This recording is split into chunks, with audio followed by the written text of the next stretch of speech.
17th of March 2007. We're in Chicago.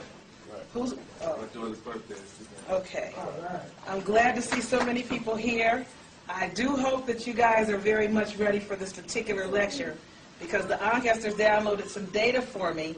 Most of it you already know. However, they want me to get, when I say downloaded, I get data, when a question comes to me, within 24 to 72 hours, I always have an answer to the question. So the answers come from all over the place. Sometimes it just pops in my head. Sometimes I'll trip over a book. Something might come on TV. It could be a PBS special, some little blip out of a movie. I can see something on a billboard. The answers just come from everywhere. So as they give me the answers, it's like, oh, wow. The revelations are there. So the first thing they wanted me to share with you guys, because we're aware that most of you are already familiar with the fact that this is Rome. Most people have heard that this is Rome, or they've been told that this is Rome, but they may not know exactly how that is and have the clarity in the concept of why and how this is Rome. So in order for me to share with you what this lecture is about, which is how to survive the fall of Rome, the first order of business is to point out to you that this is Rome and how it's Rome, why you really don't want to be a part of it, which you'll figure out on your own. It's not for me to tell you where you want to be. What I have come up with that we are under now is the Nazi German Judeo-Christian European alliance of the Holy Roman Empire that does all of this damage under the name of the United States of America. And the people of America, the true Americans, have no idea what's going on. They have no idea why it's going on. This particular corporation that we call a country has subjects and citizens that are the least informed persons on this planet. This country has what you call the most staunch control of the media, but it appears to have the most liberal media in the world. And it really doesn't. At the end of the day, by the time we're done today, you're going to have a better clue of what that's about. Now, this is what the deal is. The people that are the true Americans in this country call themselves African American, Negro, black, colored people. Now, one of the things they wanted me to share with you guys was, and I shared it with you before, but I have to share it with you. This is turned wrong because you guys can't see it, can you? Sure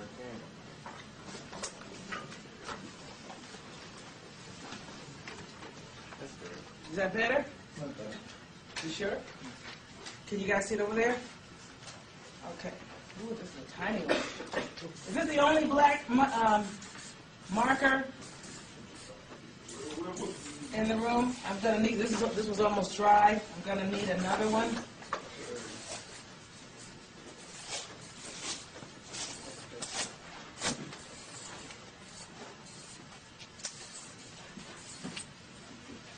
Thank you.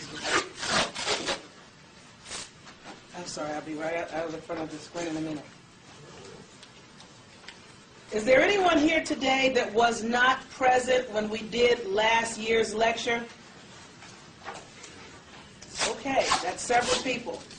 Those of you that were not present last year, were you advised when you came today that you should bring a dictionary with you so that you could see with your eyes what I'm saying and not just take my word for anything? Get your regular dictionary out and turn to the word American.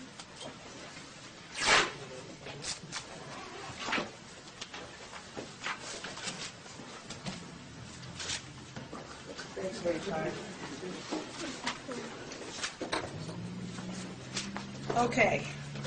Those people that were not here last year, because the people that were here should already know this. If you have a penny, take it out and put it on the brown side of your hand. Those people that were not here last year. And when I ask you to do something, it would be good if you could just go on and roll with me and just do it. Because you'll be able to keep up better if you do it what I'm telling you to do instead of just sitting there and listening to me. This is interactive. Most people learn by doing, not only by hearing. There are different different modalities of learning. Some people learn by what they hear, others learn by what they see, and most people learn best by actually doing it themselves. That's what makes it stick for them. Okay. The 18th, oh, and you know what? I think I brought it, but please, God, tell me where it is. It may be in something else back there. I bought some pages, some copies of an 1854 Noah Webster's Dictionary. The 1854, 1849, and 1859 versions have the same definition for American. Americans are the copper-colored races of people that were found on these shores when the Europeans arrived here. That was the original definition for American. To use the word American and apply it to the descendants or the immigrants of Europe, when they first started doing that, that was really strange and very foreign to call them Americans. The word did not really fit them. Now, how many of you have the penny on the back of your hand? If you look at what they show in John Wayne movies as Indians, or the people that you see on reservations today, does the definition of a copper-colored person fit those people, or does it fit your people? Okay, so you guys need to be very clear on that. Now, American can be broken down several different ways, mercenaries and other things like this. But I had to figure out what the word, and I just figured this out about 3 weeks ago. The ancestors were like, you're off, come back, and then they showed it to me. The word breaks down to the word am. Turn in your dictionary and look up the word am, A-M. The word am is defined as essence or essential. The basics of something, the rudimentary, is the essence of a thing. Now, turn to your dictionary. Am I going too fast for those that are flipping? No. Okay, turn to the word Erica. Now, in your dictionary, it's going to say ericaceous or something to this effect. Now, for the am, remember how you guys came last year? Those that didn't come last year, I forgot. In order to see the definition that I'm giving of the word am, that is essentials, you need to get in the brackets, which look like parentheses, but they're squared. Because the word essential or essence will not be in the paragraph definition. You have to go to the brackets to find the definition. Is there anybody that's looking that didn't see that in their dictionary? Because if you don't see it, I'll come show you. You didn't see it? Does your dictionary not have brackets?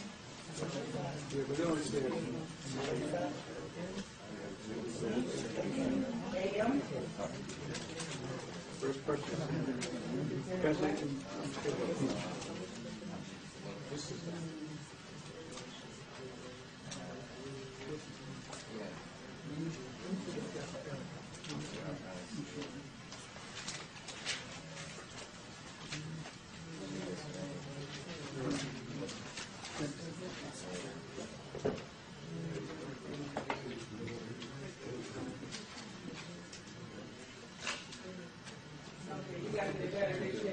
You guys want to borrow mine since you two don't have dictionary back there? Excuse me, I'm sorry.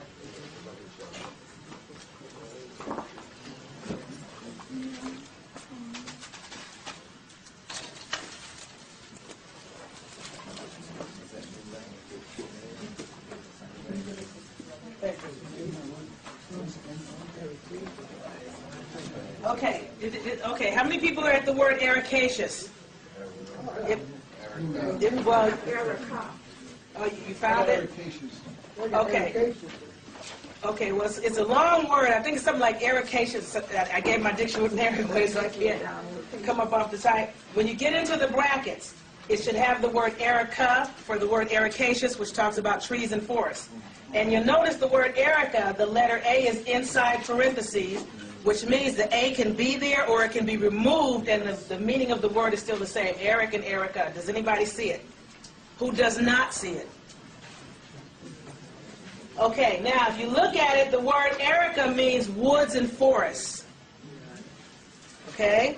Do you guys remember the Pocahontas story? Yes. How she was taught, when she went to England, she was telling them, you know, you guys are coming over and you're destroying the woods and forests of my people where we live, and what have you. Because you guys know she was like 12. She was only 12 or 13 when they came and took her. And she was a little sister looking like any other little sister that walks up and down the streets of what you call the hood today. However, that's what the word Erica means. Now get to the word A-N, And when you get into the definition of an, it means a part of or connected to or belonging to a thing. So, an American, which is really Am-Erican, Am-Erican, that's what you are. Am-Erican, not American, because when you say American, that's plus American, which has to do with mercenaries and goods and taking property, which is really what they did, which is now why they're the Americans.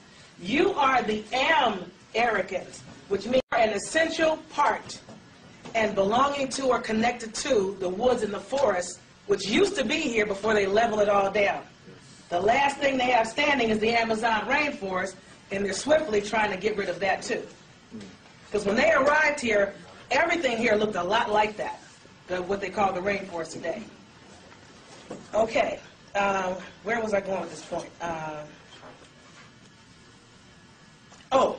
What they're trying to do with this term American, when they go around the world and do all this damage in the name of the United States of America, they know that there is the possibility and probability that the people that today call themselves Negro, African American, Black, Colored, Moors, Moorish Americans, Native American Indians, Black Indians, whatever we're working with these days, are going to at some point, or may at some point, raise up and take their things back, like a lot of other nations have done.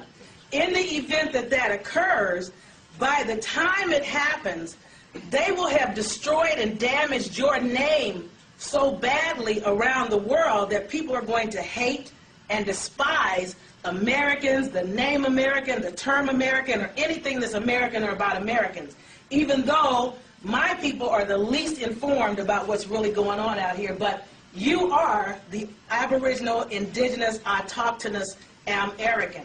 Do you understand? Okay. Now, there is something called the green-eyed monster, and what is the other thing they call the evil eye? Has anybody ever heard the term green-eyed monster? Yes. Has anybody ever heard the term evil eye? Yes. And how there are some people who walk around these little five-fingered hands that they call the hand of Fatima to fight the evil eye. Do you know that the term evil eye meant the possessors of blue eyes? Did anybody know that? No. Where did I find that? Oh my God, I was blasted. Now you guys know that the green-eyed monster is what? Jealousy. The blue eye is jealousy. Now see, this is the thing. The people that you guys call white, my people think that they hate us. It's like, why do they hate us so much? They don't really hate us. What it is they are jealous of you, and they are angry with you because they're not you. And it really makes them hostile. So their envy where you're concerned comes across to you as hatred, when really they are just mad as hell because they ain't you. And at the end of the day, they have you thinking you're inferior and that they're superior and this, that, and the other. But if my people are inferior, and brothers in particular, they lead you guys to believe you're the least thing that anybody should try to be on earth. But everywhere you go, everybody tries to be just like you. I don't care what brothers start doing. They want to walk like y'all. They want to play your music. They want to dance like you, rap like you, blow ride like you do. They want to. If you turn your hats this way, they turn in their hats. If you start jive walking, they start jive walking. Whatever brothers are doing, Asians, Chinese, Japanese, Koreans, Vietnamese, Spanish, white, I don't care who they are. Everybody's mocking you or copying you. Why? They want to be you. If you are an inferior creature, what oddity but a total retard would run around and try to mock or emulate or mimic something inferior to them? You only model or emulate that which is better than you think you are. You want to be like somebody that has something you want to be like, that you look up to. How many of you run around and try to copy somebody you think is retarded? If you start trying to dress like somebody, you think that they're doing something that's got it going on. And you trying to copy what you feel will get you where they are. But at the end of the day, they keep making you think you're nowhere.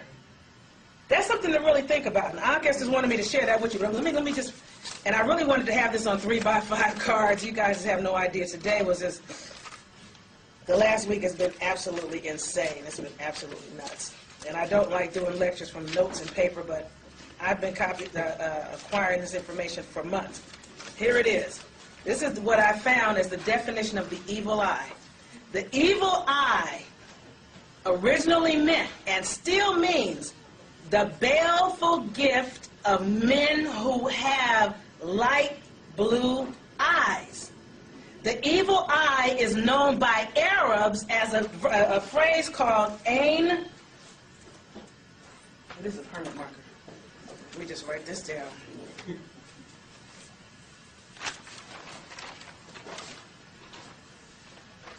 A-I-N, that's for those of you that are into Islamic verbiage. A-L-H-A-S-A-D.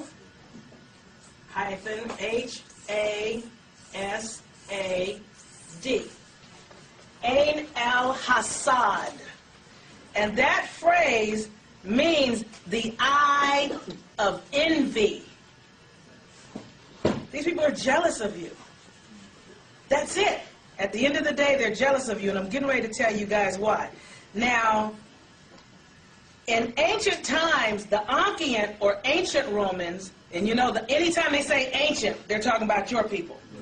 The ancient Romans declared that the evil eye was illegal, so blue eyes became illegal. I just thought I had to share that with you guys. That was something that the ancestors wanted you guys to know, because their position is that a lot is wrong. Now, they wanted me to point out, before I get into this lecture, how you're going to be able to watch the game that keeps getting played. Over the centuries, and me and my sisters don't think they're very much older than 1,000 years. Everybody's like, oh yeah, the white man's been around doing this for 6,000. The earth could not tolerate 6,000 years of the pink man's dominions. Look at how much damage they've done in the 40, 50, 30 years that you've been walking. 6,000 years of them would leave nothing left standing. So it's not possible that they've been doing what they do for 6,000 years. Okay? So don't let anybody screw you up with that. They're not that old. At any rate, originally, the buzzword for attacking people, because what they do is they create a word, and they use the word to induce fear in other people. And they make you decide, well, I'm not one of those people. That's those people over there. And everybody does not want to be connected or attached to this word by any strange way at all. The first word they used when they came out with this craziness was savages. Then the buzzword became witches, demons, devil worshippers, warlocks, and the like. Dealers in magic and the black arts. Then they came up with another set of buzzwords, which were heretics, pagans, heathens. Then the next set of buzzwords was communists, communist party, communism. Then they turned around and said, okay, it's all about the gangsters and the dope dealers during Prohibition time and the Al Capone days. Then it came out to drug lords, criminals, thugs during our day. Now the new word is terrorists, terrorism. Once you get where you know what the game is and how they play the game, you will they don't know much, they don't got much game, we didn't give them much, okay? You're dealing with 360 degrees of data, they're only working with 33 degrees of information. They don't have much game. They use the same game, tweak it a little, and make you think it's a new game. But when you get where you know how they operate, you know their modus operandi or their method of operation, you always see the same thing going on over and over again. And the people keep falling for it repeatedly because they don't know what they're looking at, because they don't know how this creature plays the little bit of 33 degrees of game they got. All right. Now, let me give you guys some of what we really came here to get. Now, there's a lot of stuff that I got to give you, but I got to give it to you in a proper order. All right. You guys are the autochthonous Americans on these shores. And you have been forced under the sea, which is spelled S-E-E.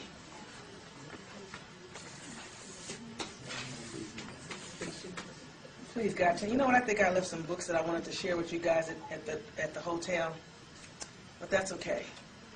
Who's here today that will not be here tomorrow? Oh, God, that's bad.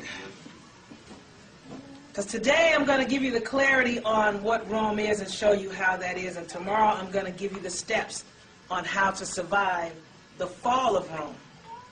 So it's a two-part lecture, and they're kind of independent, but they do go together. At any rate, oh, wait a minute, let me give you this. On December 25th, in 48 BC, all the rabbis of Rome were Jewish in 48 BC.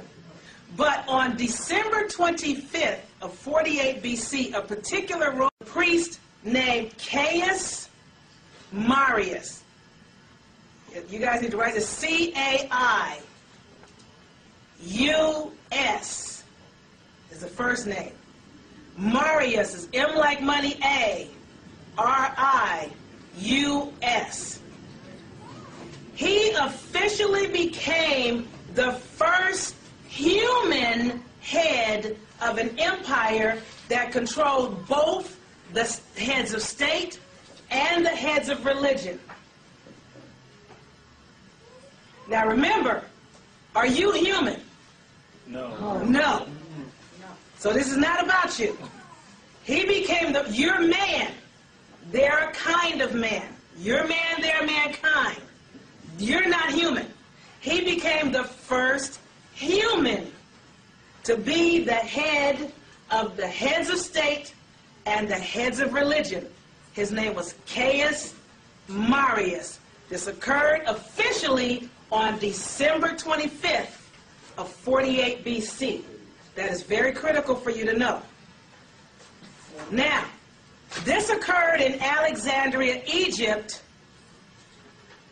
at the Temple of Jupiter, which was called the Serapeum. And I may not be pronouncing that correctly. It's spelled S-E-R-A. P like Paul, I-O-N. Now, this is the key that you need to have. This man changed his name to Julius. Yes. He changed his name to Julius. He took the C from Caius. He put the C in front of the Etruscan word for God, which was Asar, spelled then A-E-S-A-R. So he put the Caius, the first initial, in front of Asar and became Julius Caesar, the original Jesus Christ.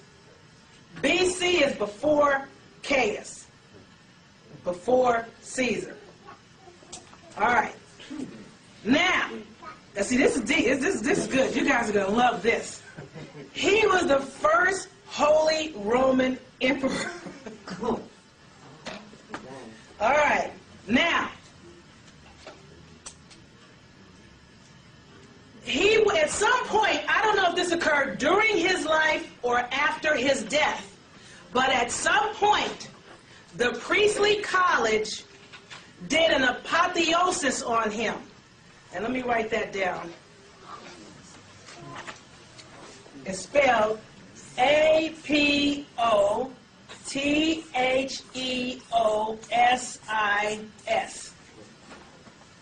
This is going to get deep. Now, the apotheosis is something that the priestly college gets together to do so they can declare a mortal man a god. Y'all got that? Mm-hmm. All right. Now, the reason I'm not making you look these words up in the dictionary is because we got a lot to cover and not a lot of time. So we started late to boot. Now, there's a term, the word Christ is sort of from the German, or the origins of the German word Chrises, and I may be pronouncing this inaccurately, which is spelled I'm going to put it up here at the top. K-R-I-S-E-S.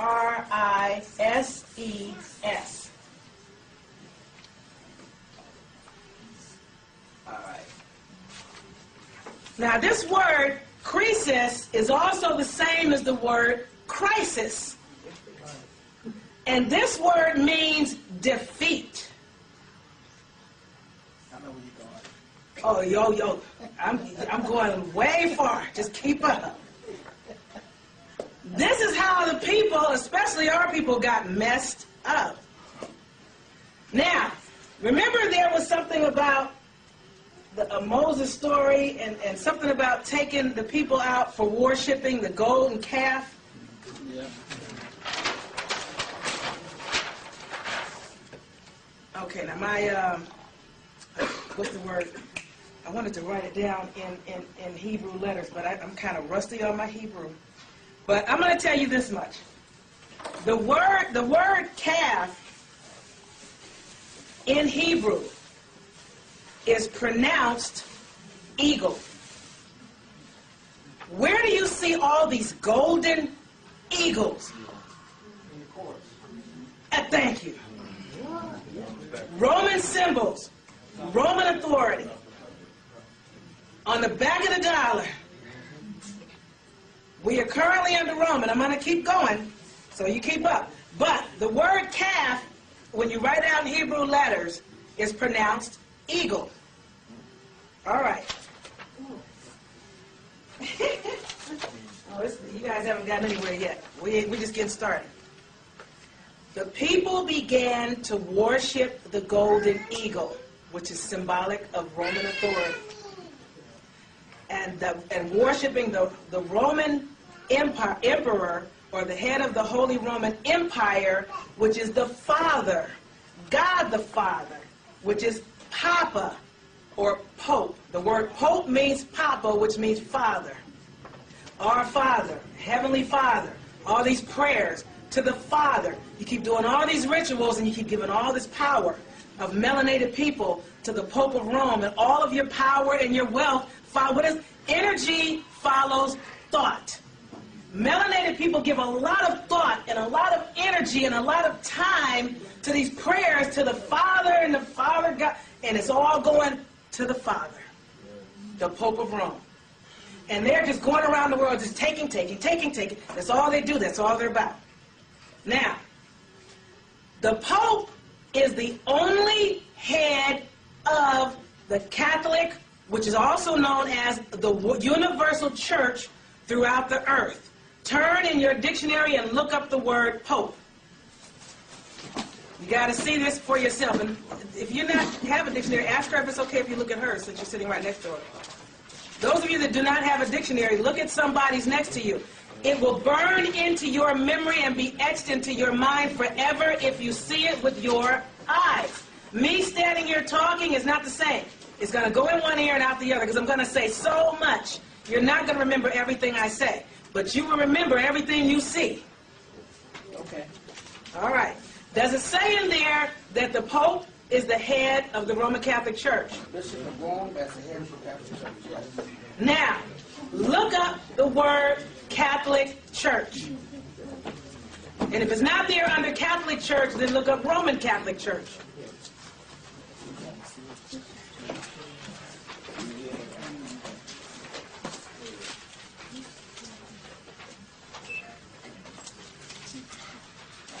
Oh, this is getting ready to get deep. You guys hold on to your seats, hold on to your hats.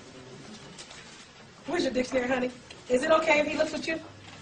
Oh, okay. No, that's okay. I'm going to write down whatever the answer Oh, is. oh, okay. Just go ahead. I want you. Okay. What does it say in there?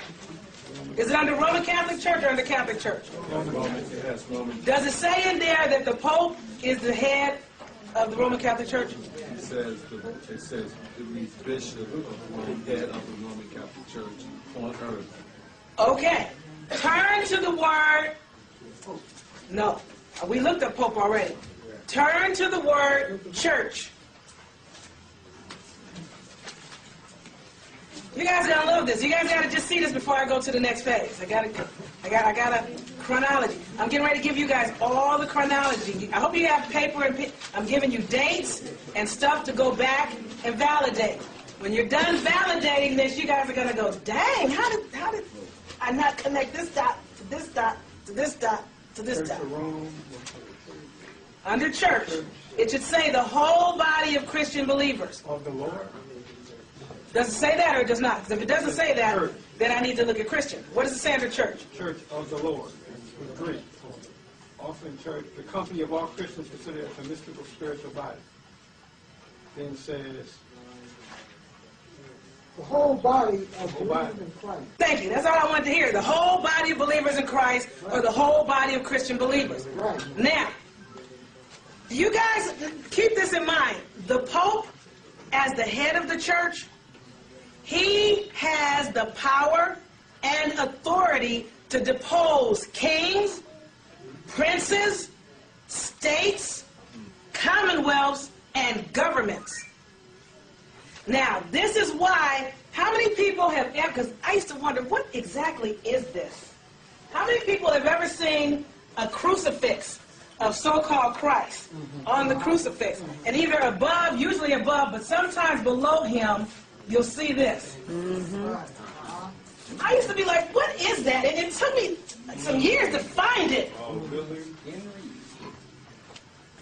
This word is Latin. It's a notaricon that's extum. Let me write this down. Let me write out the word so you guys can look it up.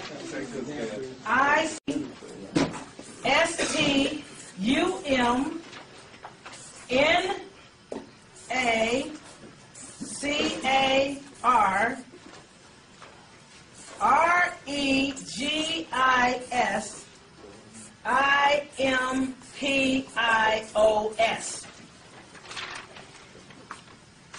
Extum nacaregi impios. And basically what that means is, and that's a notaricon. Notaricon is when you take a phrase and you drop a bunch of letters and you wind up with another phrase that's something else. Basically, it boils down to, it is just to annihilate impious rulers. It is just to annihilate impious, IMPIOUS, rulers. One more time. I am, like money, PIOUS, impious. It is just to annihilate The emperors. the presidents, emperors, Martin Luther Kings, whoever. The Moorish emperors. Whoever. It doesn't matter. Now, I have this book that I meant to bring, and I got the correct title for you guys. I gave you the wrong title last year.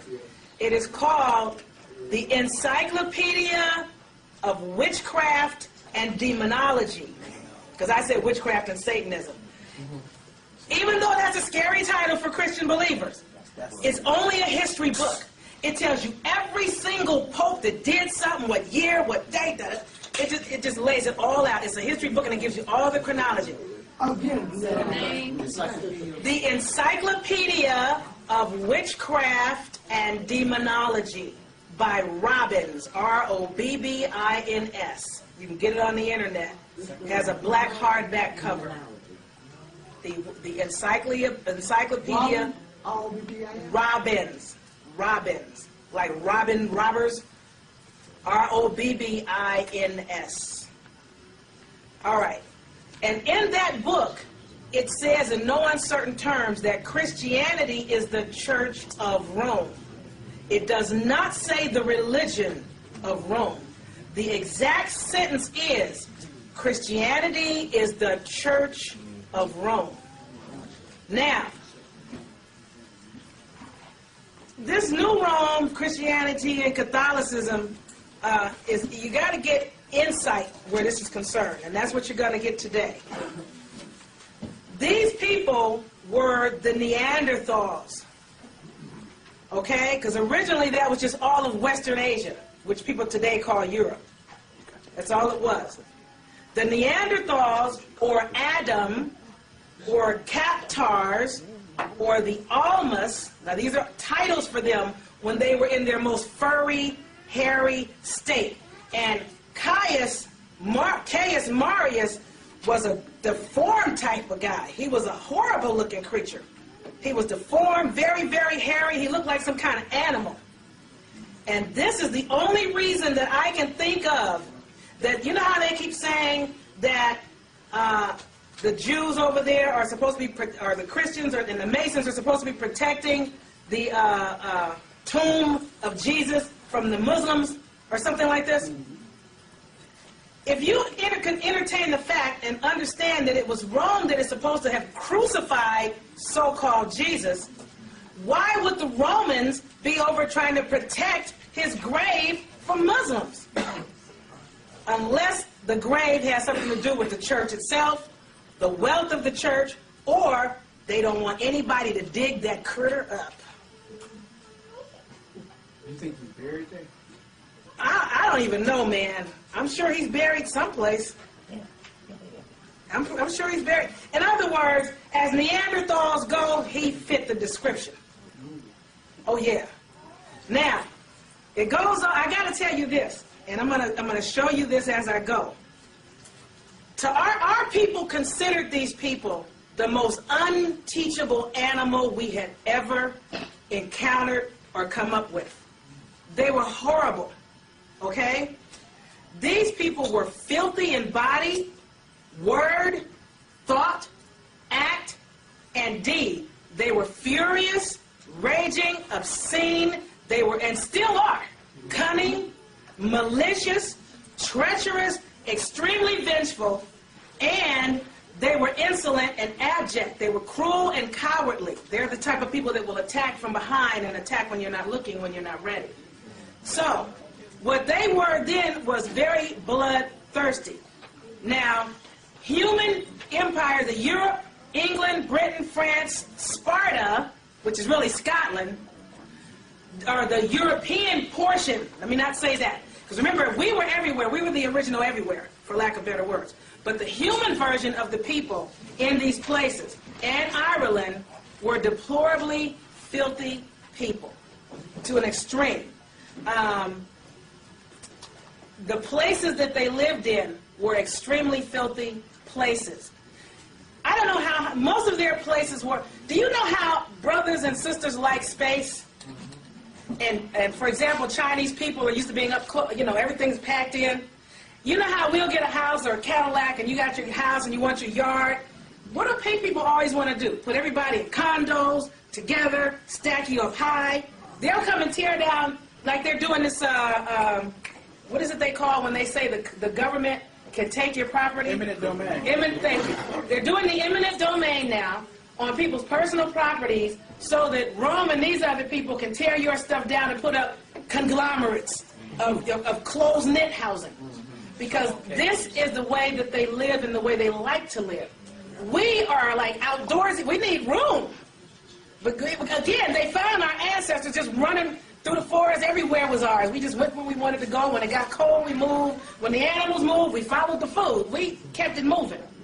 However, these people get kind of stuck in a rut and have gotten us to the point now where we're also stuck in the same rut. They may have a situation where they have 4-story property. It was against Christianity to bathe. That was against the religion. It was not.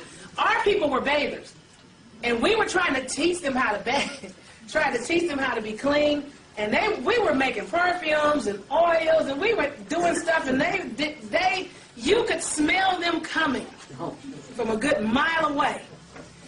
Matter of fact, they practiced something that they really enjoyed. A favorite pastime of Christians is something called cropophilia. Cropophilia. Let me write that down. Make sure I'm spelling this correctly here. Croprophilia.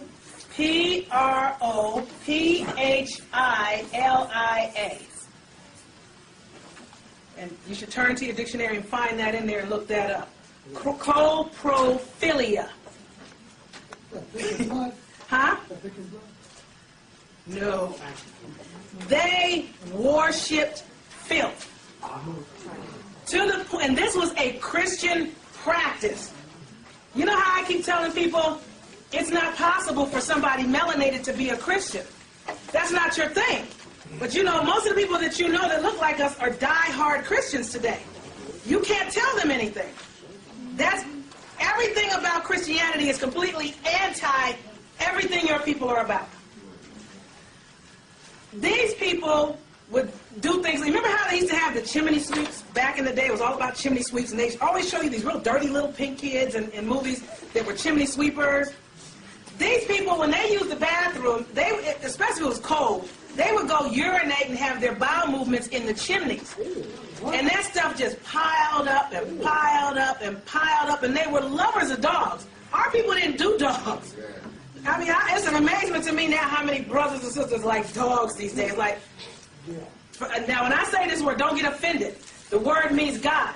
Niggas don't do dogs. As a matter of fact, they would use dogs to attack you and kill you, and they still use dogs on young brothers, 12, 13, 14, 15, 16, 17, especially in Africa, where they sick the dogs on them and won't let them fight. You know, they'll take them out in the car, they'll let them out the car, let the dogs out.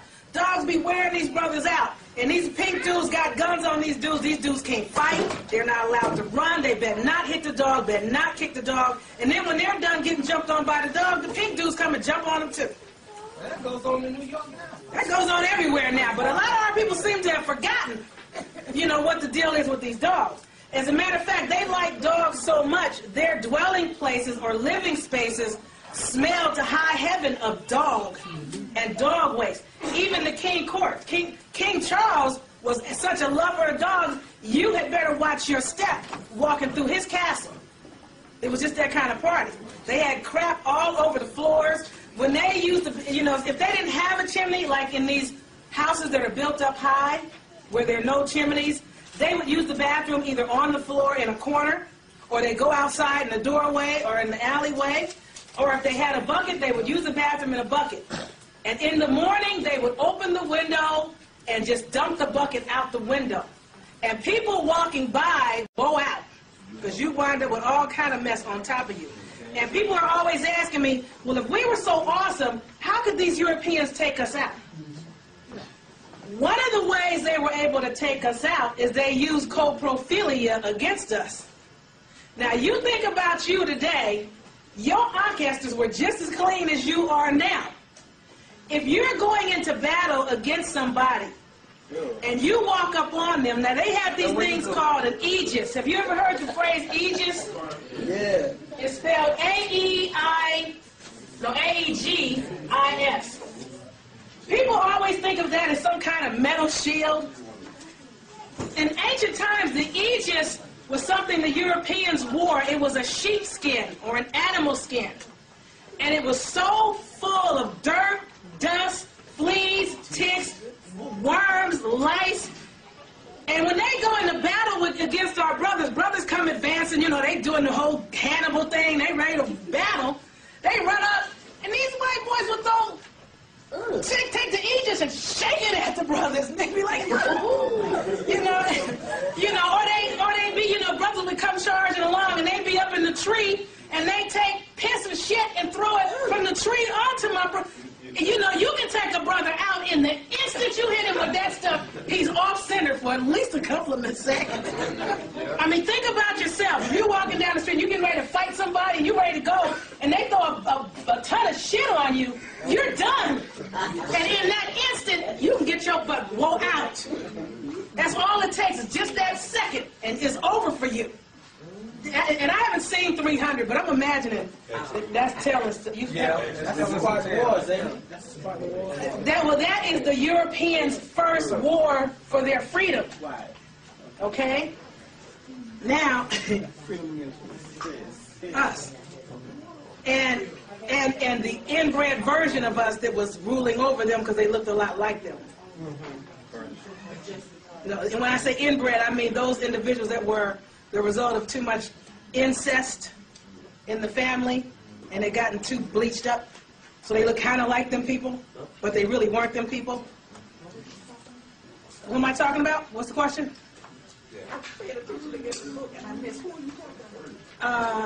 Which part? The last thing you just said. I was talking about the brother asked me, fighting for their freedom from who? Was it the Persians? Well, they said the Persians in the movie. Well, a lot of the ancient so-called Persians were us. Yeah.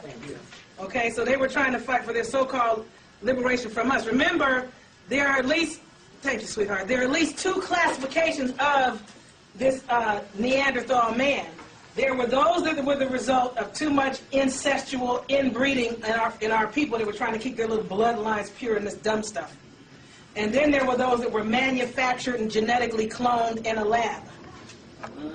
Now, somebody said there's a third type that's sort of crossbred with reptilians, but I can't prove that, so I don't know, which would give them three types. I know about the first two. All right. Now, the Christian monks, preachers, rabbis, and ministers condemned bathing. They held bathing and cleanliness in contempt. Now, in coprophilia, one of the things that they would do is they would find the filthiest person they could find that had the most horrendous forms of leprosy and other such thing, where they had sores all over their body that were like weeping and oozing with pus. And the more pustulous and nasty your sores were, the faster an individual could become a saint if they licked your pus and your sores clean with their mouths or washed your feet with their hair. That's in the Bible right there. That is the Christian way. That is not your stuff. That is not your stuff. Now, when the Christian churches started to rise up, public bathing started to be closed down because they were anti-bath. And the few of them that would get into the baths, they'd be so dirty, the water would be so nasty, they didn't want to get in it because they also were against clean water. They didn't use clean water. I don't know if a lot of them use the clean water now. Now, the dirt and the filth were worshipped. That was considered holy and sacred by Christians, to be dirty. And to become a saint, you needed to lick somebody's sores clean and wash somebody's hair.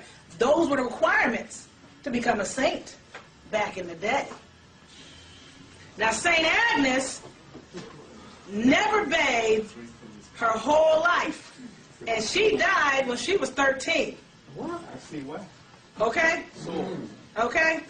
Now, there was one Christian who bragged that she had not washed her face for 15 years. Because she was waiting to get to the whole thing where they did the holy water thing on you. And she wanted her face to be dirty for that.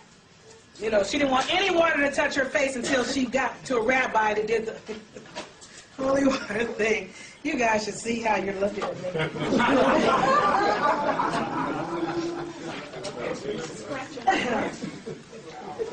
Now, this is why, and I know some of you have heard this phraseology, this is why they were known as the Lord of the Flies. The Lord of the Flies. Because they were just like reeking with the flies, especially in the summertime. The flies were just like, it was deep, they were just heavy in it. Matter of fact, Edinburgh, London, to this day, still dumps their waste in the damn city river. You know what I'm saying? I mean, this is their practice. Now, they did not change their clothing. They would go to work all day, sleep all night, have sex and everything else in the same clothes. And they wore these clothes for years until they either got so raggedy they were falling off, and frequently what they would do is they just go get some more clothes and put those on top. And then they get more clothes and put those on top. And then when these people died, which is probably one of the few times they got cleaned up, they would find that they had all these worms, fleas, ticks, and lice underneath the clothing. Yes? Well, we have a book on King James that describes word for word just what you said. What's it called? Let me say. Well, there's another book that you can get that'll give you more clarity on this called Dirt by McLaughlin. Yeah, that's one of Terrence McLaughlin. That's one I'm gonna have. Yeah. Terrence McLaughlin. It's called Dirt. There's a pink dude telling on pink people. Because, you know, you guys will believe it better coming from him. A lot of our people don't hear nothing coming from nobody that looks like us.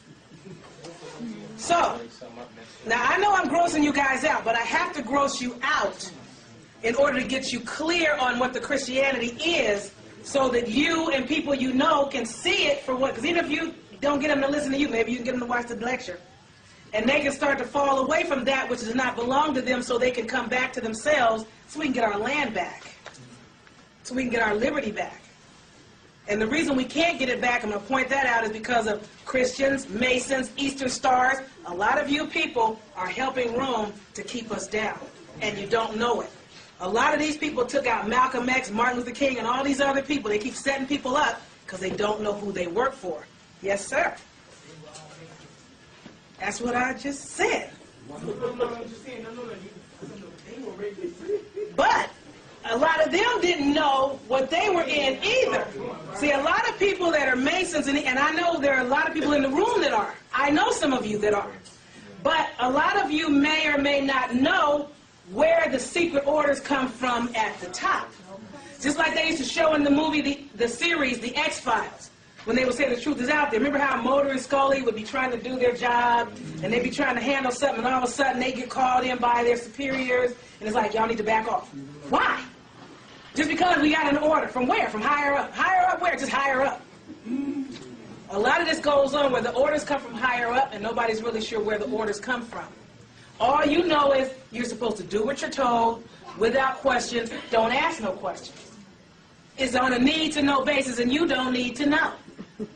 You understand? All right. Now, I'm going to finish going on. Did you guys look up coprophilia in the dictionary? Did it say the love of filth? Oh, they did used to live on dung, but I didn't. You know, I'm already grossing you guys out. I couldn't find it. You couldn't find it? It's not in this dictionary?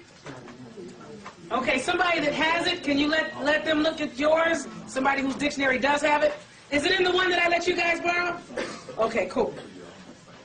Now, let me finish this. One of the easiest ways to become a Christian saint was to do what I just told you. Another way to move up quickly in Christian ranks was to give them your little boys. To give them your little boys. He's grossed out.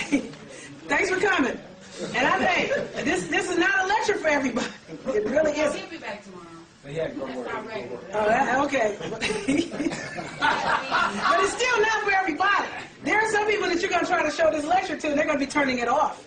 Talking about, man, get this out of here. I don't want who's she.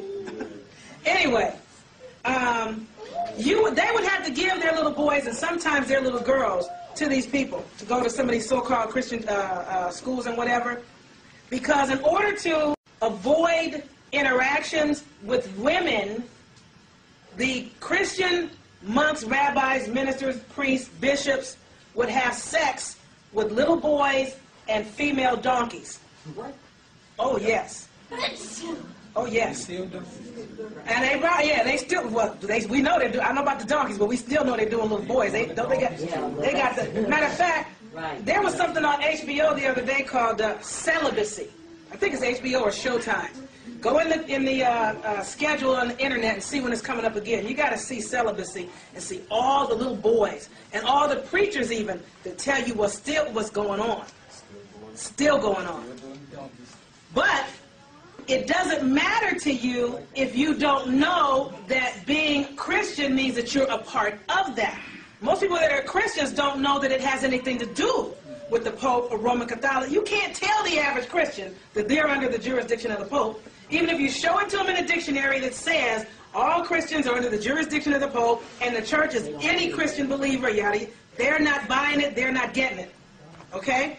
So, you had to give these people your sons, because the problem was in the Vatican or in the religion itself, they want to keep all the wealth and the riches with the church.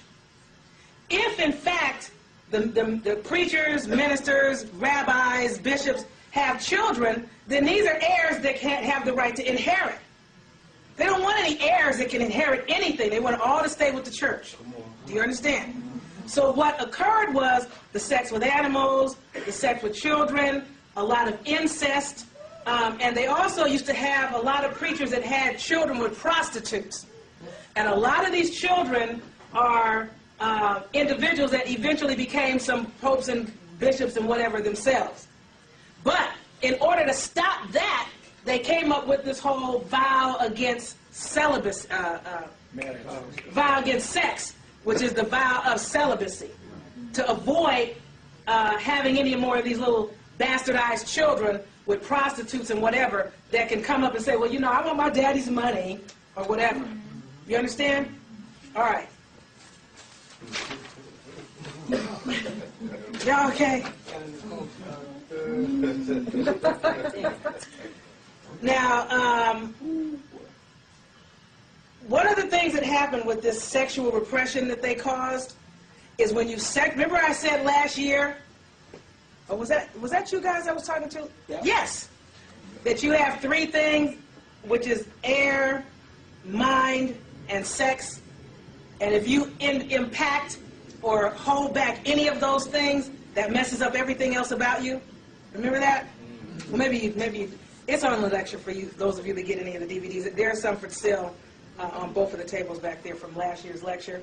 But as a result of this sexual repression, one of the things that occurred is these people have become every evil thing they preach against.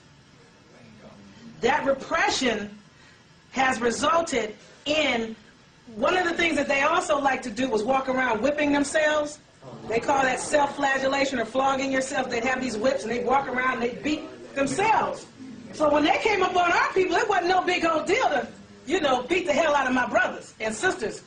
And everybody thought it was about slavery. It had nothing to do with that. It wasn't about that at all. Flogging themselves or flogging and whipping others,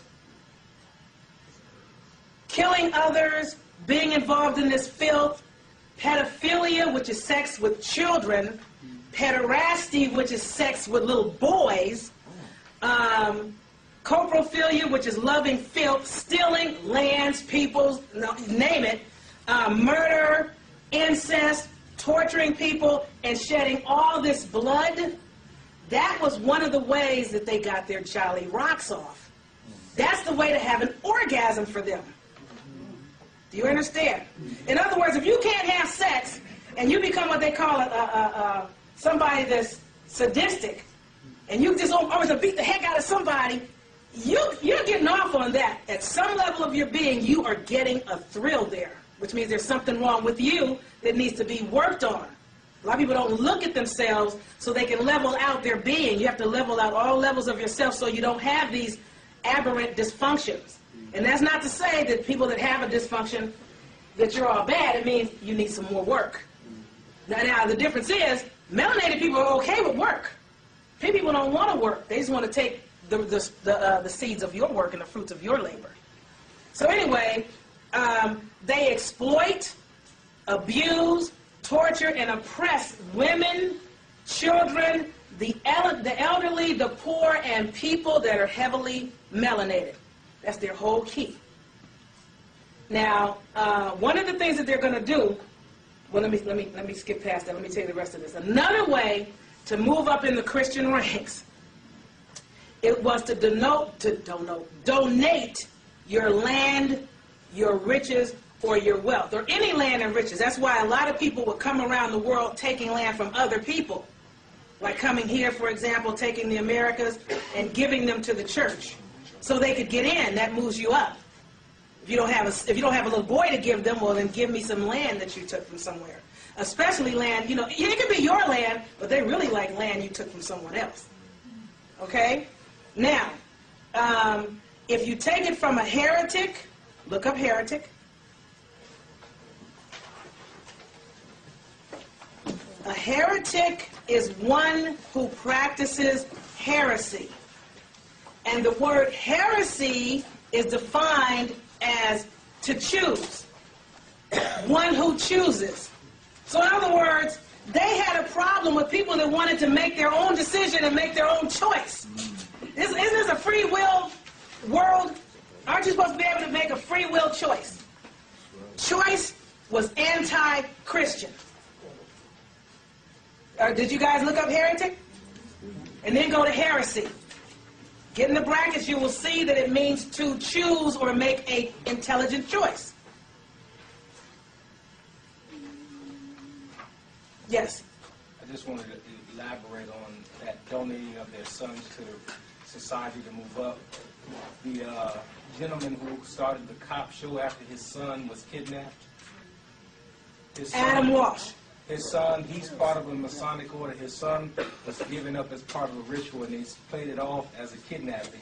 And that's why he's founder of that cop show. Whoa. And a very wealthy man today. And there's several other people like him.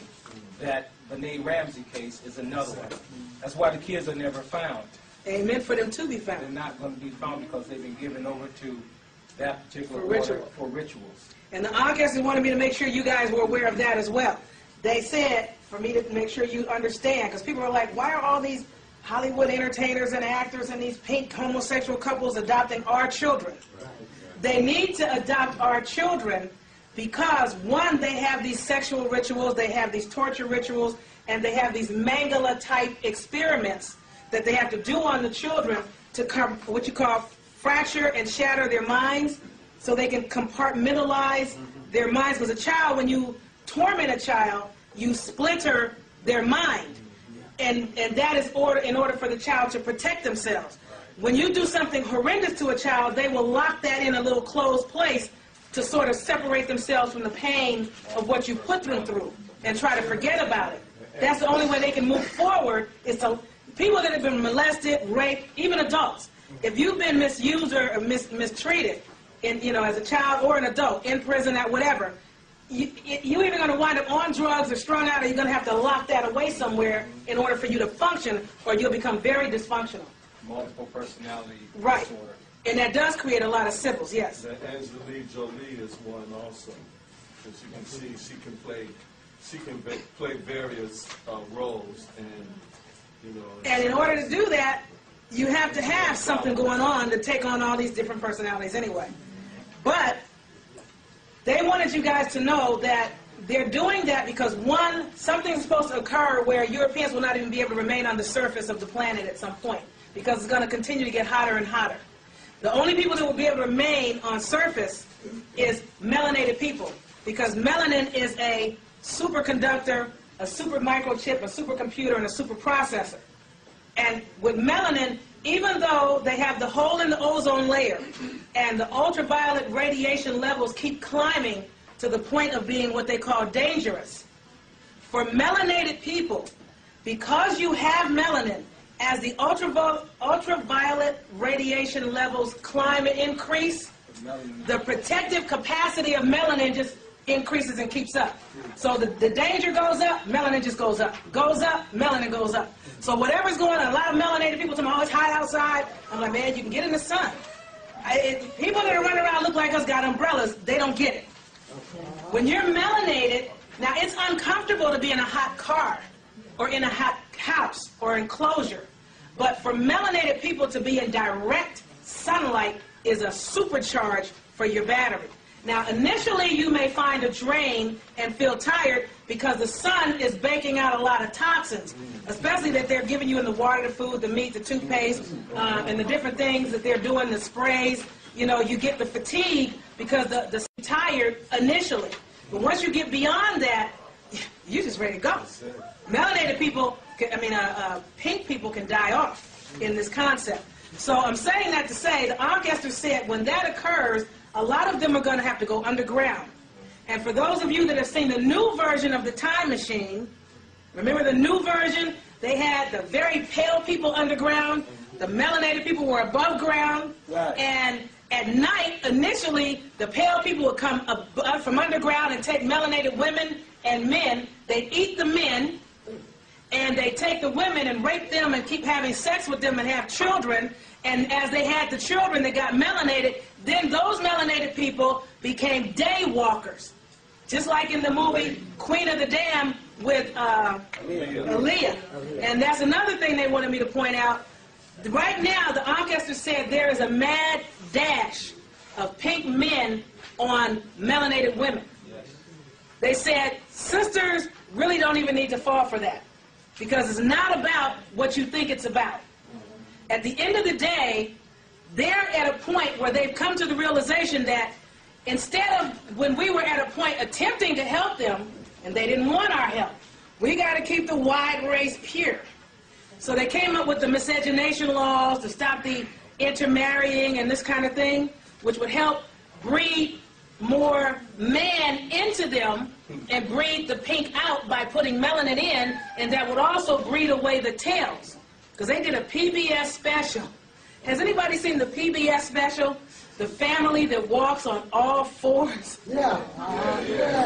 That's all right. Man, I mean, it's kind of deep. There's a couple, they're cousins, and they have like 19 children, all of whom initially walked on all fours. That means their palms were on the floor, and their feet were on the floor, and their butts were up in the air.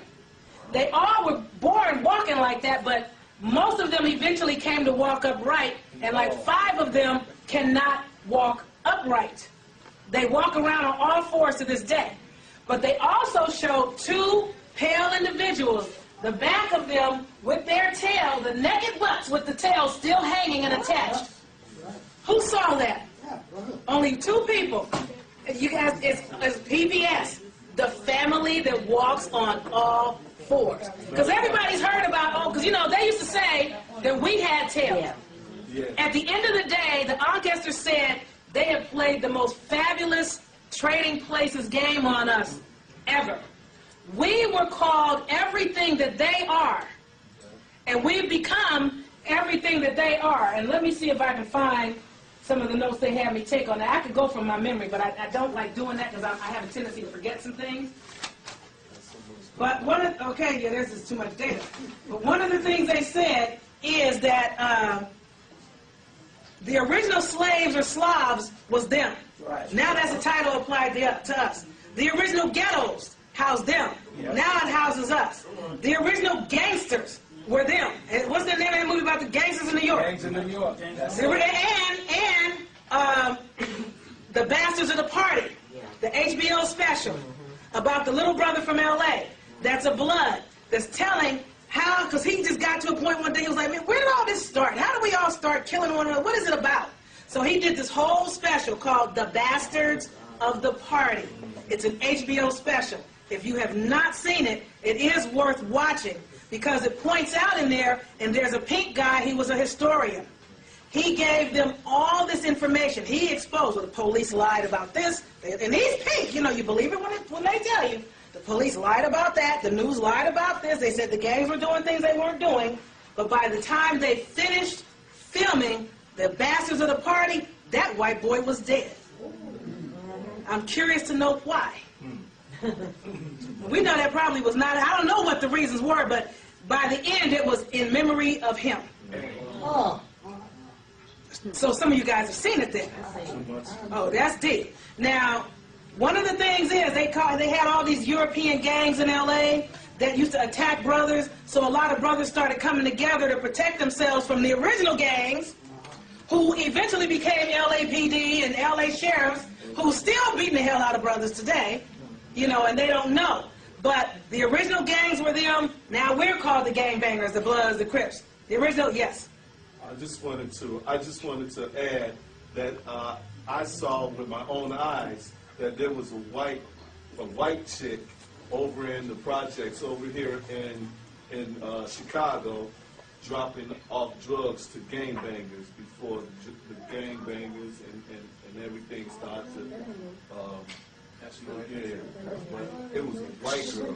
He said a white girl was. He saw a white girl with his own eyes dropping off drugs in the projects before gang banging really took off with our people. I guess is what you're saying. But remember, she's a Roman soldier, and I'm gonna keep going in a minute. But since we got on the tangent, I'm telling you what the orchestra, because I got to tell you as it comes for me to give it to you, otherwise I might forget. But they said that these original terms were them. The original criminals and thieves were them. They went around the world stealing people's land, stealing people's countries, stealing people's peoples, you know. But now they call us the criminals, the thugs, and the thieves, when they're the criminals, thugs, and thieves. They're the masters of murder, but they call us a bunch of killers. All we do is kill each other. We haven't gotten to the point yet where we're turning the guns on them yet, or at least not in mass. So what they said was, they have traded places with us, and they become us, and somehow we become them. And because we keep calling ourselves these things, we are going to keep being these things, because when you're melanated, it is what you say it is. We are what we say we are. If we say we're from the ghetto in the ghetto, well, we're going to be from the ghetto in the ghetto because we create the reality. But they said that the sisters need to understand that when it comes to the European man making the mad dash on them, and these pink people adopting all of our children, they're doing that so that when we rise up, or if we rise up, because whether or not we rise up depends on how many of us really get this concept that we're dealing with like today. If and when we rise up, Europeans want to make sure that they have these little fractured minds of Mangala, tainted, infected people that look like us, hoping that they can send them out with the kufus and the turbans and the tashikis and, you know, the whole Malcolm, whatever, coming out there looking like you and talking like you, but they're not you. But they look like you, so you bring them in the fold, and they're really sent there by the enemy, who can do a, what was that movie that, what's his name was in? The Manchurian Candidate kind of thing, and trigger them to turn on your people. They put them in there as an infection to create the chaos, so we can't keep it together. Yes, sir. That's part of the Jesuit. Oh, it is a Jesuit order. I'm coming to that. See, he always gets ahead of me. I'll let his brother. You always get ahead. He's a leaper, and that's good. Is your hand up? Oh, okay. But what they're going to do, they said, is this. They're going to do like the new version of the time machine, which is to send these, they're going to use these children, take some of them underground, have some of them they're going to send out, hoping to take us out. And then when they send them underground, they can breed with them and try to keep some melanin so they can continue to survive, like they did in the time machine. But it's also going to be like they showed in the movie Queen of the Damned with Aaliyah. Now remember, she, like a lot of sisters, became tired of her mate and his not getting what she was about. And she took him out, like sisters are taking brothers out. See, sisters, I know they get pissed when I go here, but sisters are really helping to take my brothers out because they don't know what they're doing, because they don't understand what the game is. And they don't understand who the enemy is. Now, she took her mate out, and she found this pink guy, and he was all that as far as she was concerned. So she let him drink from her essence and get her energy and made him a day walker. And what he did is he opened, when she opened herself up, he let all these other pink people take her out. And after they took her out, and like she told them, you kill me, you kill yourselves, which is really what they'll do. But what he did is after he took her out, he took everything that he got from her and gave it to the pink woman. And that's what's going to happen if sisters don't get it. And that's fine for sisters that want to deal with pink men or whatever. That's your business. I would say a lot of them are there for economic reasons or whatever. Try not to give these people any children, because the Ancestors said they'll do like they did way back in the day, which my people don't know enough history. Way back in the day, to infiltrate and get the land, because the wealth was passed through the women. That the pink man would hook up with a white woman, with a sister girl, do like they did with Pocahontas, take her to Europe, and somehow she never made it back. She wound up dead. He came back, claimed the land. They used to get with these sisters.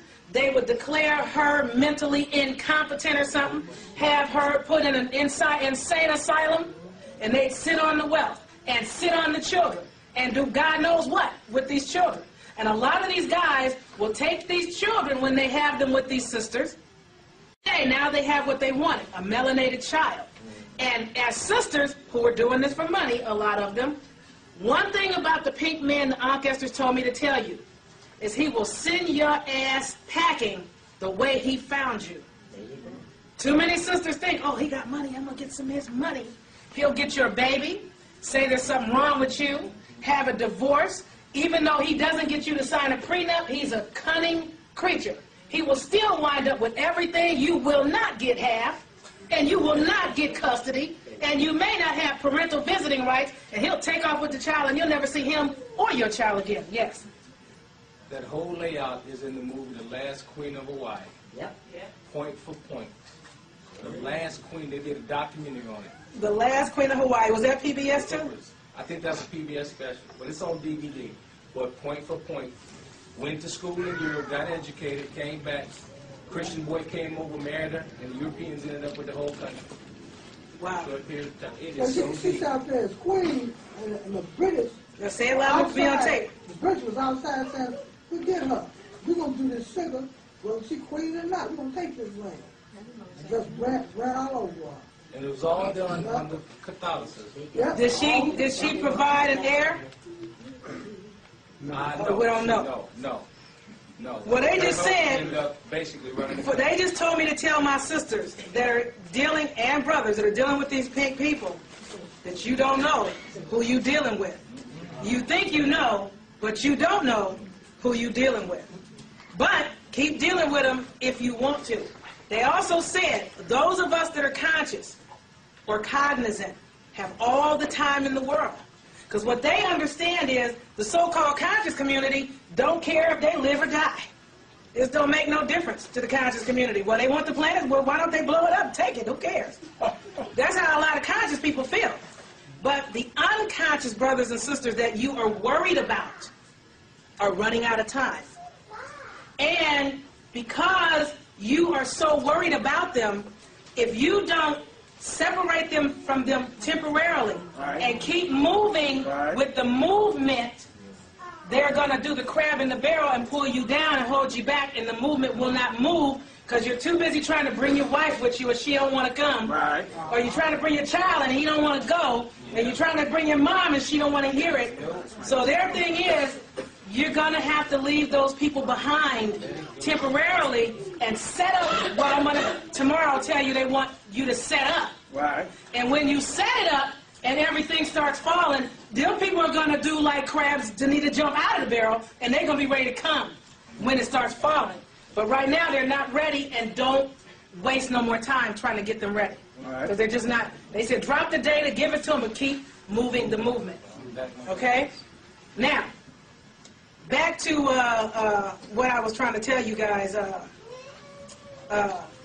with the knowing about who you're dealing with. This creature is not the creature that you think. And let's go with some of the history and some of the timeline. In the 1200s and 1300s, Europeans had so many diseases that they were like the plague-ridden creature of the earth. Okay? They had scurvy, rickets, bubonic plague, fleas, ticks, lice, typhoid fever, smallpox, cholera, typhus, and malaria, just to name the ones you might know about. And a lot of the diseases that we keep hearing about now are still coming from them, and we don't know it because they're saying, oh, they came from Africa, and that came from the blacks, and this, syphilis started with the blacks, even though they started it. And the AIDS started with Africa, even though they started it. And all these other things that are going on is about their mess. Yes? If I was on the internet, they have, what's this place? India. India now is the AIDS capital of the world. You haven't heard nothing about it on the news. So far as we know, Africa is. But on the internet, it states quite clearly that India has the most cases of AIDS today. Let me add to that India piece. It's funny that you mentioned that because I forgot about that. The Augusters even gave me some insight into that you guys don't know. They said make sure they know about India too, because Hewlett-Packard, when you call for customer service, you're talking to somebody in India these days. Now the Indians and the Hindustanis seem to be getting kind of raised up. That is a Roman thing. They wanted you to know that the people, the men of India in particular, or what you call Hindustani men, are primarily a homosexual type male. All Indian men have their first sexual encounters with other Indian Hindustani men. If they show you a wedding, because these are these people wearing little things right here, and you know the women are kind of decked out. The women sit around at a party, and all the men dance and party together, and they slow grind together, and they slow dance together, and they booty bump together, and even when they get married, most of those men still are having sex with other men and almost never having sex with their wives. They wanted you guys to know that about India. All right. Now, a lot of that is brought out in a which isn't on right now. A lot of that is brought out in something called, it was on HBO, and it's called middle sexes.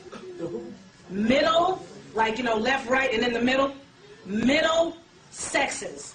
S-E-X-E-S. So that's why everything you see with them, it's always women on one side and men on the other. Yes, and that's why they seem to disrespect their women, and it's like, you know, they always want to put their women in the back and not let their women do this. They ain't about women. They care less about women. They're not about women. That's a facade.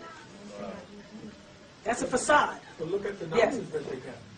They got to be doing something. Well, they have children. They repopulate the race, but they are not about women. They're not. And a lot of American men that want to have a so-called sex change and can't afford it here, you take your ass to India. They'll do it there. They do it there. And unfortunately, they've got a lot of our darker brothers there getting that done. But, you know, that's not to beat anybody up. That's just a point of clarity. Because, you know, I know there may be some people here that are bisexual, and grown folks should do what grown folks want to do. Yes? On 60 Minutes, I saw a documentary. Say it loud enough. On 60 Minutes, I saw a piece talking about what you're referring to in India, where when a woman would have a baby, if they would do it's called a sonogram, and see if it's a male or a female. If it's a female child, she would automatically, the female child should automatically kill the baby. They would automatically kill female children? They would abort. They want Well, abort? Wow. I don't know what that's about. But the women that for the longest time were considered as slaves, a wife. It's called a slave in India. Oh. They still treat them like that today. Is that right? Look up the... You see them out shopping. The women are behind the men carrying 2 and 3 boxes of groceries, and the man ain't got nothing in his hand. Exactly. I've seen that here, Detroit, New York, even out there in L.A. where I run into them. The women are following behind the men carrying all the groceries, all the bags. If they fall, the men will turn. I've seen them turn around and look at them, and I've seen one cat hit his lady with a stick in the market in Detroit. Well, the ancestors wanted you guys to have that because they felt that a lot of our people don't know that. Did you guys already know that, most of you? No. Okay, well, they wanted you to have that. But speaking of wives and Rarely how see them they... in the community with the men. They don't... Because their men are about other men. But our people don't know because, again, the media here is controlled. But bringing up how they define wives, look up husband. Turn in the dictionary and look up the word husband. This is one of the things the ancestors wanted the sisters to know about husbands. The word husband means housebound man, house servant. Now, they said for me to bring this out. Household. Wow. Get in the brackets. Husband is a house servant, a house bound, a house bonding. A man is bound to the house. Household. But this is what they said. Sisters have it all backward. They have it mixed up. Because your average brother is having a hard time getting a job in the so-called white man's society in many places, sisters have the nerves to look down on the brothers because they can't get a job. Well, I can do bad by myself. If you ain't got no money, I don't need you. I got a car, nigga, you on the bus. They said sisters need to get a friggin' clue. Because you don't understand nothing about nothing, you are messing up the most supreme man on the planet when you go there. What they wanted sisters to know is this. If your man has a job and can get a job, that's great. If you can get one, y'all can be a one-family household, or checked, or two-family income, whatever. But for brothers that do not have a job, they said stop beating them up. They don't have to have a job. Shit, if you have one, you go to work. Now, this is what they said, because a lot of sisters feel like, well, man, if I go to work, he out screwing around with a bunch of women. They also told me to tell you, you do not own your mate. His body is his to do. Your parts are your parts. Now, this is what they want, and I know this is pissing some sisters off. What they wanted you to know is, when your man is with you, as long as he treats you like you are the only woman on earth and makes you feel like the empress you are, what he is doing when he is not in your face is really not your business, as long as he doesn't bring anything to you. And if you allow the man to be open with you about what he's doing, then between the two of you, you can protect yourself from his promiscuous behaviors. Okay? Because he's not your property. They said you don't own him. Stop owning shit. Now, what they said is this. You got to look at the rest of the world and understand how you got messed up. A den of lions, the lion stays at the den with the cubs, slapping them around all day. Man, get away from me. Get away from me, man. Go play. Go on. Go on. And the lionesses go out and do the hunt. Right. And bring back the food. Right. If you got the job, you go get this. You bring back the stuff.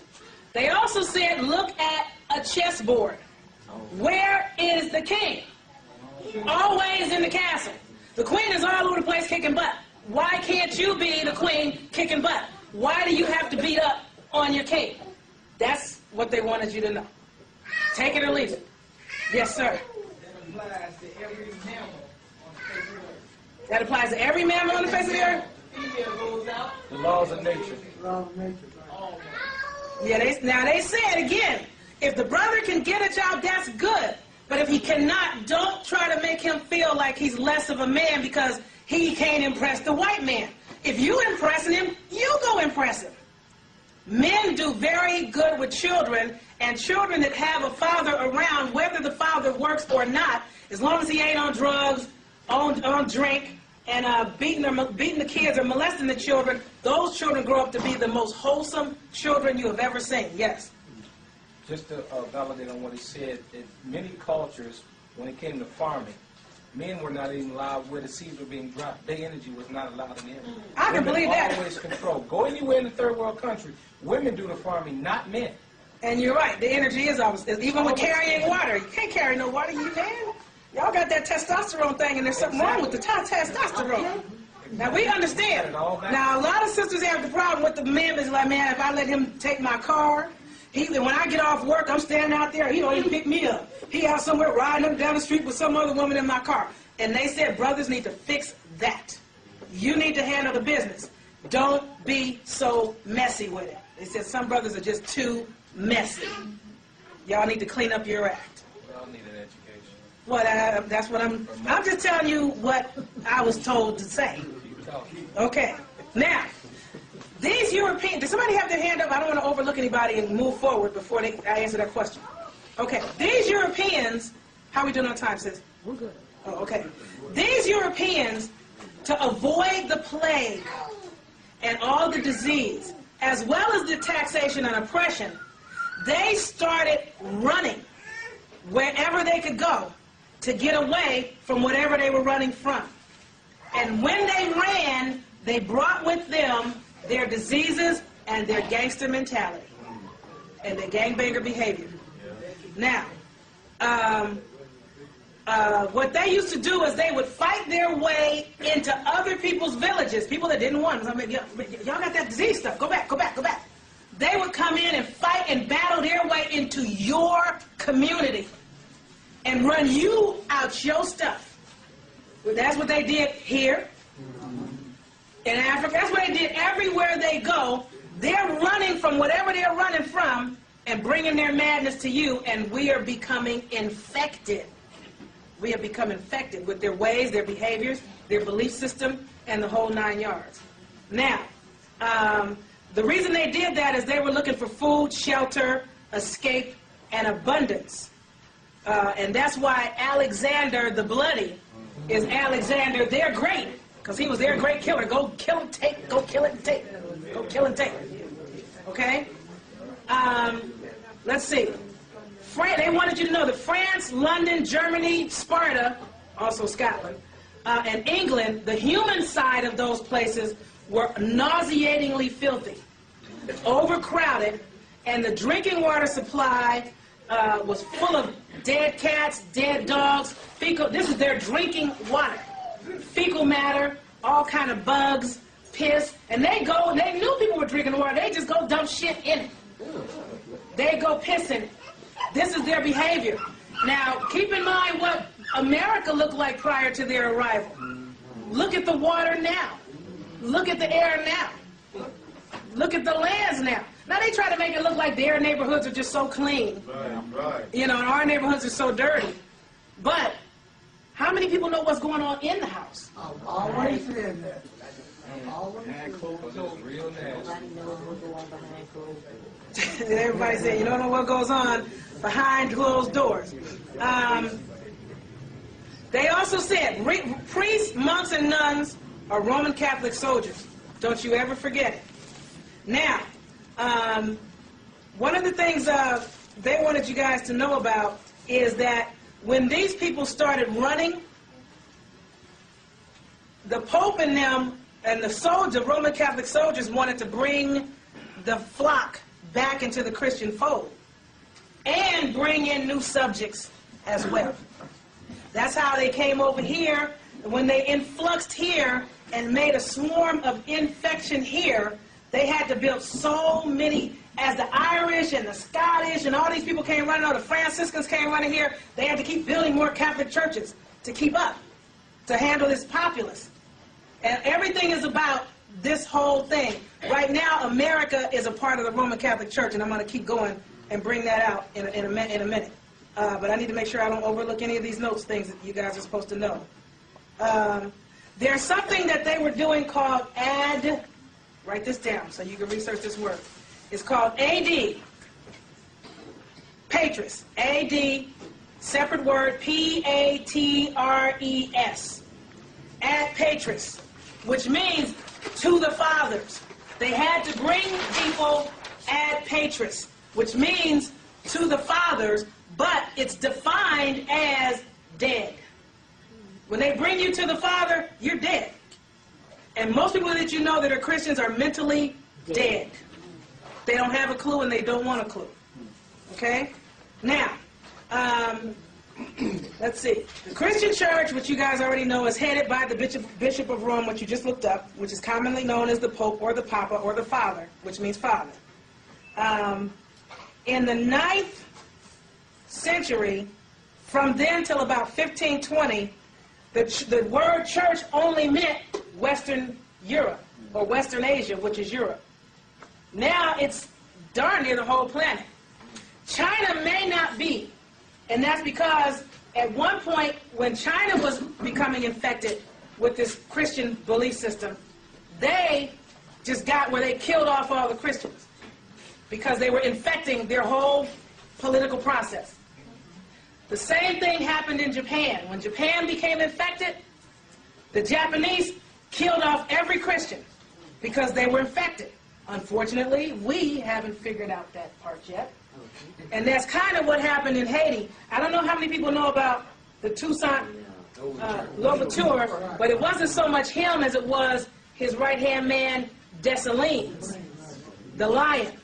Dessalines, he decided one day that he wanted every pink person on the island dead and hanging from a tree by sunrise. He made that I want every white person on Haiti dead by sunup. And by sunup, a lot of people were dead, but not everybody. This was the problem. And this is the problem that our people are going to have, if and when anything ever jumps off. What happened was, Dessalines soldiers, a lot of them were half-breeds. Well, man, I can't kill every white person. My mama was white. My granddaddy is white. And they had that kind of dichotomy of loyalty. When you have your loyalty split, you can't be on any side. And unfortunately, our people are very infected because a lot of us have that, you know, these half-breed people that if anything ever goes down, you can't get to the white boy because you got to go through these niggas first. Okay, when I say niggas, we're not niggers. Niggers is them. They're the nigger. They were coming here wearing knickerbockers, and knickers means to cut, and they're cutting everything up and dividing everything up. Niggas and negas and nagas is another word for God, and I'm going to give you these spellings to look up at a future date. N-E-G-U-S, for those that don't know the definition, and N-A-G-A-S, for those that don't know the definition. Those were just melanated people that were, for lack of better words, gods. And you know I don't like gods because that means German. Your hand is up, sweetie? Yeah, when you was talking about add pictures, Mm-hmm. you said it was of the Father. To the Father. To the Father. Okay, now you said that any dead entity. No. The phrase ad patris, when you in Latin it's ad patris. It translates in English to the phrase to the Father. But when you look it up in a Latin dictionary, the definition of the word ad patris says dead. Right, that's where I was going. Okay, now when you said these are like gifts to the Father. Yeah. Meaning, Yeah, they're bringing everybody. Meaning all dead people, right? Uh-huh. Okay, so now, as of the, Say it loud. As of the 14th Amendment and the every railroad, Supreme Court case, everyone is considered dead. Yep. Why? Because you never said anything about your status, who you were, and what's going on. So in the United States of America, every single person that resides within the Atlantic or Pacific Ocean is dead.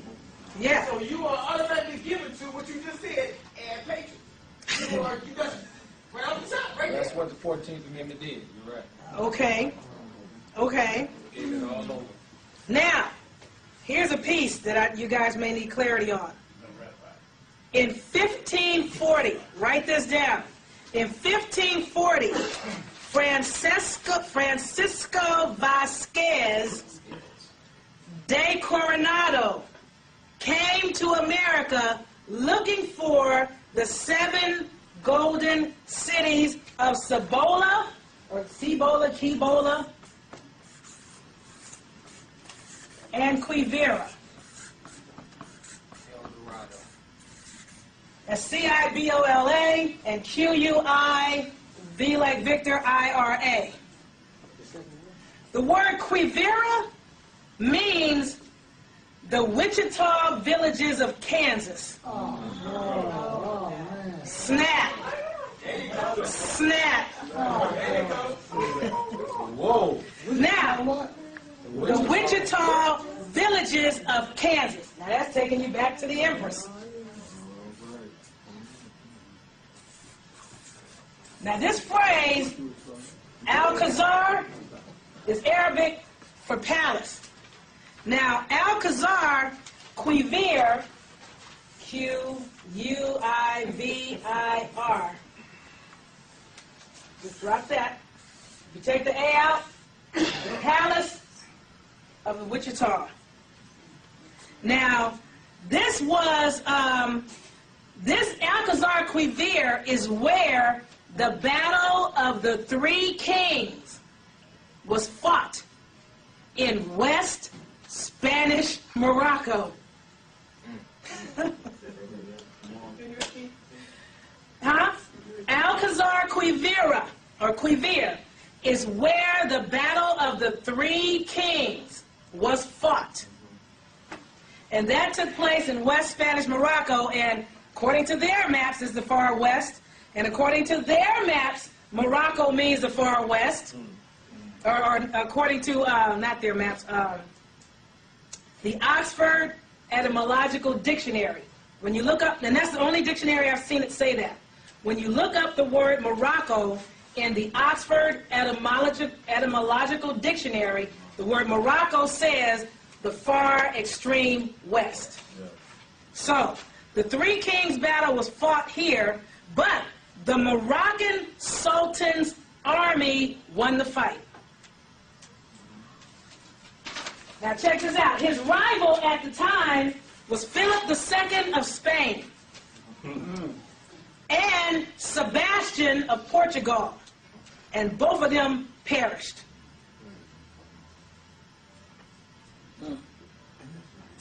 Now, this is what I wanted to point out to you guys about how they play with words. Al-Khazar Quivir is really this. And you guys are going to be like, now how did they, this is what I want to show you guys about, remember I was telling you last year how they play with words all the time? And if you don't know your letters and you don't know your words, you really don't even know what you're looking at.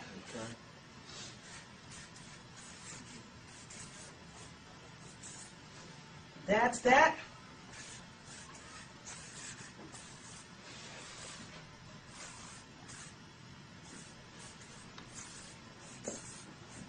They took these two whole phrases and now? Oh, okay. Okay. They took these two whole phrases, Al-Khazar Al-Kabir, or the alternative, which is Khazar Al-Kabir, and shrunk them down into two words, Al-Khazar Quivir. And they told me to give you guys a 10-minute break.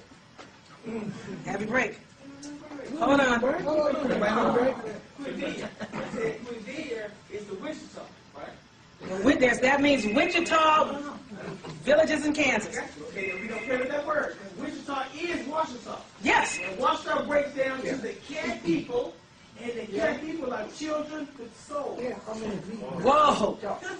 Washita breaks down the Cat people, and Cat breaks down the people or children with souls. There's the soulless people, and the people with souls. The cats are the people with souls. And you know what's really deep? Is when you look in the dictionary and you look up the word Negro. Now, we know we're not Negro, but we know when they use it, they're talking about us. When you look up the word Negro in the regular dictionary, it says in there, people that have soul. This is a phrase that is applied specifically to Negroes. Melanated people. Or, well, we know it's melanated people, but they say Negroes. I'm trying to use their... One more for you, the brother gonna bring to take tomorrow. Sing it louder. Psychiatry. Psychiatry breaks down to the study of the soul. Soul. Everybody been study of. The R Y on the end is R-I, which means head. There's no rest in Hebrew. The C-H-I-A-T means is cat. What is the cat? The cat is the head soul. What are we talking about? Us. You. Us. Psychiatry, study your soul. Let's stay trying to study you. And the Augustus said that. You got to go in yourself. Your answers are inside you. But they want you guys to take a break. And everybody keeps looking at me like, girl, give me a break. Now, it's claimed that the Christian Crusades commenced in the 12th century, which would be around 1100. In 1139, Pope Innocent II placed the Templars under an exclusive vow of obedience to the Pope. The Templars, also known as Knights Templar, also known as Poor Knights of Christ, also known as Temple of Solomon, which I look at Solomon. Can I flip this up? Now this is not something I saw in any dictionary. It just looks like this to me.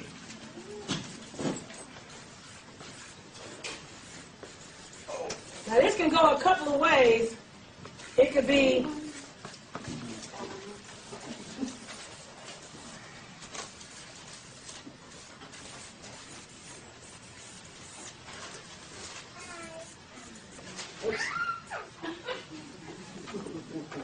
the Temple of Solomon looks like soil man or solo man to me. You know, it depends on how you break a word down. But, soul is soul. Yeah, but with them, I just showed you how they play with words. Maybe it's soul, maybe it's soil. I don't know with them. This is not our language. We have no idea what this spell is right here. Anyway, this group attracted what they consider their brightest and best. You leaving? Oh, I'm just going to get some of my... Yeah, he leaving. We put him out. Oh, okay. Now, at this point, their objective was for the Crusaders to fight the defense or to protect the Christ tomb against the Muslims, which means melanated people or Moors or, y'all, I don't know, Muhammad Ali, whatever. All these other things they used to call people that were dark. Because Mu and Moor just meant dark. Oh, wait, there's more timeline on here, isn't there? I gotta give you guys the rest of this timeline. Now, in 1233, the medieval Inquisition was launched initially to investigate the Albigenses. Torture was customary, and a guilty ruling meant confiscation of your property, all of it. In 1302, Pope Boniface VIII said, "It is absolutely necessary for the salvation of every human creature to be subject to the Roman Pontiff," which means to the Pope. In 1478, and I think I missed the date, but in 1478, Ferdinand V and Isabella began the Spanish Inquisition, which is different from the medieval Inquisition. Both of them were a problem for our people everywhere you went. But, and this was under the approval of Pope Sixtus IV. The popes always named the Inquisitor General for Ferdinand and Isabella. And the objective of the Spanish Inquisition was to spy out Moors and Jews that had been converted to Christianity, but were not really Christian. They just acted like they were Christians for the purposes of surviving. Because, you know, at first, if you were Moor, if you didn't convert to Christianity, you could either be killed or, I want to use the word expelled, for lack of a better word, sent away. So a lot of people to stay on their lands, they said, okay, well, we don't want to die and we don't want to leave, so we'll convert. So when they would go out and investigate these people under this, and Moors are who? People that look like you.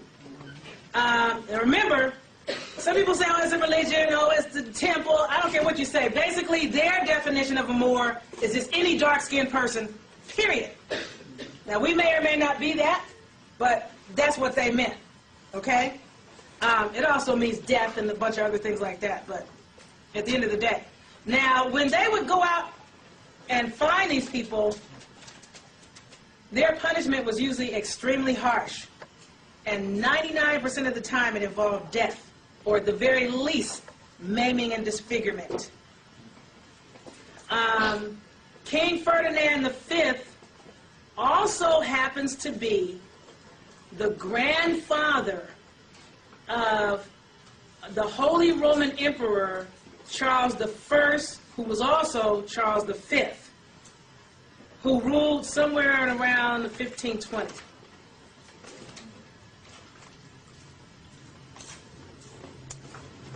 Now, Pope Honorius II, or Pope Honorius, which is spelled Honorius,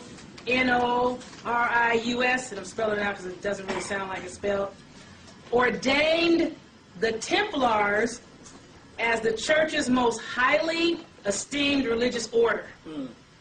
Upon joining the order, all initiates were required to donate property,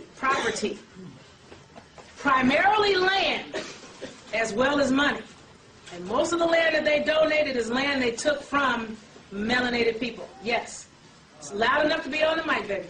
In astrology, Louder. the number 90 means something that you must overcome. Astrology. 90 miles from Chicago, right here, where we are, is this basilica made out of gold. 1,300 pieces of 23-karat gold. It is called Notre Dame University. If you want to see a replica of Notre Dame, you go to the west side of Chicago on Central Park and Washington. It's called the Garfield Park Golden Dome. And it has Christopher Columbus, Isabella, and Ferdinand over a pool of water in the front and facing one in the back, showing you the sun rising on the east, rising on their empire, and in the back, Christopher Columbus showing the sun setting on their empire. That's interesting because Christopher Columbus came over here under the red cross of the Templars. See, a lot of people don't know these connections, but I'm going to connect these dots for you guys, and y'all just going to be like, oh, shoot. Because you know all this stuff I'm telling you. Most of you have heard all these things before, but you just need to get the overview and the big picture to connect the dots so you can follow just how this went down. Now, when Pope Innocent placed these Templars under an exclusive vow of obedience to him, approximately 10 years later, Pope Eugenius III gave the knights the exclusive right to wear the Rose Croix, spelled C-R-O-I-X, which is also known as the Rosy Cross, which is also known as the Red Cross. And when New Orleans went down, where did everybody send their money? To the Red Cross of the Rose Croix of the Roman Pope. And people in New Orleans are still trying to get their little issue. Because we don't know or didn't know the game. You gotta know the game. When you get the game, it's like, oh snap, I'm not falling for it anymore. Yes, sweetie. Loud. In this book by the Rosicrucian, the book is titled The Rosicrucian Cosmic Conception. It says that the people, the black people that reside in North America, are the direct descendants of the ancient Lemurians. Yes. They are the direct bloodline descendants Of the Lemurians. of the ancient Lemurians. Yes, we are. That's what even the Emperor said that. What's the name of that book again? The Rosicrucian Cosmic Conception. The Rosicrucian Cosmic Conception. By who? Max Heindel. By Max. Oh, Max wrote that? Max Heindel. He's got some other stuff out. Now these knights called themselves Brother Mason, known today as Freemason, because they were convinced that they were building a new world. And their mission, their sole mission, is to destroy the ancient world and develop the new world or the modern world. Now check out what I'm going to move this. Check out how I look at this. Because I'm just looking at the game with the words. The words develop and modern. I see the word devil up. Get the devil up. Bring the ancients down. I also see modern or modarn or modam. To damn the Moors or darn the people of Mu, to bring you down and bring the devil up. That's what I see. The word develop, because isn't that what it says? The mission of the Freemasons, Brother Masons in here, is to develop, to destroy the ancient world and develop the new world or the modern world.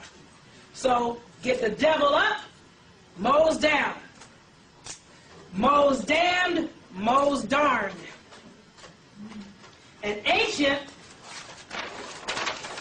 let me see where that is, because I wasn't going to give y'all the words just yet. Let me see if I can find that in these notes real quick.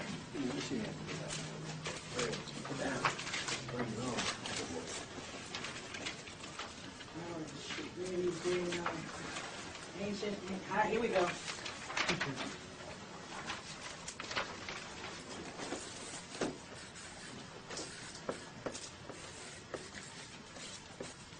Ancient. Now, in the law dictionary, according to them, anything that's 20 years or older is ancient, according to Black's Law definition.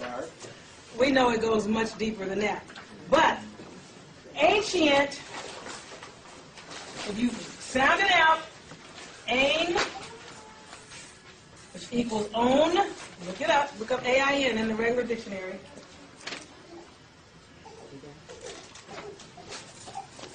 myself waiting and nobody doing this, so I'm going to keep going.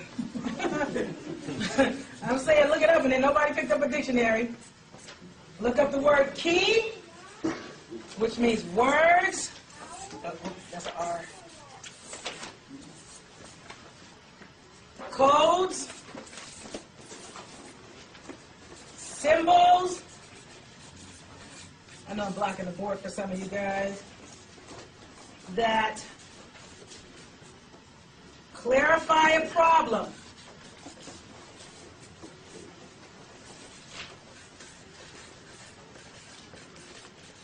This will be an E. There's so much else I could write here, and I don't want to even write it. But the word key also equals ka, or the word kai. And ka, when you look in the dictionary, people talk about the ka and the ka and the kaba and the kabbalah and the kabara, because Kabbalah is really the kabara, because L and R are interchangeable. So the word ka, I'm going to get you in a minute, second brother, is pronounced, when you look in the dictionary, it should be pronounced K. K-bala. K-bala.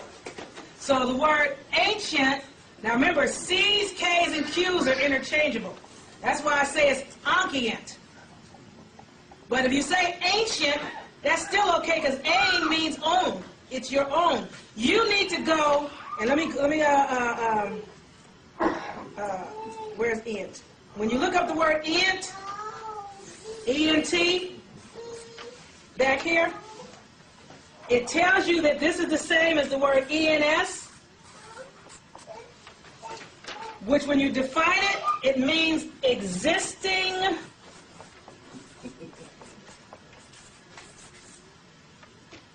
real thing. Also means to be.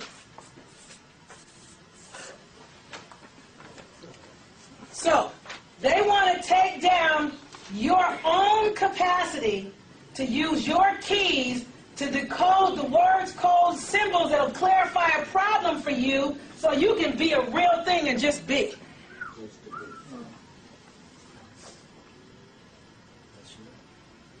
And Ankh basically is eternal life. If you can get to your Ankhians, then you can live forever. But they want you to follow them to hell.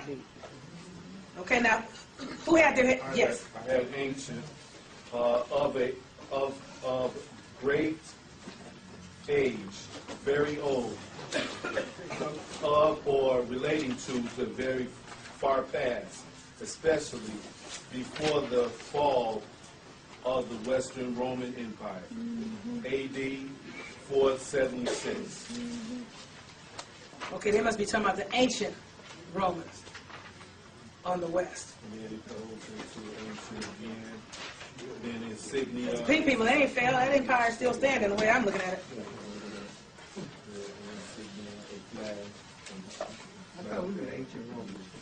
Right. That's what I said. They must be talking about the ancient Romans when they talk about, or the Ancient ones when they talk about the fall, because the current Roman Catholics, they're still standing, and they're standing because they're standing on who? You, me, us. Only ancient ones. Yes, we're the Ancient ones. Now, the word K or Ka, when you get the key, which is K and Ka, Ka, which people say Ka, but it should be pronounced K, is defined as a spiritual entity that is an aspect of the individual that lives eternally. So they've taken out that which is real and meant to be here forever, that has, as the brother said, a real soul. The soul man. They took the soul man and made him a solo man. Under Solomon. Right? All right. Now, let me get back to where we were going. On Friday, October the 13th, in 1307. No, wait. Let me back this up. In 1302, when King Philip IV of France asserted his sovereignty on his own freaking soil, which by the way, challenged the sovereignty of the Vatican and the Pope and the Holy Order of the Temple, Pope Boniface IV was in charge at the time, and that's when he made that statement that I was telling you earlier when he said, in response to this King Philip IV, it is absolutely necessary for the salvation of every human creature to be subject to the Roman Pontiff. That was his response. So what happened, because they were not concurring, is that on Friday, October 13th of 1307, King Philip arrested every single Templar in France, except for 13 of them. He tried them, and he found them guilty of using the Kabbalah, which was blasphemy and magic. And as a result, 50 knights were burned at the stake. That's why they say the number 13 and Friday the 13th is bad luck. It's bad for them. Okay? I mean, I know you guys have heard this stuff before, but hearing it and pulling it together and connecting the dots are two totally different things. We originally getting 13 colonies, too. And yes. So 13 wasn't that unlucky, because like the brother said, they wound up getting 13 colonies out of this deal, and now they have more. They got more than 13 colonies. And as a result of standing on this soil, they're taking down the rest of the world under the name of us, the Americans, who ain't got a clue, because we're Christians. Okay, now, let me just let me make sure I'm giving you guys what you need, because I don't want to be out of order here. I got to make sure that I don't overlook anything at all. All right. All right. Now, one of the things that they vowed to do, this order of Masons, is to, by any means necessary, take out our people. Here it is. I'm looking for this. The Roman Catholic militia of the Pope became resurrected at a later date after King Philip, killed all these people. In 1534, now we know about saints, right? What you got to do is become a saint. Saint Ignatius de Loyola, who has all these Loyola universities everywhere, founded the Society of Jesus. He was their first superior general, and he founded many of these colleges called Loyola colleges and universities, but originally, and still, the colleges are especially for the training of Jesuit militia. Whoa. Whoa, yeah, that's deep. Originally, there were 6 members that eventually grew to 60 members. And I'm wondering where the 600 comes in, because now I'm hearing 666. Okay? But I haven't got the 600 connection, but I know it's there. Pope Paul, now these people also took an extreme oath of obedience to the Pope. But Pope Paul III approved De Loyola's plan to infiltrate all levels of the world for the church, and this was done in 1539, beginning with the first 60 men. So he had 6, then 60. They started with 60 men to do this. I see your hand over there, sweetie pie. I'm going to get to you in a minute. I got to drop this. This had a massive impact on the United States of America and still does to this day.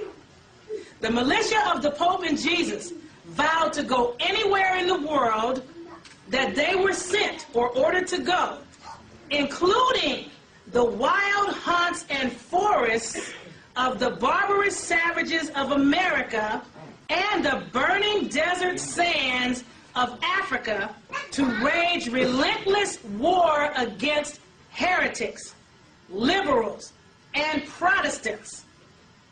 Now, Protestants are people that protest. They don't agree with what you do. Heretics are people that just want to make their own choice.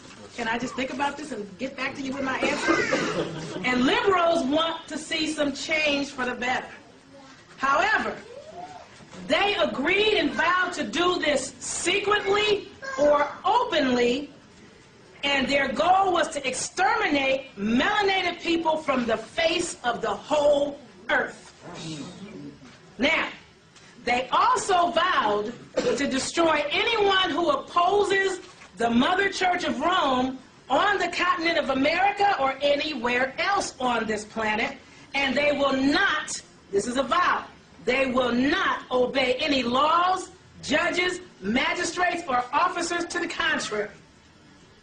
They will assume any pretense, join any affiliation, and act like they're a part of any religion or any appearance in order to ascertain a connection, whatever is necessary to get next to whoever they need to get next to, or to acquire whatever data they need to acquire so they can further the position of the church. Yes. Loud, brother. President General is the black pope. His name is Popenbach. The order, this is what the order does. Louder. They go across the country, they go across the planet, and they set up governments.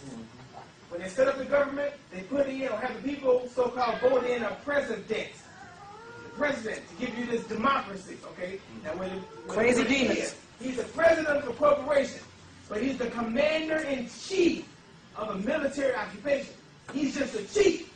And there's a general that's over him. He's just a chief. The little Indians. Like Bush. They're all over the planet. But the Jesuit general is the general over every country on the planet. That's absolutely accurate. Now, these orders that are given by this general are to be followed. They vowed, now listen to this. This is stuff that you guys used to equate to slavery, but it's really the Roman Catholic Inquisition. Even though they no longer have an organization that they call the Inquisition, you can best believe the Inquisition's still in order. They can change the name of Sears and call it Kmart, but it's still Sears at the end of the day, if you ask me. So, they vowed to hang, burn, waste, boil, flay, strangle, bury alive, rip up the stomachs of women's bellies and wombs, crush infants' heads against the walls, execrable race. Who did they do that to? Us. And we didn't even know that that's what it was about. We thought it was something else. So anyway, if they cannot do this openly, then secretly they're going to use poison, bullets, knifings, strangulation, or whatever is necessary, and it doesn't matter what honor, rank, dignity, authority, wealth, or position of the person. Malcolm, Martin, Huey, keep it going. Keep it going. Toussaint, keep it going. Nat Turner. All these people were taken out by this little Roman Catholic militia. And some of the people that took those people out and helped take those people out look just like us. They didn't even know who they were working for and didn't even know what they were doing. When it's over at the end of the day, when they get through with their agenda, has anybody seen the most recent version of, what was that movie, baby, we were talking about? About the Indian chief? Geronimo. Where they got these so-called Indian scouts to assist the Europeans taking down other so-called Indians. They come along and they'd show the European where to go, and they'd interpret for them, and they'd tell them everything they needed to know. And at the end of the movie, which is, you know, depicting the true story, they have all these scouts lined up with their guns, you know, the Indians, which we know at the time were Moors. And they went down the road, they told them stand up, they went down the road and took everybody's gun, and they still standing there thinking everything is cool. Now, they finally, after they captured Geronimo and had him on the train to go to jail or whatever they call the jail, just to get him out their way, because he was a major problem for them. Then, all these scouts, they said, okay, now, you guys get your asses on the train and get in there with Geronimo. You're going to jail, too. And they were like, wait a minute, but I'm a good soldier. I was working for you, and I'm a scout. I'm an Indian scout. And they were like, and thank you for your help. Bye. Whoa. All these people, and somebody sitting in here works for them. I guarantee you there's an agent sitting up in this room recording something and go back and report to their master. CIA, FBI, ETA, DEA, these alphabet people whose names are made up with various alphabets. You don't know who you work for, and you don't know what you do. Just so you know, I know you got to get a check.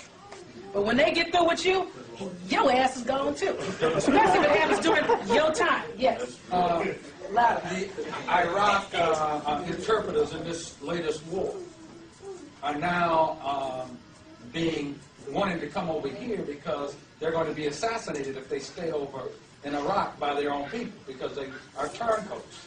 And the American government said, we've used you, you knew what you were getting into, and they're throwing them to the wolves. That's what they the get. same thing. Now, a lot of people, they do let the turncoats come here. But when they get through with their agenda, because they're not through, they don't know when they'll need these turncoats again. When they're done, they don't need none of them. When they get through with you, agent, in the wolf in the mist, sitting here in sheep's clothing, and I don't know who you are, but you do know who you are. When they're done with you, you gone too. So, just like, well, I'm not even going to go there. Let's just keep it moving. Let's just keep it moving. Let's just stop. Now, these were the orders. Now, we know of some people that they shot, and what are they doing? They're poisoning the water, the candy, the toothpaste. They're chemtrailing the air. They have news for you. They are on a mission, and their mission is all about these nasty, dirty, filthy, flea-ridden, bug-ridden, tick-ridden, nasty, doo-doo eating people that were all about something that ain't about us, and we decided we wanted to be them. Yes, ma'am. That just brings me Louder. to what you just said about the flea-ridden thing. I was watching this documentary. I can't remember what it was, but it was about European clothing and where it came from. Yes. And the thing about the furs. Have you heard about that? Yes.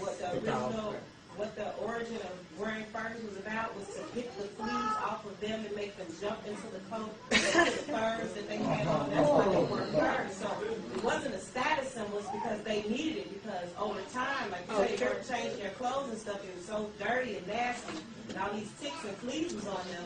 They found that wearing animal skins would keep the fleas from attacking them, and they would jump into the coats. And that's where wearing furs came from.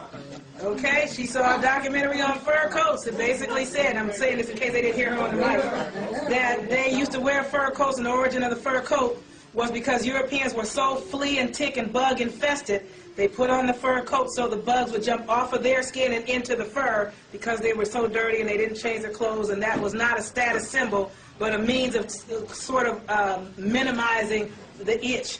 Debugging. That's a better word. Debugging. Debugging. Now, these orders that are given are to be followed without question from any unknown superior in higher ranks. Although unbeknownst to them, secret societies of coadjutors take lesser oaths of allegiance to the Roman Catholic militia. But they don't know that's what they're in. They can be of any nationality, any race, any creed, any denomination, any sexual preference, or any gender. At the end of the day, you just do as you're told and don't ask no questions. Your orders still. If you've taken an oath to be in anything, you take orders from the Pope if and when it goes down, or if and when they need you. You may not have done anything yet because, it doesn't matter yet. But it'll come to a point where if this jumps off where they'd like it to, they're going to need you. Jesuits are authorized to use the arts of war, cunning, intrigue, deceit, hypocrisy, espionage, prevarication, craftiness, casuistry, mental reservation, manipulating public opinion, plots, scheming, trickery, cheating, guerrilla tactics, cloak and dagger, diplomacy, or any other means necessary to propagate the agenda of the Roman Catholic Church. In 1584, Pope Gregory XIII issued issued the Directorium Inquisitorum to officially give Jesuits the right to deal in commerce and banking. They control education, medicine, agriculture, that's Monsanto and Cargill and the seeds, mass media, and now they control genetics and DNA splicing. Got a patent on everybody in here. Okay? But I'm just connecting the dots so people can see it. Now, one of Loyola's older brothers sailed on the same boat when he was younger to the New World with Christopher Columbus. Oh yeah, one of his older brothers. The goal of the initial 6, who were anywhere from teenagers to 20 years old at the time, was to take the Holy Land. Can I move this up again?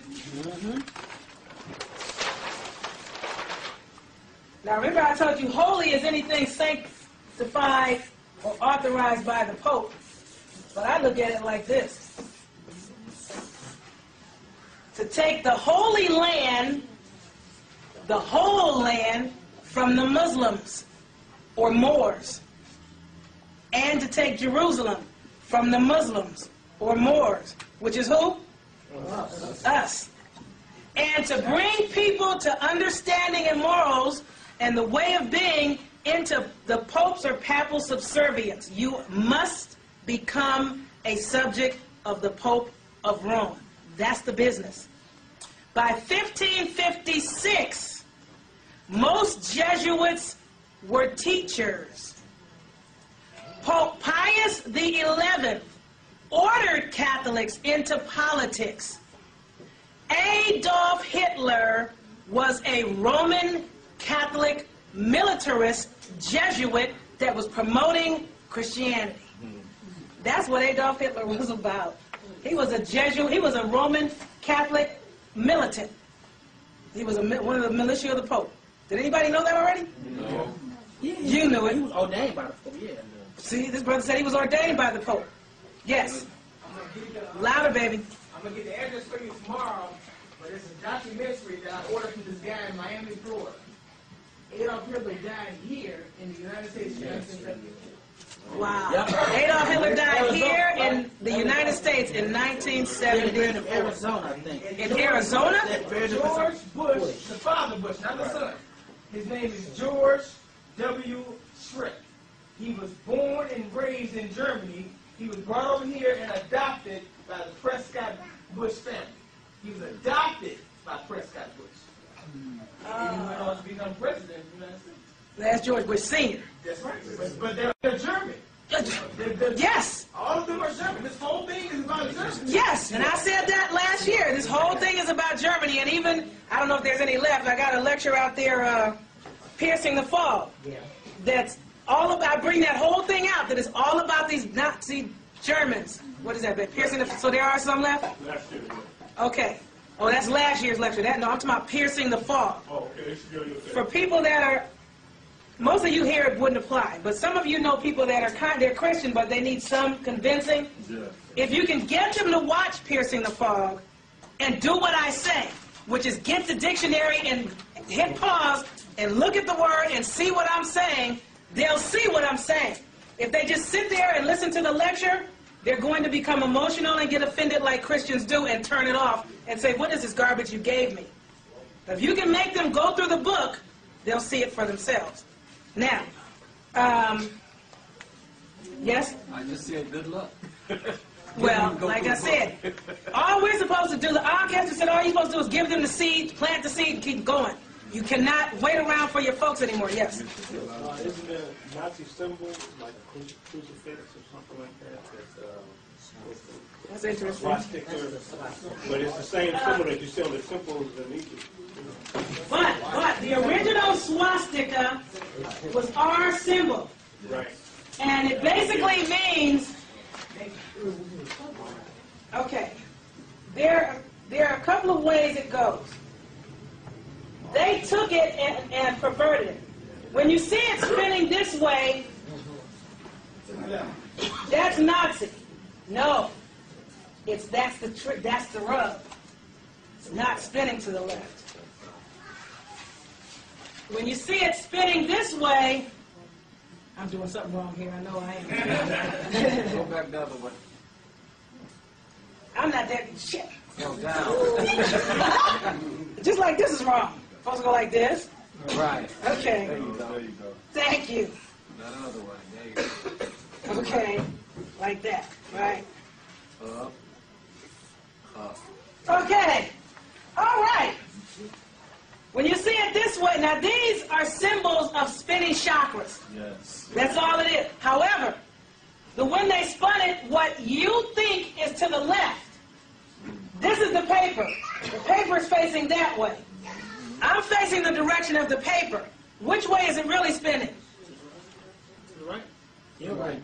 To my right. Yes. But it looks left to you. Yeah.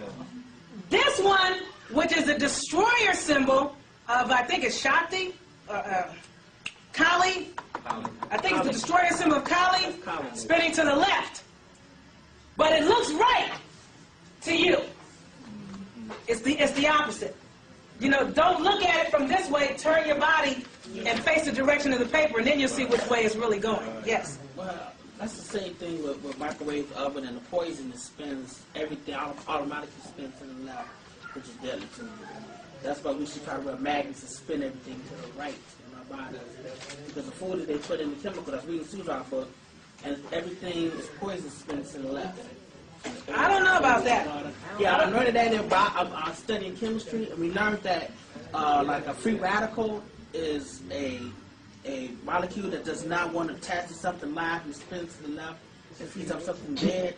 Any chemical or anything that's not live always spins to the left. Go ahead, bro. Okay, well, keep in mind, the polarity of the planet is such that right now, when you look at the spinning water, it's going down around to the right, which is what you're talking about. Because it's in the northern hemisphere. When the magnetic field continues to come down, which is us starting to come up, it's going to start spinning the way it's supposed to spin. Right. To me, it's spinning the wrong way now. Yes.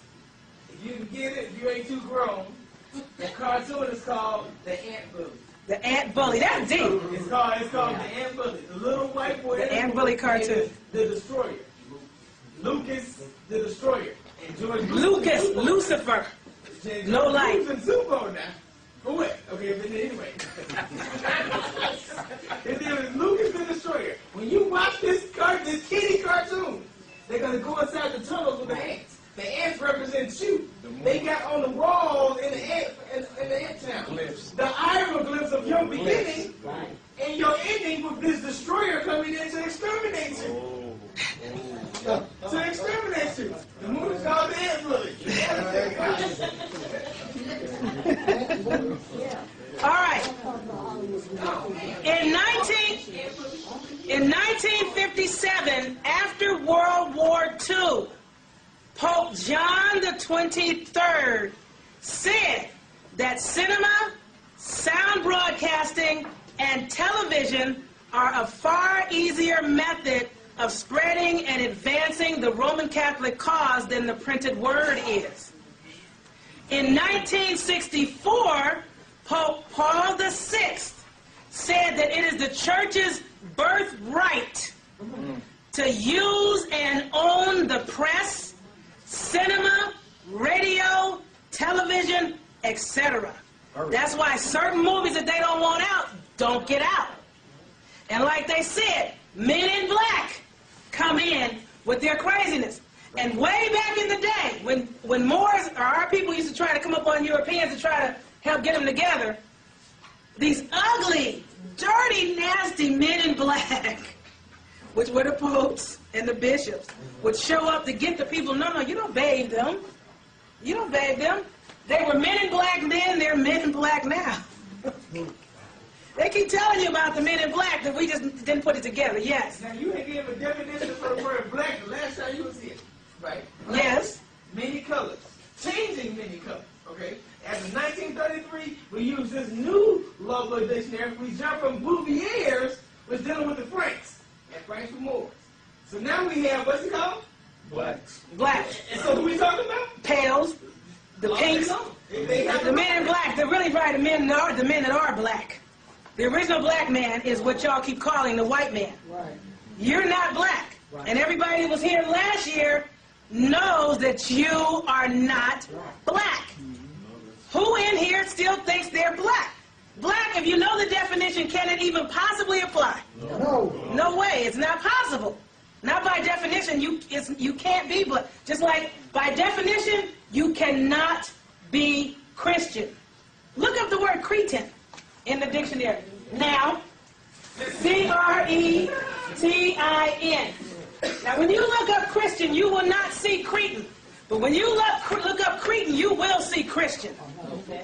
And a good definition, a good dictionary, when you get into brackets, will say a Cretan is a stupid idiot, a stupid, obtuse person. Sounds about right. Huh? Sounds about right. But it'll say, in the brackets, it'll say, from Christian, it's Christian. The origin of the word, you see it? The origin of the word means Christian. And the word Christian means stupid idiot.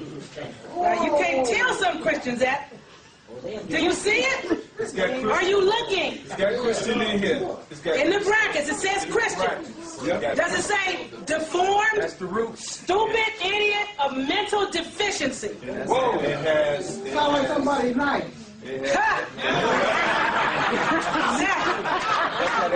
Now you guys need to see it, especially if you're a Christian. It has. You need to see it. A Because person. once you see it, with creatism, Cretinism. Nobody can take it from you once you see it. They can't tell you nothing. and then it says Nothing. slang, idiot, and then it goes down. It says human being, poor fellow, That's them. and then see Christian. See? Now when you get to, now if they had in Christian, see Cretan, I guarantee a lot of your folks wouldn't be one. All right. Now, I knew you guys would like that piece. Now, Also says innocent victim. You ain't got a good dictionary. no, that's a good definition. A stupid, vulgar, insensitive person. Oh my goodness gracious. Now, unfortunately, I used to be one. I used to be a Christian. I think all our people were. Most of the people running around today that look like us, you are here today most likely because your ancestors converted to survive. So most likely, your grandmother, great-great-grandmother may have been a Christian. You may have lost it somewhere along the way under your mother because around then, depending on your age, you're talking about the 60s and the 70s and the drug era, your parents were too busy, some of them getting high to take you to church. You understand? So, you were the lucky ones because you didn't get caught up too deep in it. Because if you were caught up that deep in it, you couldn't be here today sitting here talking to me or listening to me. You'd have got up and left long ago. Okay. Now, remember, one of the ways the Jesuits did do what they do and keep control is the current Roman Catholic Church is primarily an Italian institution. Right. And they bring that out in, what's that, no, there's a movie, there's a movie, about the gangs, the mafia, Godfather 3.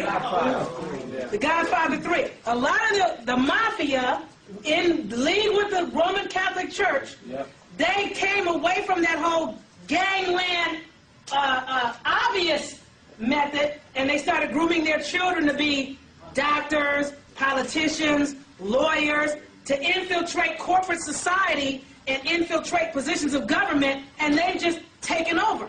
The mob has taken over. Because that's what they are. They are the mafia with the mob mentality. That's them. Is your hand up, sweetie? Oh, okay.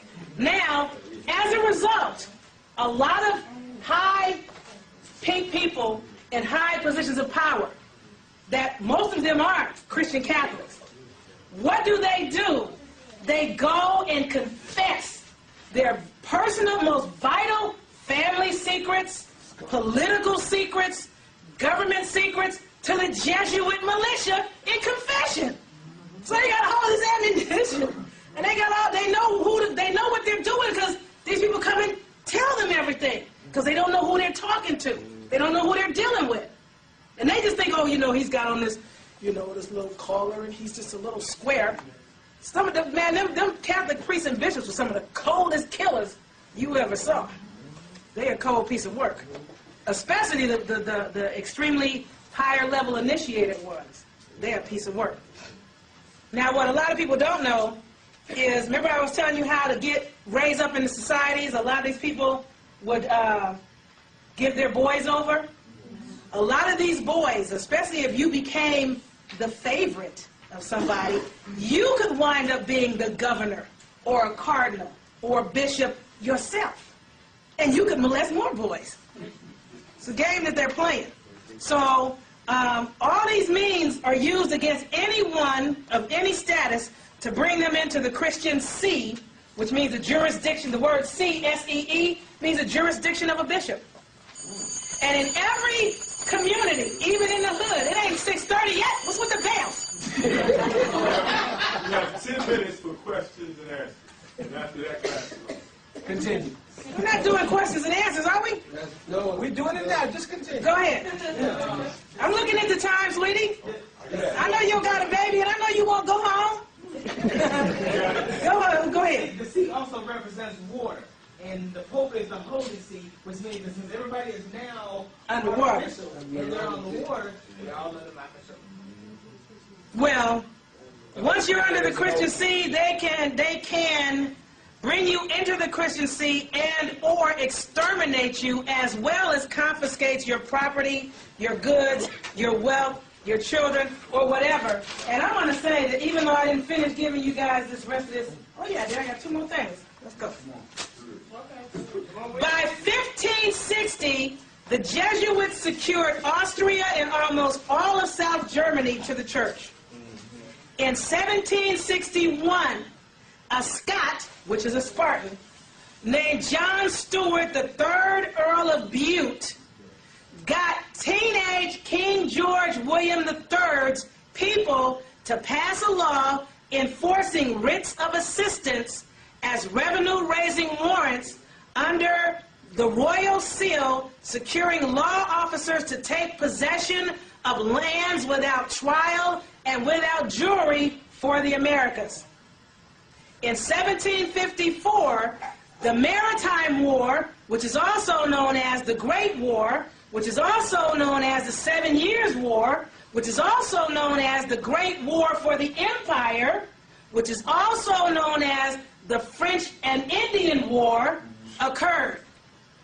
Now, this caused British Virginia to be attacked by the Franciscans, which is the Roman Catholic Church, who was helped, aided, and assisted by the frustrated Indians.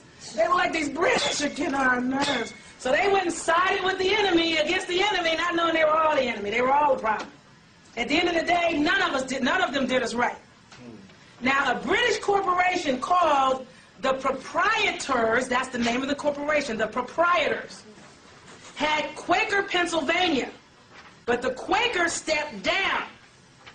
The Americas got overrun by French Roman Catholics, or Franciscan Roman Catholics. These Catholics were still running from the Great Plague, and that included the Irish, the Scottish, the French, and these other European people who were running, trying to find some liberty from taxation and oppression. They used their gangbanger mentality, like I said, to take everybody out. The Templars became known as the Teutonic Knights and the Rosicrucians in Germany and Austria. The Scottish Rite in England, Edinburgh, London, and Americans Freemasonry. And because, you got to keep in mind that all of the people that signed the Declaration of Independence were Masons except for 5. The Illuminati is what they were called in Spain and Portugal. So you got to know that all these people are the same folks. And like I said, Columbus came here under the Red Cross of the Knights of Christ to take possession of Los Indias, which is the Americas, for King Ferdinand V of Spain, who happened to be the grandfather of Charles I and V, which was a Holy Roman Emperor. He wasn't at the time, but he was going to be the future Holy Roman Emperor. And Loyola was Charles's best friend, one of his best friends. Now, the word vicar is, well, let me take it back. The word agency used to be synonymous with or the same as the word vicar. The name or word city, in every single case, the word city signifies a bishop's seat. No place in England was called a city unless it was governed by a bishop. Rome is a federal city in the See of Baltimore, Maryland, that you now call Washington, D.C. And that is how you know we're in Rome. Tomorrow, I'll tell you how to survive their fall. Good afternoon, everyone. Welcome to Chicago, Illinois, Common Law Lectures. What is today's date? Sunday the what? 18th. Today's Sunday, March 18th, 2007. Yesterday when we left, this lecture that I'm doing is about how to survive the fall of Rome. Yesterday, I had to clarify for you that this was Rome and show you, and the evidence that you can go and find and research. That's why I gave you the names, the years, and dates, and things like that to validate that what I'm telling you is accurate. Because in order for you to know that this is Rome, you have to see that for yourself. In order for you to survive the fall of Rome, you have to know that you are in Rome, and a lot of people were not aware that this was Rome. One of the things that we left here yesterday closing on was that Rome is a federal city in the See, S-E-E, of Baltimore. And the word See means the jurisdiction of a bishop.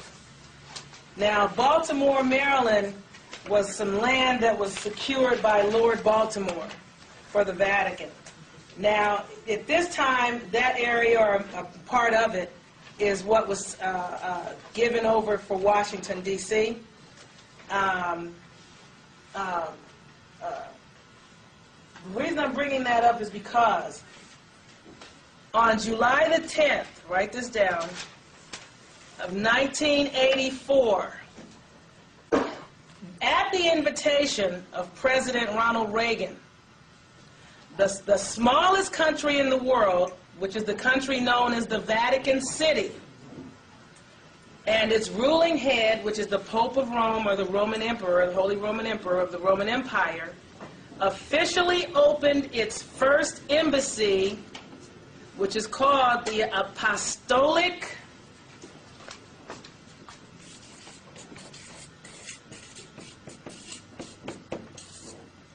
Nunciature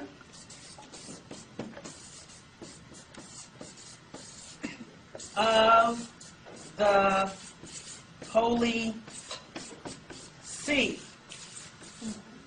That was the official opening date, and it opened at 3339 Massachusetts Avenue, Northwest, Washington, D.C.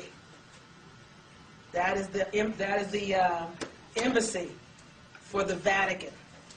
That's when they set up shop for real and made it official. They were always running stuff, but for those that didn't see it before, you really need to see it now. Yes. Address again? 3339 Massachusetts Avenue, Northwest, excuse me, Washington, D.C. Now, how many people have noticed the fasces? The fasces, I can't really draw it, but it's like a bundle of sticks. Usually whenever the president is talking, I'm not a very good artist, it's bundled together, a bunch of sticks. Dr. Suzar would call it a bundle of penises, knotted together. You guys know Dr. Suzar, right? She wrote some very powerful books. The first that came to people's mind was a book called Blacked Out Through Whitewash. It's a big book, and it's about $50 a book. And then her next biggest bestseller is a book called Drugs Masquerading as Food. We got that. That is a bestseller amongst European peoples. Yes. And this is another, because today we're talking about how to survive the fall of Rome. This is another great survival booklet, which the sister said she has some information that she is going to pass out regarding this book. It's called The Black Empowerment Survival Guide Now. You can get this book directly from Dr. Suzar at her website, which is suzar.com.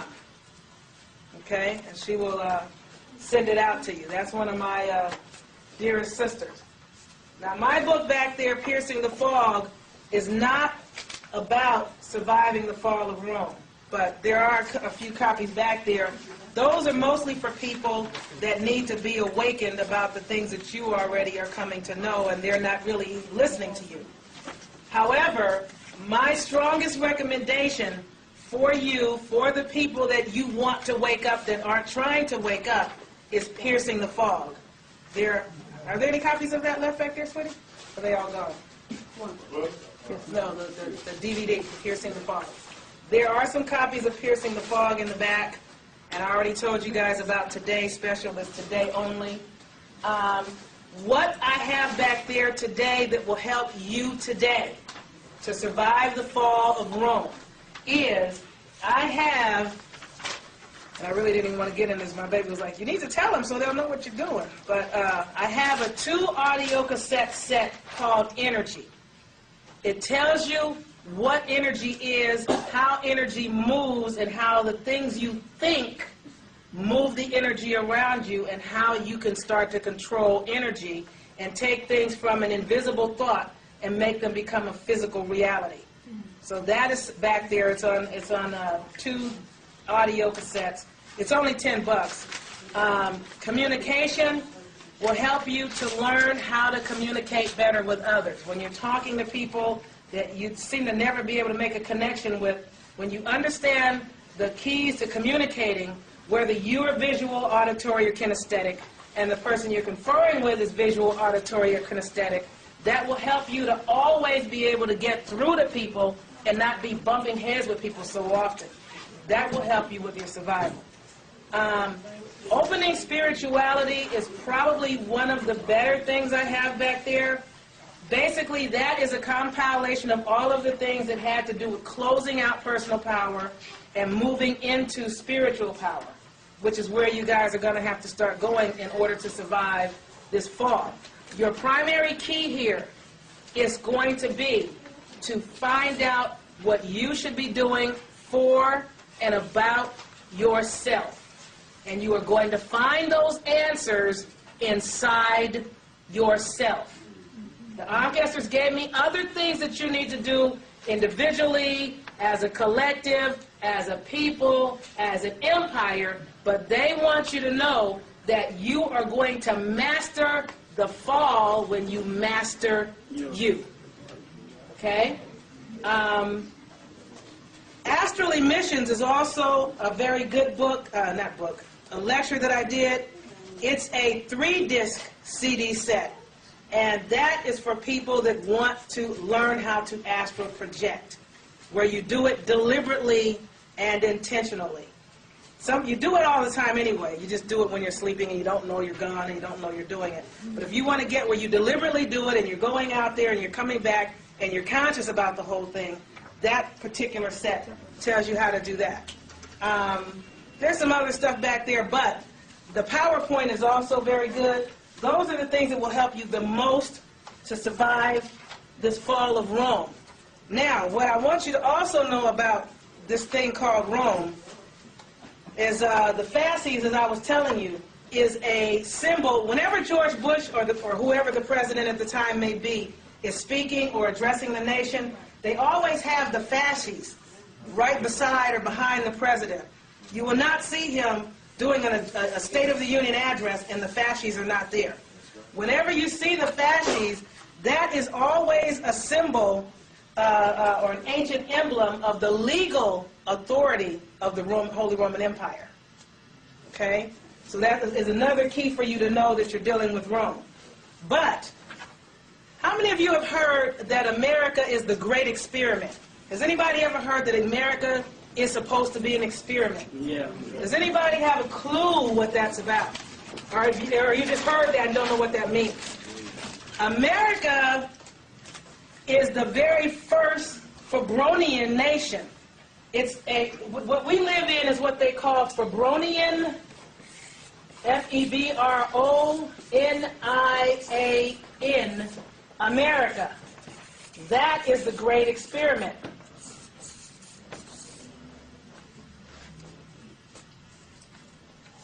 Now, what America is a Bellarminian Commonwealth.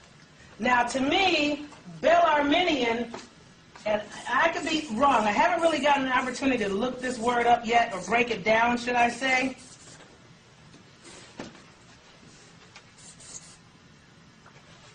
That's an N. B-E-L-L-A-R. Can you see this? Yes, yes. Oh, yes. okay. B-E-L-L-A-R. B-E-L-L-A-R-M-I-N-I-A-N. When I look at Bellarminian, I see Bella, and I could be wrong, which means war and belligerence.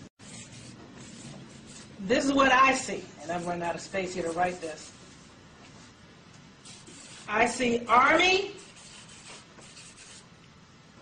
and I see minions. That's what I see when I look at Bellarminian. I see a warring army of minions. You know, but I could be, again, I haven't broken it down. When I just first look at the word BAM, that's what my eyes pick up. And that is really what the corporation called the United States of America is. A warring army of minions that goes around the earth just raging war against anybody and everybody that has anything they want to take, and they take what they want and leave the spoils, if they leave any spoils at all. But what it is, the concept of a Febronian America involves the decentralizing of the Roman Catholic Church into independent, secular, national churches called states. And those states are ruled directly by kings and princes. You notice you don't hear queens and empresses, you don't hear females. But by kings and princes united under the Pope and paying tribute to Rome, or the Roman Catholic Church, Vatican. That's what a Febronian America is. This is the very first Febronia. That's what the experiment was about. Now, this is the correct political term for it. America is the first Febronian, Bellarminian, Democratic, Republican Church state. That's what it is. We're the first. Okay?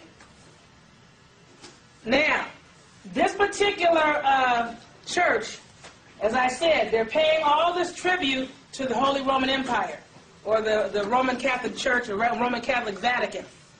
And a lot of people need to come to the understanding, or the knowledge, that the Rothschilds, which are guardians of the Vatican treasury.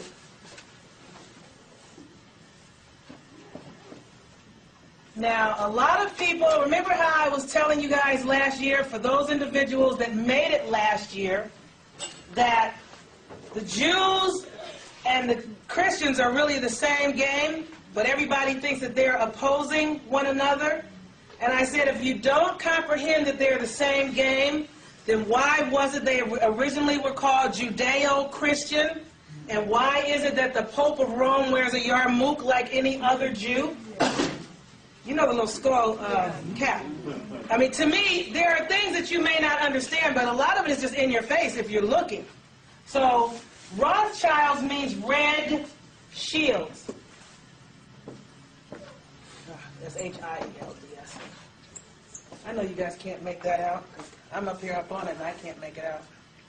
Anyway, Back in the day, when Rome when Caesar's soldiers would go to war, they would go out into battle and they would have red shields that were painted with red. So that's where the red shield concept comes from. Now, the Vatican Treasury holds all of the imperial wealth of Rome that they have stolen from melanated people all over the planet. And the Rothschilds family are the guardians of that. And they're supposed to be Orthodox Jews that are guarding the treasury for Roman Catholic so-called Christians. To me, there's something to be investigated there, and something that you guys would probably want to get a little bit more clarity on. I want to get into another concept that you want to know about these Templars before I get into the concept of giving you the things that the ancestors want you to start doing to save yourselves from this fall. What I'm doing now is connecting today to yesterday. They did a trading places with us, and I'm going to show you that so that you see how that was done. This is what the Templars were really all about. The Templars, who were supposed to be Jesus priests, they believed that Jesus would never, if he were in fact God or God's son, would never lower himself to coming to earth in the form of a so-called human being. And if he really was God or the Son of God, he wouldn't have done that, and since he did do that, then he must therefore have been an imposter. And as an imposter, that made him a false prophet. So, if he's a false prophet, he's of no value. And as being someone of no value, then he deserved to be crucified anyway. Now, they felt that he was sent by the powers of so-called darkness, and nobody really should care what happened to him.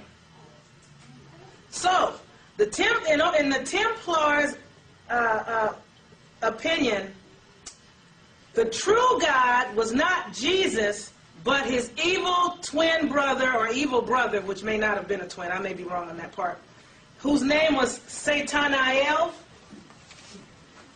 S-A-T-A-N-A-E-L.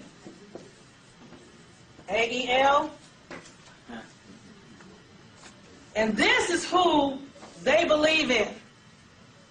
Now, they feel that the word apparently he is supposed to, Satanael is supposed to have lordship over the material world, and he alone can enrich mankind. Now, who's mankind? No. Did you say us? No. Them. He alone can enrich mankind, which really has nothing to do with man. Satanael is represented by the Kabbalan goat head, or you see this pentacle I have around my neck? When they turn it upside down, that's supposed to be symbolic of a goat head. But a lot of people used to wonder, well, why do Moors fly the Moorish flag, which is a green flag or a red flag with a green star in the middle, upside down? It looks like a satanic goat worshipping thing when you do it that way. The reason the Moors were flying the flag upside down is because our nation was in distress. Whenever a nation goes under attack and they are having severe calamity, they turn the flag upside down as a sign to others that we're in trouble and we need help. So when the Twin Towers, for example, were taken down in New York, if this nation was doing what it was supposed to do, and I don't know if they were or not because I don't watch the news, then the so-called United States of America flag should have been turned upside down because we went under what they claimed was an attack. You understand? Okay. However, the way this particular nation of people, the Adamites, or the Templars, or the Jews, or the Christians, or whatever you guys want to call them, Europeans, white folks, call them what, pink people, I don't know. And don't think that I dislike pink people. My stepmother was pink. I have sisters and brothers that are pink. And I love them. I have one sister, she's blonde-haired with greenish eyes. And she passes every day for white, and that works for her. Her son looks white, and he used to date a very dark sister, but now he married a white woman that had children and has white-looking children with her. They're doing the wrong thing. One of the things that people want to know, we were discussing something yesterday at dinner last night, all of us, and Omari, and he was saying our people still haven't figured out that we need to apologize to Europeans for the way they were treated. And I was telling him, you kind of have to understand that our people did do an apology for the treatment. What our people did, according to the Ancestors, is they deliberately put themselves into a dormant, unconscious state. And as a result of that, it's like that story about the tortoise and the hare. You're the tortoise. You can always stay in front. But here comes the little hare. In order for the hare to get half a chance in this race, the tortoise had to go to sleep. So we deliberately went into this unconscious, we don't know, we don't remember squat state, so they could evolve spiritually and catch up. However, now one of the things that some of us did, and I think this is where a lot of the disagreements occurred, a lot of our people did not feel that we were supposed to crossbreed with them because they were, since we made them out of part animal, it was against the law to have intercourse with an animal. However, there were some people that felt like, but this animal has been genetically enhanced and modified to be very man-like. And in order for them to continue to become more man, we're going to have to crossbreed with them to breed more animal out, breed more melanin in, and breed their tails away. That, I think, is where a lot of the conflict between us came from. Has anybody ever heard how the Moors were fighting amongst themselves? Yes. That was something kind of to fight about. Yes. So, some people went on and did the interbreeding, but Europeans did not understand what we were trying to do for them. What we were trying to do for them was make up for the mistakes we made with them. Making them was a mistake. Enslaving them was a mistake. Treating them badly was a mistake. And the only way to make amends for that we could come up with was to go in a dormant state, in a sleep unconscious mode, and become like dead people so they could evolve spiritually, and for those that wanted to go there, to interbreed with them to darken them up. As they got more melanin and got darker, they were going to become more man and less a kind of man. Do you understand? As they got darker, they were going to get more soul, they would get more compassion, that would make them, as we were talking about yesterday, with some of the movies like the new version of The Time Machine and Queen of the Damned, to make them day walkers, for lack of a better word. You get them the melanin, that gets rid of the blue-eyed and the inability to see that well at night, or the inability to see that many colors, or because they have color blindness, they have night blindness, that's a blue-eyed problem. They don't hear this, like we hear certain things, they don't hear the beats that we hear because they need more melanin to pick up what we pick up. You feel more when you have more spinning superconductors. However, instead of them breeding in, as the Holy Bible talks about, I forget which version of which book, but one of the books talks about them needing to be grafted in. They were supposed to get grafted in. And early in the day, we were grafting them in, and then somebody in their camp decided, no, we're going to have miscegenation laws. It's against the law to interbreed and crossbreed, and I guess some people on our side made that same decision. But the fact remains, there were those that were breeding with them and those that were not. Those that wanted to go into the unconscious state and those that didn't. So we didn't agree on how to handle it. But at any rate, they did not, most of them did not take the time to evolve spiritually. And a lot of them refused to breed in and be grafted in. We got to keep the white race pure, is what they say. At the end of the day, we knew they only had a certain amount of time to do that. And again, they did not understand what we were trying to do for them. Now, those of you that saw, what is the name of the movie? Rabbit-Proof Fences, they spun it around and said, we didn't understand what they were trying to do for us. We didn't need them to do anything for us. We were trying to help them out. If, in fact, they had worked on evolving spiritually, like a lot of the so-called New Agers, they may be able to make the transition into the amplified frequencies because the world is getting ready to transition into a higher frequency. Anybody that's not ready to shift up into the higher frequency is not going to make it. You're going to be trapped for I don't know how long, maybe forever. Now also, those individuals that did not graft in, because they could spiritually evolve or graft in to evolve. They had two options. They refused to graft in, so now they're left out.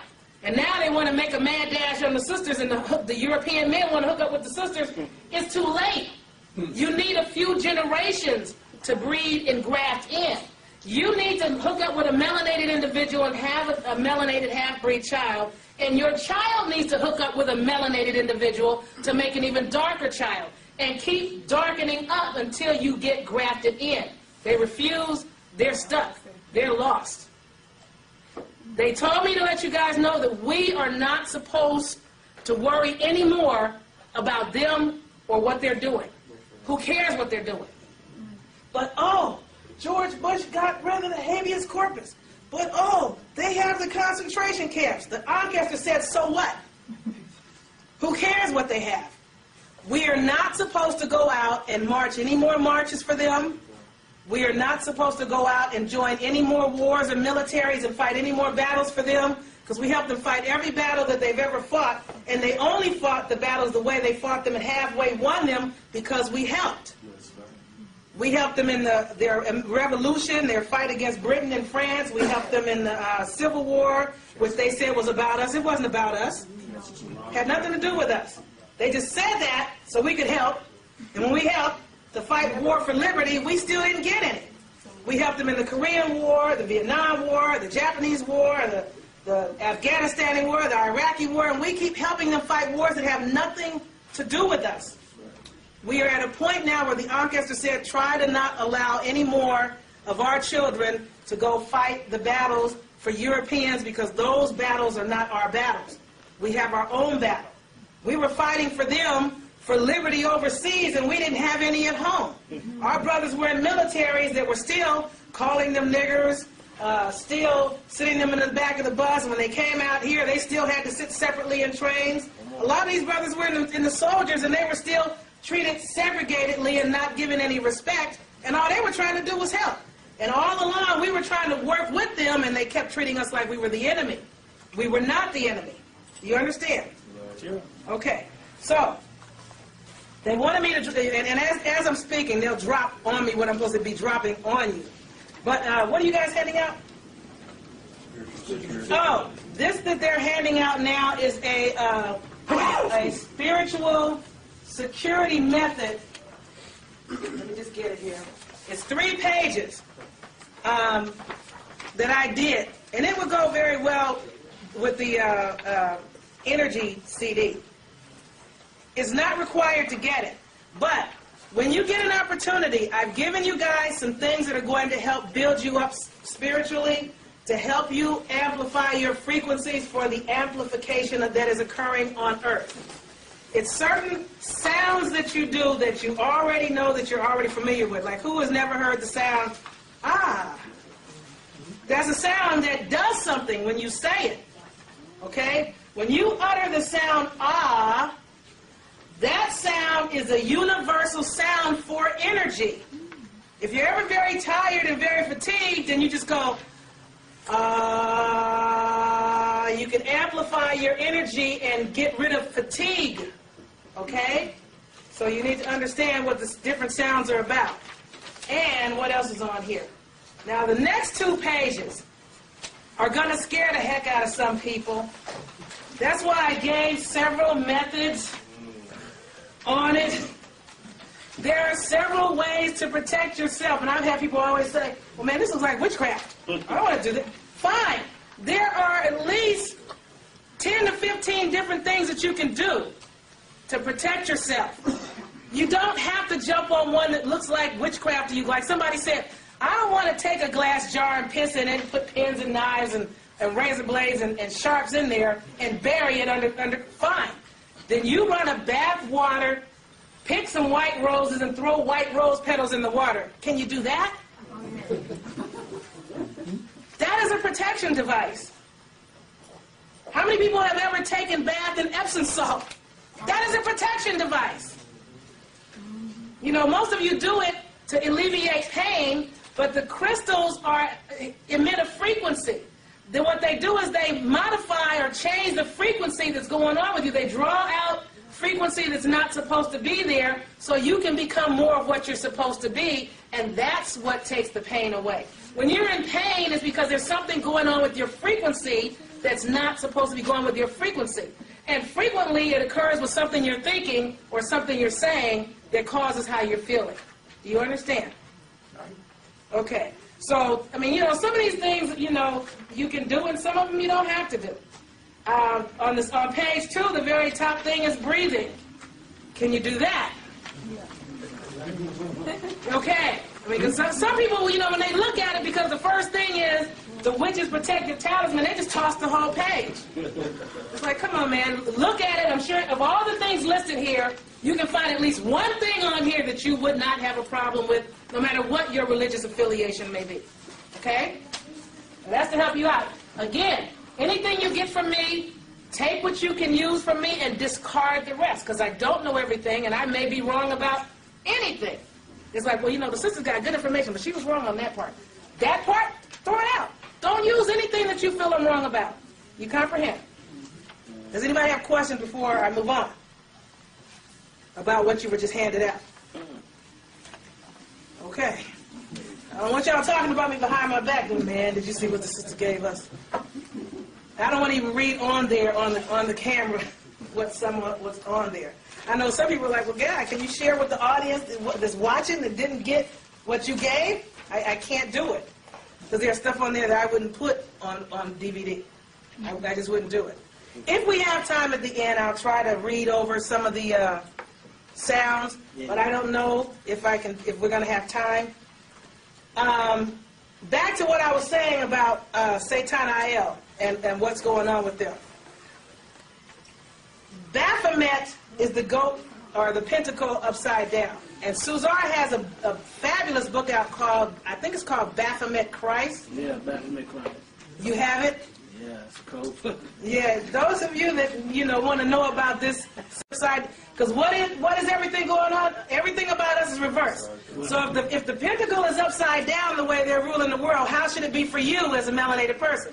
Right side up. Okay? Now, and the pentacle or pentagram or five-pointed star is a very powerful piece.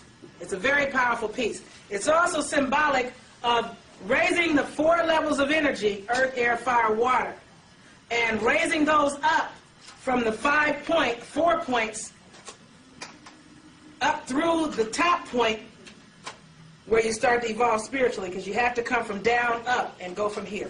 Fifth element. Huh? Fifth element. Yeah, the 5th element, exactly. Precisely. All right, now, the Baphomet, according to them, when some of them were cast out, because those of them that we were able to train, remember I said yesterday they were very unteachable people.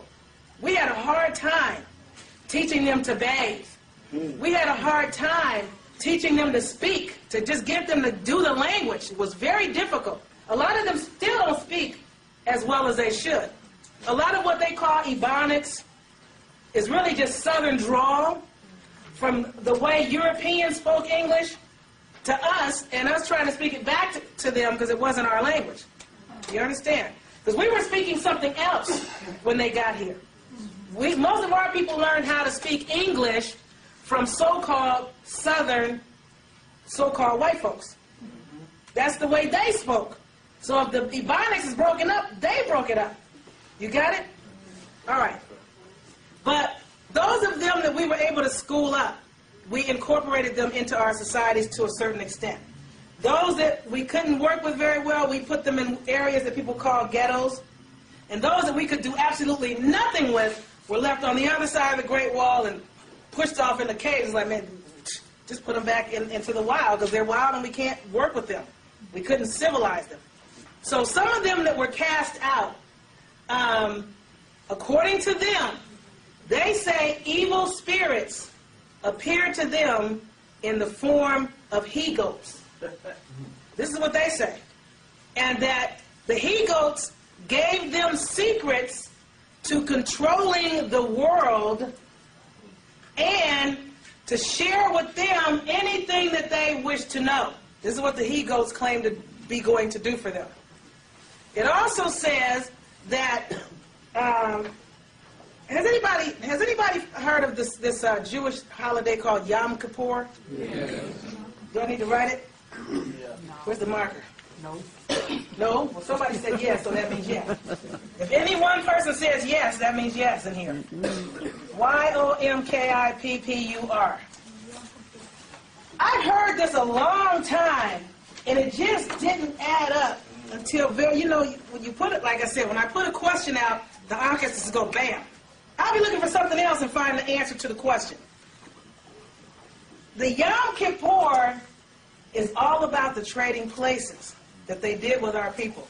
This is a particular ritual where once a year they take two goats. Apparently one of them is what you know as white and one of them is what you know as black. They kill one of the goats and they take the blood from the goat they killed and sprinkle it onto the goat that is left alive. Okay, that'll work. And they send the goat off into the wild or the wilderness, which is symbolic of sending it into the world. The goat that is left alive is the scapegoat that escaped. And it is supposed to take and bear all the sins of the so-called Jewish people that you guys call white people. However, what it really is a magical ritual that they do every year so they can keep trading places with us. We run around here as their scapegoat. I have a little list, and I hope I can get to it quickly, because I want to share with you guys some of the things that we have been running around bearing for these people. I guess just wanted you guys to know this. I'm assuming that's why they gave it to me, so I could give it back. And if I can't find it, I'm going to have to shoot from memory, and I don't like shooting from memory. The original black man is who? Them. Yeah. Who's the black man today? Yeah. So apparently, they claim us. Yeah. The original Negro was them. Somehow today, the Negroes are us. The original colored people were them. Meaning, they have red eyes, green eyes, blue eyes, or whatever. Blonde hair, black hair. We're not rainbow-colored people. No. They look more like rainbow-colored people. The original ghettos, who lived in the original ghettos? Who knows enough about history to know that? The so-called Jews. Now, today, who's supposed to be in these ghettos? Us. Who were the original Slavs? S-L-A-V. The slaves. Them. Now, who's carrying the slave story? Us. Who did they kept saying, oh, black people have the Mormons. Black people have tails. We have tails. Do we have tails? Have you ever seen anybody, other than brothers that have the ones in the front? I mean, how many people did you know that look like us that have tails? I've never encountered any melanated individual with a tail. I know people that have encountered European people that have tails. Some still in place, some that have been cut off. Now, again, PBS ran a special called The Family That Walks on All Fours. And they show the backs of two pink people, naked butts out, with the long tail still attached, hanging from the back. But they keep saying that we have tails. Now, they keep calling us what? Monkeys and apes. What did we make them from? Monkeys and apes. Now, they are the lovers of dogs. I told you guys yesterday about how much, and you guys know how much they love dogs. Man, they dogs can be up on the table. They can be eating, dog licking them in the face. They trying to eat, but they like, okay, dogs. And my brothers today are calling themselves one another what? Dogs. Calling each other dogs. Okay? Who are the, you know, they're some of the best and coldest killers you ever saw, but they keep calling my brothers the killers. They keep calling us the thieves when they've stolen entire continents, entire countries, and entire tribes of people. But we're thieves. Who's the thief then? They are. The original thugs and gangs. What did I tell you yesterday about how they were running to get away from their situations? They ran into other people's villages and communities, and they came with a gang mentality, like they showed in Gangs of New York. But who are they calling gangs today? My brothers. So, we're called the criminals, the dealers, but the last time I checked, it's the Europeans that have the planes and the boats and the friends that are customs officials that they can look the other way or pay them off. Do you know any young brother in the hood that got it like that they can pay off a customs official and get any massive amount of drugs here? You know any brothers that got customs officials that are friends that'll look the other way? And the average brother can only look so far because somebody white is looking over his shoulder, or so-called white. Is that correct? How many brothers you know that got the boats and planes flying anything here from anywhere? So the drugs, the coke, the weed is all getting here from somewhere. And it finds its way to our community, but we're not bringing it there, and yet it's there. So, if all of these things are the crimes and sins of them, then in order for everything to be applied to us now, and we accept it, and we claim it, somebody has done what they always tell you not to do. They performed a magical ritual under Yom Kippur with these goats, and they got a scapegoat, and that's symbolic of what they're trying to portray in the real world. And did it work? Yes. Very well. So you guys just need, I just wanted to point, how many people saw it that way before? Always. You always saw it that way? He's good. He's good. I didn't catch it. It took a minute for me to figure that part out. Let me make sure I'm covering this here. Yeah, but the Augustans wanted to know that was the trading places thing that we did. Because our people even call themselves Adam. Are we Adam? Are we from Adam? Do we have anything to do with Adam? We are not Adam or Adamites at all. Again, the trading places game from the robbers, the plunderers, the hypocrites that are the common sort, and we bought it and fell for it, hook, line, and sinker. They did a movie called Trading Places. Oh, they do a lot of movies about what's going on, but our people, because we aren't clear, we see it and we don't. You know, you see and you don't see, and you hear but you didn't hear it. I've heard of Yom Kippur for years and the two goats for years, but I just figured this out a couple of weeks ago. And the Augustus said, duh, wake up. Now that you get it, tell everybody else. Because once you get it, it's like, now once you know, the game is like over. It's it. That's it. That's a part of the frequency changing and our people evolving. As you get clear and the fog moves away, so you know where you're going. And you can get there when you can see where you're going. Otherwise, we're going to be running around in circles, revolving.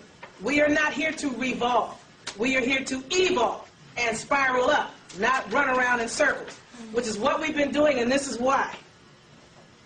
As the brother was saying yesterday, he was talking about cycle or psyche, the word psyche meaning soul. What is another word for Mercury? Psychopompus. Do I need to write this down? Yeah.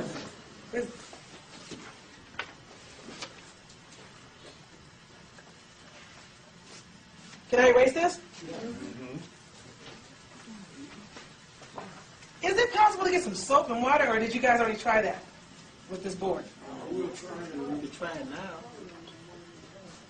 Because I want to make sure that this can be legibly seen on the camera. Psycho is one word, but I'm writing it big because the board is so great looking. If I write it any smaller, I don't think you'll be able to see it.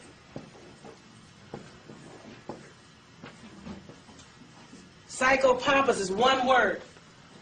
Unless I turn. The word hell means anything Greek.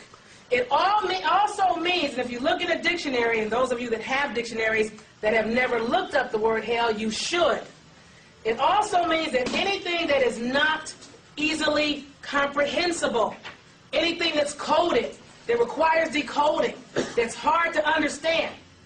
What are the laws and the codes that we're dealing with? They're hell. Most of what's going on is so complicated. All a lot of people are trying to do is get free, and they can't get free because they're having such a hard time figuring out what this game is, because it's not easy to comprehend. But as one of my sisters said, Yaffa, they're Ma'at. Y'all have heard me talk about her. The Ma'at's thing is, look, they're chimps. How hard could it be? We're melanated. The problem we're having is we're thinking too hard. That's her speech. She'll tell you quick. We're more, so we do more and think more and figure there's more to it. It's not. Her thing is they are chimps. There couldn't possibly be that much to it. It's probably so simple, we're missing it because we're just looking too far, and we're looking out there and it's right here. You get it? Right. So, what this is supposed to do, as those that are not appropriate, which is what you guys are all in the process of becoming. Appropriate means one's own. You're going to evolve to your own thing, your own thought, your own frequency, marching to your own drummer, following your own heart and gut, and feeling your own way. You do not need leaders. You are a leader. If anybody's going to follow anybody, they need to follow you, because you're not going to follow anybody. That's not what you're here for. Your ancestors didn't go through what they went through for us to be trying to find some savior for us. We don't need a savior. You save yourself. However, those individuals that follow, thank you, sweetheart. Now that is so much better. That is so much better, Dave. I appreciate that. That'll be helpful for those that are looking on the video camera. Those individuals that continue to follow Mercury, or Europeans and their way, or the Roman Catholic Church and the Vatican and the Febronians of America, because what is America supposed to be? The light of the world. Everybody's supposed to follow this country, and this country is what I would consider Satan's hellhole. Some of the most obscene, unnatural things occur in this country. Isn't this, well, who said that? Say that again. Great Satan. America is like the great Satan. This is like, and anybody that wants to follow the way things are done here is going the wrong way. That's right. However, the individuals that keep following Mercury are going to wind up stuck in hell with Mercury, because Mercury don't want to be there alone. They need melanated folks to go with. Huh? Misery loves company. She said, the sister said, misery loves company. That's true. The individuals, however, that are left behind, how many times have you heard that? Those are going to get left behind. Those are going to be left behind. Those that get left behind that are not following Mercury, those are the people that are worth messing with. That's going to be you guys. Because you're clear enough now, I hope, to see the game that we were all so stuck in. And it's a bigger game than we thought, but it's not as big as we thought, because everybody that I talked to, I know all of you, now that I'm bringing this all stuff to your attention, yesterday, today, last year, didn't you already know it? You just didn't see it that way. Right. And now that you see it, it's like, how come I didn't catch that before? Why didn't I look in the dictionary before? And I've seen these brackets, but I didn't see the brackets. You've seen them, but you didn't see them, right? Right. Tell the truth. You see them, but you didn't pay attention. Right. But so the game is there. So now the jig is up for them when it comes to you guys. So hopefully you can get your people to catch up, but if they ain't catching up, the ancestors got a plan that they want you to do. What they want you to know is your answers, again, are inside yourself. They are not in the church. That's right. And if you keep following the church, and who's the church? The whole body, Rome, and the whole body of what? Christian believers that are ruled over by who? The Pope. And the Roman Catholic military soldiers that are preachers, priests, nuns, bishops, and the like. The Jesuits are the severe army. But Military arm. now these people had a tendency to go around the world in the name of what? They come along in the name of peace as missionaries. Oh, we come in peace. There was a science fiction movie once called Come in Peace or something like that. No, there's a better movie called The Missionary with Robert De Niro. He was younger in it. That's an excellent. There's a better movie called The Missionary. And they came in peace. The missionary came first, and the mercenaries came second. Well, that's exactly what really happened all over the planet. And then the hell and the confusion occurred. So now we just got to get clear and get out of the confusion. We're not going to keep following this critter into hell anymore. Something else the ancestors wanted me to bring to your attention that some people are getting angry about. Back in the, I think in the 80s or 90s, how many people are familiar with the fact that the Seminole Indians in Oklahoma had decided one day, I didn't even see you slide in back there, honey. How you doing? They had decided one day that the so-called black Negro type Indian ain't a real Indian because they had all this money from the so-called federal government. Now, a couple of weeks ago, there was an article in the paper that basically said that the so-called Cherokee of Oklahoma is trying to play the same game. These black Indians of Negro ancestry aren't real Indians, therefore they're not entitled to the rights or monies of real Indians, so we're going to remove them from the rolls. How many people have heard that? Yes. And a lot of people got what about it? Because you know that you're what they call the so-called Indians, you know that was your people. Right. A lot of our people got P.O.'d. The ancestors said, don't. Forget them, screw that and what they're talking about. This is what they wanted me to bring to your attention. One, slap them upside the head with their own garbage. When they say the black Indians aren't real Indians, you need to whip out their dictionary and go, I think black says pale. Look at you. And here's a definition of American that says copper-colored races. You get your copper penny out. Let me get my copper penny out. You tell me, am I the black Indian or are you the black Indian? This is what the ancestors told me to tell you. Come on. And when they talk about the Indians of Negro ancestry from Africa, isn't that what they're saying? Mm-hmm. The ancestors told me to tell you this for them. The Europeans are currently doing all this DNA and genetic testing and tracing. Let them tell it. Everybody's traced back to Africa through Lucy. So if I ain't a real Indian because I'm traced to Africa, you ain't a real Indian because you traced there too. That's right. The ancestors told me to tell you guys, don't get bent about it because they ain't talking about nothing. They're just doing that to upset you and throw your frequency off. Because when you get a little angry, your frequency gets a little distorted and your thoughts get a little scattered. They said, don't listen to the pink man and what he's talking about. Don't follow him and what he's doing. Just stay on your focus. Stay in your 360 degrees because you have to be an unmoved mover, which means you cannot be moved by him and his games and his garbage. You comprehend? All right. Now, there's something else that they wanted you guys to know. There's a legal term called aboriginal title and a legal term called Indian trust.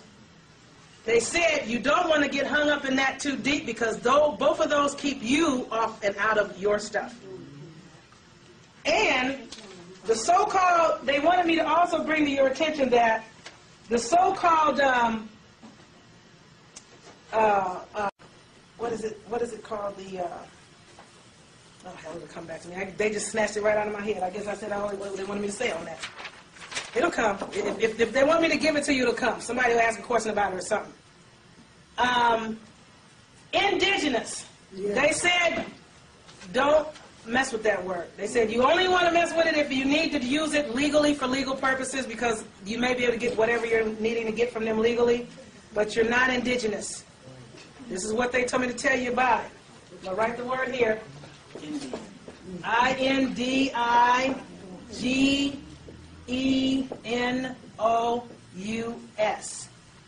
Turn to indigenous in your dictionary now. I looked up that term last time when you told us to look up Autochton. Autochton, yeah. And indigenous came up.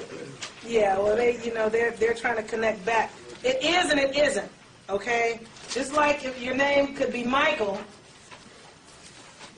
If your name is Michael and somebody calls you Mike, you know they're talking to you, but is Mike your name? No. So, just be clear on that. Now, I want you to look. Remember I told you when you're looking up a word, you should look up every word above and below the word. When you get into the brackets of indigenous, you'll see Indi plus Gina. Right. And indigen with the A in the parentheses. And it'll also, is that right? Indi plus Gina. But look at the word above it that says indigene. Right. Indigene. That says indigenous or native. native. Also indigene. And look in the brackets. It says indigene.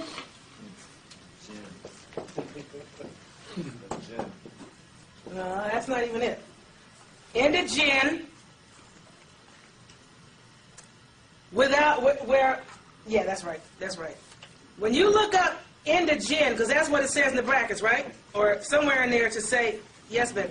Loud enough to be on this mic, handsome, because we want to hear what you got to say always. You put in front of a word in the English language, it really means out. I know. That it's not of. So indigenous, it means not of the gen race. Thank you, brother.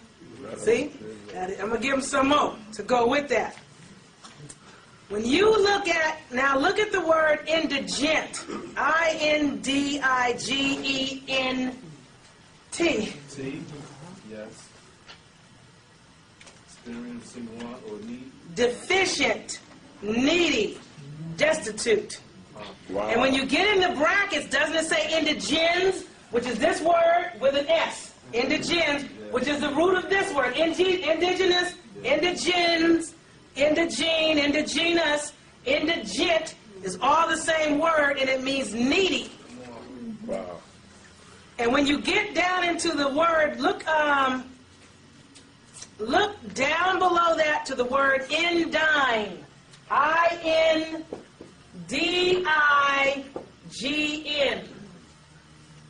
Not worthy. It means you're not worthy. Unworthy. And what do the Europeans go around this world taking everything from melanated people saying? You don't deserve it. You ain't worthy. We should have it. And they did that because they have, what do you call that? The green-eyed monster. And that Ain al-Hassad, the blue-eyed envy. Do they hate you? Yes. With a pair? No. They're just jealous of you. They want what you want, and they want to be what you are, and they want to have what you have, but they're not you. And they're upset because they're not you. They're very angry about it. We gave them the opportunity to become us. They rejected it. And it says that in the Bible. It says something about they rejected the builder's cornerstone or something. The cornerstone is the foundation. Come on. They rejected it. So they can't say that we didn't try to help them. Because some people are like, well, we owe them an apology and we still haven't learned our lesson. They don't understand what we were doing for them, and a lot of us didn't understand what we were doing for them. Now do you guys kind of see what we tried to do and how we tried to make up for the error of our way? You don't see it still. It's okay if you don't. It's okay. It'll come. I see it. Now, there's a good book I want to share with you guys, and when you get an opportunity, if you want to get... Now, the Ankh Esther said to me to tell you, stop reading. They told me enough reading already. We're doing too much reading and too much talking, not enough action. But I know a lot of people still need to see their own evidence. This is a book called The Dictionary of Ecclesiastical Latin. It's by Leo F. Stelton, and his name is spelled S-T-E-L-T-E-N. This book breaks down a lot of the Latin verbiage especially where it's connected to the Vatican and the church. The Dictionary of Ecclesiastical Latin. There are different forms of Latin. This is church Latin. Leo, middle initial F like Frank, last name Stelton, S-T-E-L-T-E-N. I broke down a lot of Latin verbiage and a lot of information about the Vatican. And if you don't think that the Vatican is controlling things, when you get into the back of this book and start seeing how this thing goes, with your insight now and your decoding capabilities now, you will definitely be able to figure it out if you still can't figure it out with me giving it to you. Okay? Let me see now. There was something else that they wanted me to give, which goes back to what the brother was saying about the gen, or the genus. The word genus means a class or group of individuals, species of individuals, a kind, a sort, a class, a race, stock, gender, kind. Genos, see gens. Now, gen was production of genus or kin. And I don't have my dictionary in front of me to see what gens said. But the problem that I had when I got into gens was the word gender. Because when I got into the word gender, which meant a kind, sort, class, and to beget, it kept taking me down, and I wound up getting into genealogy, which is a record or account. But I can't find it right now. There was something I had found out about that word that had to do with the language. Gens is a nation, a family, a people, the chosen people. That's what he likes. Is that what you were trying to say about gens, honey? Or is it, I know there's something spiritual connected to you, what you dropping. The gen race was the first one to come down, and they would have fallen. The gen race was first. Okay. They took the conscience case. They said when we were burning of earth, we were made of earth and fire. We made of fire. And the Creator, when they made the Creator, because they had to turn over the reins to the man that was made out of mud. Okay, he says the gens were the first race to come down here, the fallen ones that had to turn over the reins to the man that was made out of mud and clay, and chimp. I added the and chimp part. Okay. Now, a couple of things that you guys need to be clear about. Oh, thank you, sweetie. Is some of the things that you're calling yourselves. The ancestors want you guys to get out of some of the things you're calling yourselves. Like, for example, yesterday. How many brothers in here now want to be called husbands? No. Housebound servant? What brother wants to be a house slave? Look up the word family. F-A-M-I-L-Y. When you look up the word family, and you get into the brackets, and you may not even have to go to the brackets, it'll tell you a family is a bunch of house servants and slaves. Oh, man. You see it? Who sees it? Somebody see it and want to read it? Loud enough to be on the mic? Because, I mean, if you don't see what I see, then I need to go get my dictionary and come up here and read it to somebody. A fundamental social group in society typically consisting of parents and their offspring, two or more people who share goals, values, having commitments to one another, resides usually in the same place. That's not what I'm looking for. Get in the brackets, man. What's it say about family in the brackets? It says family, household, family, servants. It says servants. Family, household, servants. How many of you guys thought you had a family? Tell the truth. You thought you had a family. And that you thought you were a part of a family. Now that you know the word family means slaves and house servants, how many of you want to have a family? How many of you want to be a part of a family, including the family of nations? Is that why I got treated so bad? I don't know why we got treated so bad.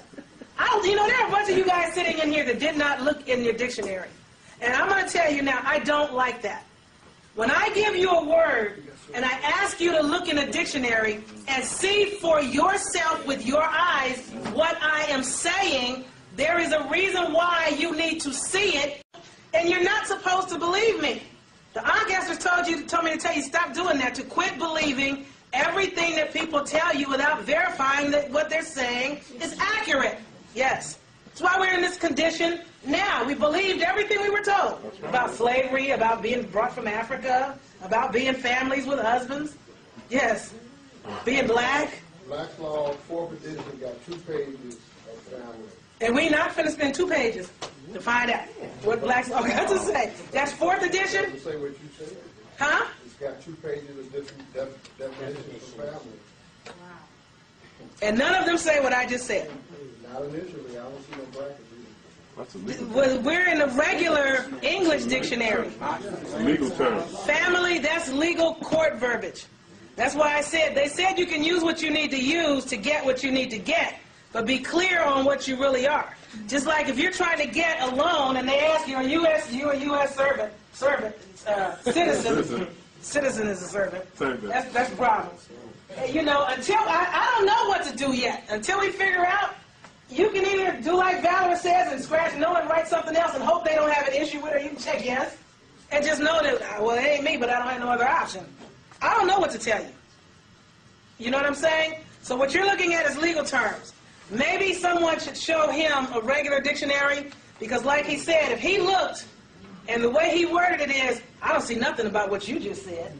That's kind of like, sis, you ain't telling the truth. Because this book don't say that. So somebody show him a real dictionary so he can see that I'm not saying that. Am I saying that family means slave or servant? Who says it? Where does it say that? In the dictionary. We got Merriam-Webster's right here. Random House. Houston Mifflin. Oxford. Thorndike. Do all your dictionaries say that the word family in the brackets means servants? So who, am I saying it? Random House. Huh? The book says it. Now, it could be wrong, but hey, this is their stuff. We're going to, what did I say the ancestors said do? Slap them upside the head with their stuff. Okay? Because they've been slapping you upside your head with their stuff. Yes. Can I ask you a question? Yes. When you go to the dictionary and you're looking up the definition of the word, you should go to what's in the brackets first. I go to the brackets first, and then I read everything else. Okay, what's the difference? I mean, why is that definition in brackets and then the rest of it, what's the difference? What's in the brackets shows the origins and tracing of a word and what the word meant when it first started versus what they say it means now to keep the Vatican in more control. Is anybody? Yes, sir. Okay. You got some more that you want to add? Because I look at you sometimes and tell me you want to say something. You can't wait till it's over because we got to stop. No. Opening. When I look at you, that's your opening.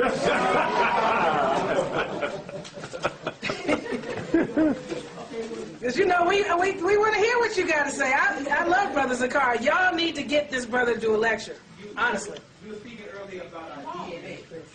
Our DNA. Right. And what we're not understanding is, see, someone else has rewritten the script. Yes. So, and it says in the Bible that the serpent tribe is now sitting in the sea. They are the lost. Right. The serpent tribe is the tribe of Dan, D-A-N. So if I'm going to mimic you, and I'm going to put everything coded, and you're going to trace your genes, and you're going to call it DNA, but that's me. Yours is our transportation system. It's called the CTA. Okay, he's saying that DNA applies to the rulers of the world now, and for us, we shouldn't call it DNA, we should call it CTA, which goes back to the cat. To the cat. And what is a cat? It's your soul. He's a people's soul. He's a soul chick. Okay, now that's important. And then, one more thing. Yesterday, he was talking about this, Quivira. And you said the translation of Quivira was Wichita. Wichita villages, in Wichita villages, something, I don't even remember. Right, which is Washita. Right, Wichita, Washita, the Wits. The Witches, the Wits. The Washita nation. Which means to know. The tribe, the nation, called themselves the Kitty Kittish. The Kitty Kiddish. Wow. Woo-hoo. When the Jesuits came over here, like you were saying before, about them sending the armies over first, they come over the Christian assholes. Mm-hmm. When the Jesuits came over, they called these people the cat nation. The Cat Nation. That's what they were called. The Cat Nation. He said when the Jesuits first came over here, we called ourselves, or the Wichita Nation, which really was all of us, but called ourselves the Kiddish. The Kitty Kish. And the Jesuits came over here calling us the cat race, or cat people, the Cat Nation.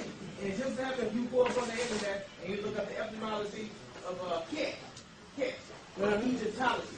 And it'll tell you that the cat is as influential in Christianity and what you call Mohammedanism. The word Muhammad breaks down to the doorway to the black cat, and a Christian breaks down to the cat.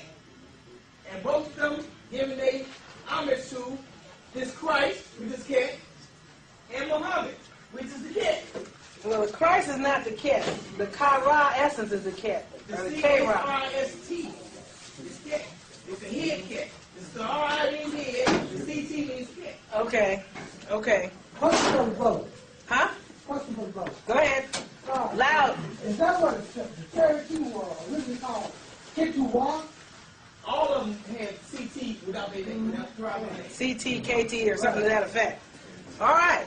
Now, how many of you guys have a mate and you're here with your mate? I'm not even going to make you look it up, but when you get a chance, you should look it up. The word mate means meat, meal, or food. That's the word mate, M-A-T-E. Now, you know what you have? You know what you have? And this goes back to even what the brother is saying. This is what your people are, and these may or may not, and this is going to get back to what you and I were discussing earlier, Carl.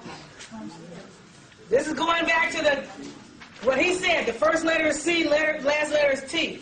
Cat.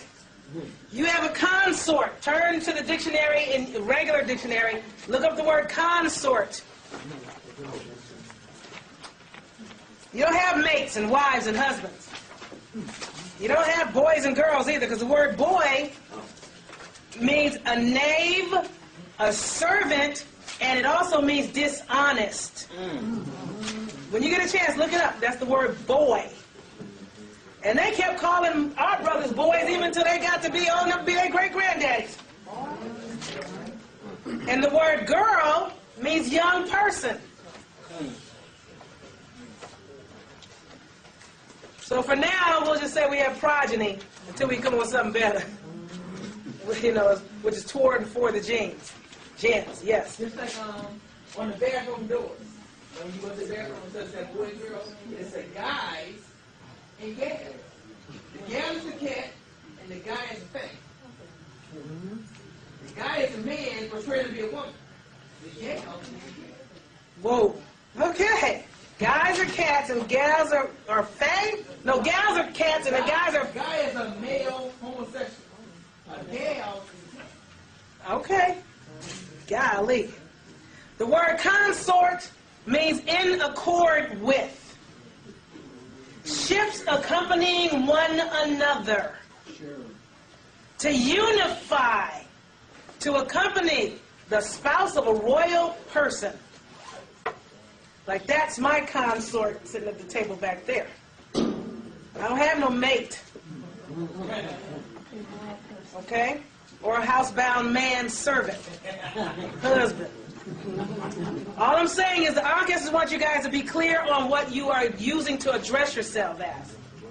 And your people that you have much compassion for. That you want to be in accord with. Okay? All right. Does everybody see that? All right. Now, there's a lot going on here, but I'm not going to go through every little detail because we got a short day. All right. These are some of the things that they want me to tell you to do. And as they gave this stuff to me over the last months, I just wrote it all down. First of all, they want you to determine who's running this operation. And by that they mean, who is running your vessel? Your individual self. Are you running you? Or is your employer running you? Or are your children running you? Is your so-called mate, spouse, wife, husband, consort running you? Is the media running you? Who's ruling your vessel? You need to figure that out. And in order for you to figure that out, they suggested that you try and make an effort, which is going to be hard for some people. Some people have already done it. Make an attempt to go 1 week without watching any of their television, any movies, or listening to the radio at all. 1 week. And with that, not being in the house going, that's bored for the rest, I gotta get out of here. Able to spend a week, not saying you gotta be in the house all day, every day, but don't go running out of the house just because it's too quiet in here. You need 1 week to try being in a silent space. But just you and your consorts and your progeny, and that's going to be hard for folks that have children. And husbands that are like, wait a minute, baby, can we do that next week? Because it's the championships and the playoffs are coming up. You know what I'm saying? But they want you to try, because in that week of silence, you will get an opportunity to do a lot of thinking for yourself, which is not the same as being in prison. That's not a silence. Even though some people get thinking done in there, it's not that easy to get a lot of thinking done, because in prison you got to watch your back. And they also, speaking of prison, wanted me to mention this. For brothers that have been incarcerated and have become subjugated or violated as victims of men that are what you call stronger than them physically, or where they were ganged up on by several guys physically, or in some other way so-called punked into being somebody else's so-called punk or whatever, they wanted those brothers to understand clearly that there is nothing wrong with you. And I don't know if that's anybody in the room or just somebody that may be watching the tape. There is nothing wrong with you. Comprehend that in that instance, you were a victim and you had to go into whatever was your survival mode. What they want you to comprehend is you are not, under any circumstances, to feel like a punk that was victimized. If you want to look at someone as a so-called punk, they said that you should look at, and all brothers that are incarcerated need to start looking differently at the brothers that are subjugating other brothers. Because to them, there is something wrong with the man that feels like, you know, I'm big, bad, whoever, but I'm a man, but you can yet still get your erection up hard enough to violate another man and then consider that man a punk. When you're the one that had your heart up for him, you found something so attractive about him that you were able to keep it up and keep raping him and whoever. They said those brothers are the ones that had the problem. There was something wrong with them. There's nothing wrong with the brothers that became the victims of these brothers. There is no shame in being not strong enough physically to overcome somebody else that may have more muscle mass or more fighting skills or fighting experience than you. Do you understand that? Okay. Because there are a lot of brothers that are carrying a lot of, the orchestra said, a lot of shame about things that happened to them when they were coming up, when they were not the ones that were the problem. The brothers that victimized them, those are the punks. The guys that are running around forcing themselves on others in prisons, those are the biggest, I don't want to use the words fags, because they said if brothers that are into that, that's okay. But it needs to be a consenting situation. You understand? But the brother that forces himself on a smaller or weaker man, he is the punk in the scenario. You get that? Right. All right. And I know brothers are like, please change the subject. You know, brothers don't like discuss, especially any brother that's been there. They don't want to discuss it. They also want you to get into the barter and trade mentality. Too many of us are too reliant on the Federal Reserve note. It ain't money. And their thing is, they want to know what the heck happened to you guys. Their thing is, it's an embarrassment to them as the founders of mathematics and the inventors of all language and alphabet to have any of their progeny run around and say things like, well, I'm not that good at reading. I ain't that good at words. I'm not good at math. Their thing is, what do you mean you're not good at what your people invented? You are the masters of it.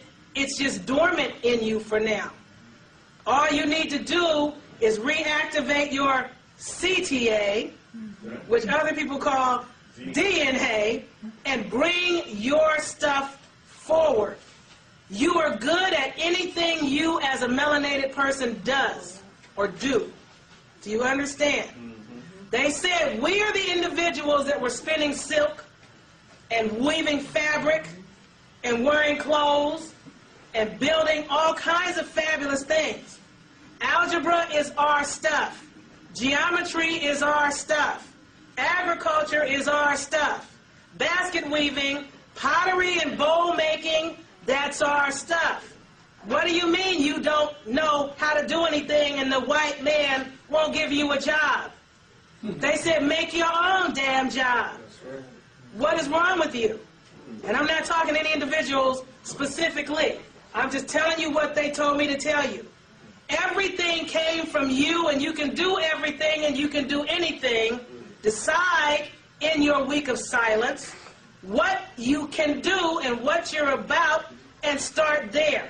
And even if you may be a master woods carver or a master artist that can't seem to sell your wares because your people don't want to buy it and your people can't afford it, so they say, then sell it to other people's people. Because a lot of Europeans spend a lot of money on stuff that comes from people that look like you.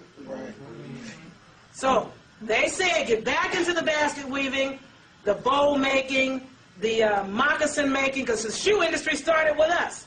And the shoe lasting machine was invented by a brother. Why do we have to buy everything we have? When we were coming up, all of our children were taught things like how to sew, how to knit, how to crochet, how to make shoes, and now you don't know how to even survive without going to buy everything from Pink People. You should be making your own shoes, making your own clothes. And for those of you that can't, there are those of us that can. They basically said, we do not need the European anymore. We really never did, but that was a part of the dormancy. They needed us. The word is, they told me there are plenty of brothers in America that have farms and can't get anybody to help them run these farms. And they are growing food to feed our people who are not buying the food from them. And then it's like, oh, we can't get it because there are no trucks. They said, bull. There are a lot of young brothers that have little trucking companies, 2, 3 trucks. They can do cross-country because they got the sleepers in the truck. They can go get the food and bring it back. They're tired of your excuses. There are no excuses. Everything we need, we have it. There are jewelers that make jewelry that our people are not buying. Fine. Don't buy it. Sell it to somebody else. We have people that know how to make shoes that we're not buying. They're usually in the shoe repair business, and a lot of us won't even take shoes to repair because we're too busy running the Payless buying a new $5 pair. Instead of keeping the other brother alive by spending $5 to get the ones you got fixed. Do you comprehend what they're asking me to tell you? Is there anybody that has a question about it before I move on to the next thing? Now, getting back into the consorts.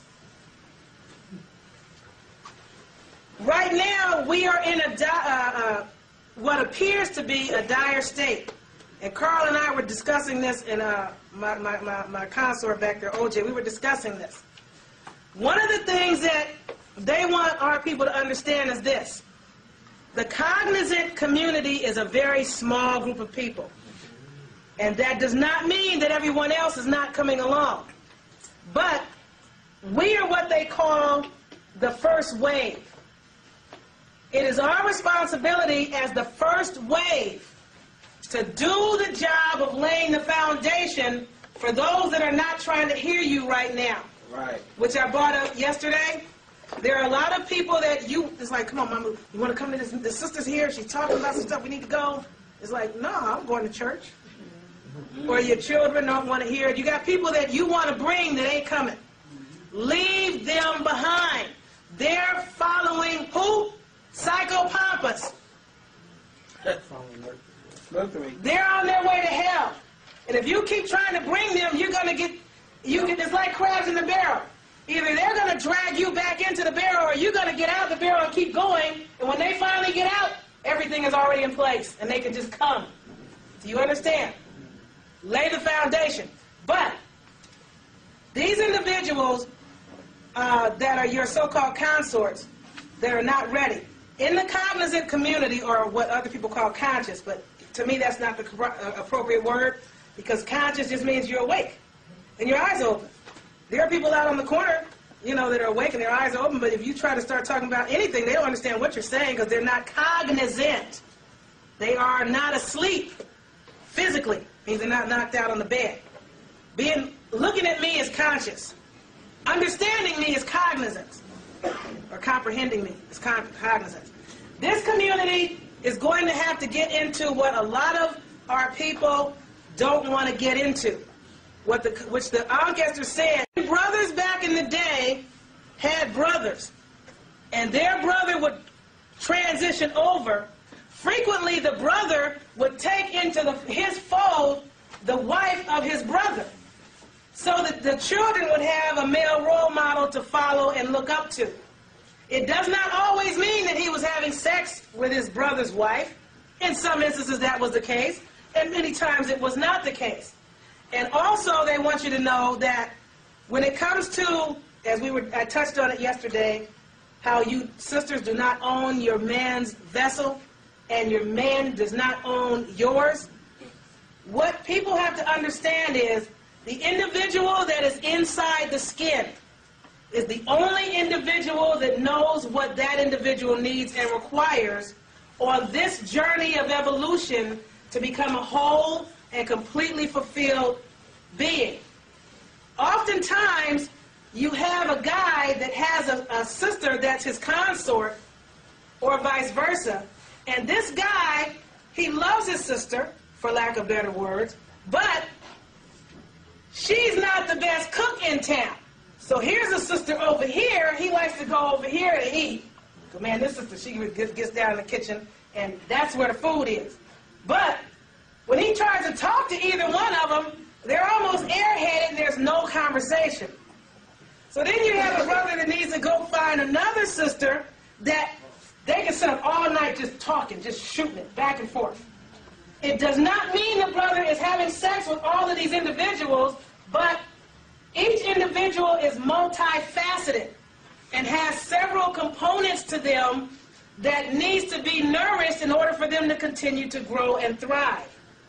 If your man has more stimulating conversation with us, she may not be sexually appealing to him at all, but mentally she is off the chain in his mind. Then there are sisters that, man, they can bang out sex all night and day, but when they get out of bed, there is nothing to talk about with this sister because there's just nothing there. Do you understand? So, just because a brother has a sister over here he likes to eat with, and vice versa for sisters, and a sister over here that he has sex with, and a sister over here, because you might have a sister that she can do lots of things, but you might want to go out dancing. Your woman don't go out and dance. It's like, well, can I go out with my friend so-and-so? I want to go out and dance. Because she likes to dance. And when we get through dancing, I'll come home. Too many sisters say things like this. I'm your woman.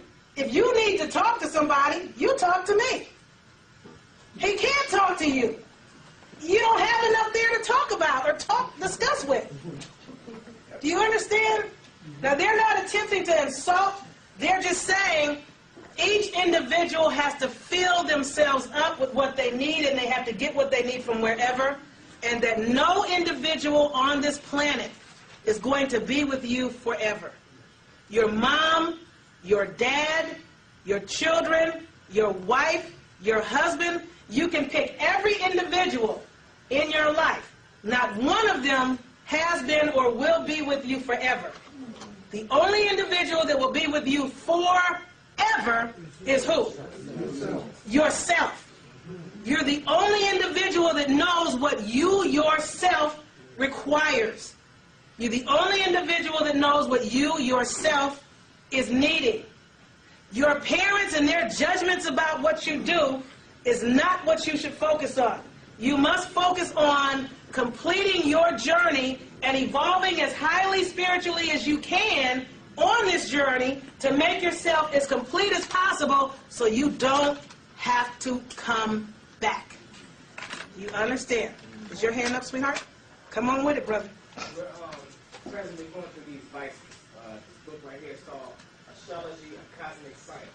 Astrology of Cosmic Science? A Cosmic Science. Oh, Astrology A Cosmic Science. By who? By Isabel M. By Isabel M. Hickey. How are you spelling Hickey? Hikey. Hikey is the last name of the author. Come on. We have entered the age of the Aquarius. The Aquarian age is governed by Saturn, which is Satan, and Uranus, which is heaven. To show you Saturn's influence, whatever you like, he gives you in plenty of. If you like drugs, all the drugs you can get. Smoking, drinking, sex, whatever it is, I have to throw this out here for you, because you cannot come and enter my heaven. I have to clean and rid you of all your filth, so you won't enter when Uranus comes in and governs the Aquarian age, which is heaven. To show you that I am on point. Motor Trend's card of the year is what? Saturn. Oh, they don't. They feed some of these back to you on a regular basis. Thank you, sweetheart. You are the cosmic science, but you won't connect back up to what's going on. A lot of the reason why people are not connecting back up is because of psychopathos, Christianity, guilt trips, other people's judgments and opinions, and you are not allowed to be you. Right. And you're not allowed to live because everybody tells you what's right for you, best for you, what you should do.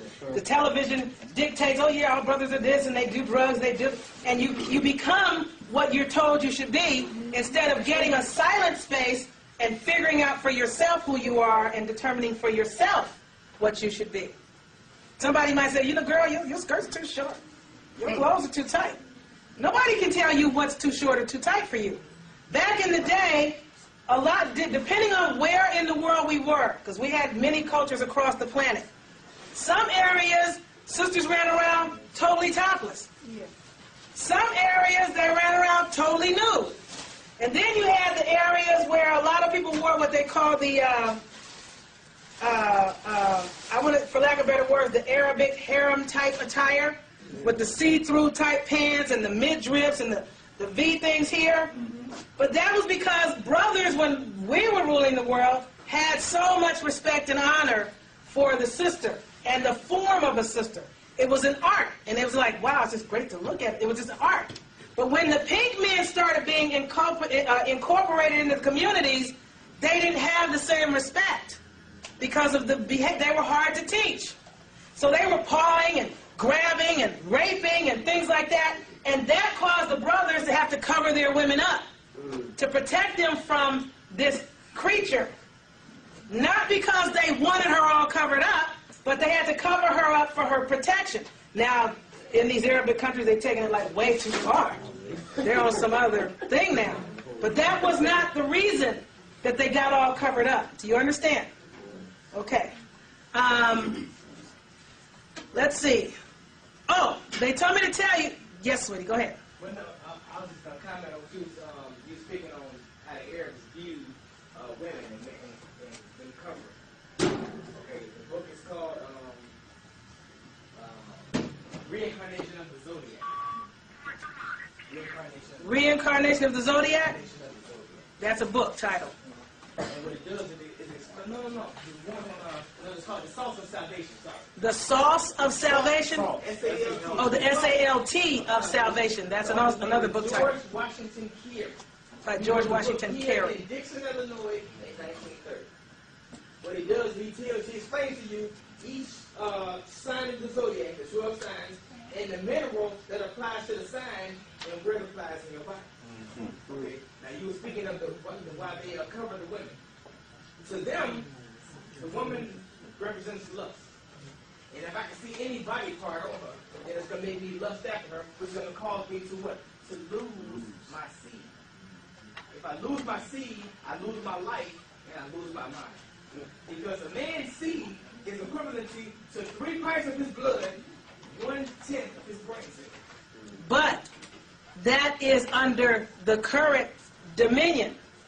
Back in the day, brothers had so much control of themselves, their bodies, their minds, their spirit, and thought. They didn't just shoot off because some woman walked by them nude. It wasn't that kind of party. But people are on a lower frequency now, but the frequencies are in the process of elevating, and you must evolve with them in order for you to get back to yourself. Because right now, you're out of place. Even though you're in your place. This is your place, but we're out of place. In our, what do you call it? You're lost at home, for lack of better words. All right. I already gave you guys what they said about disconnecting from the tube.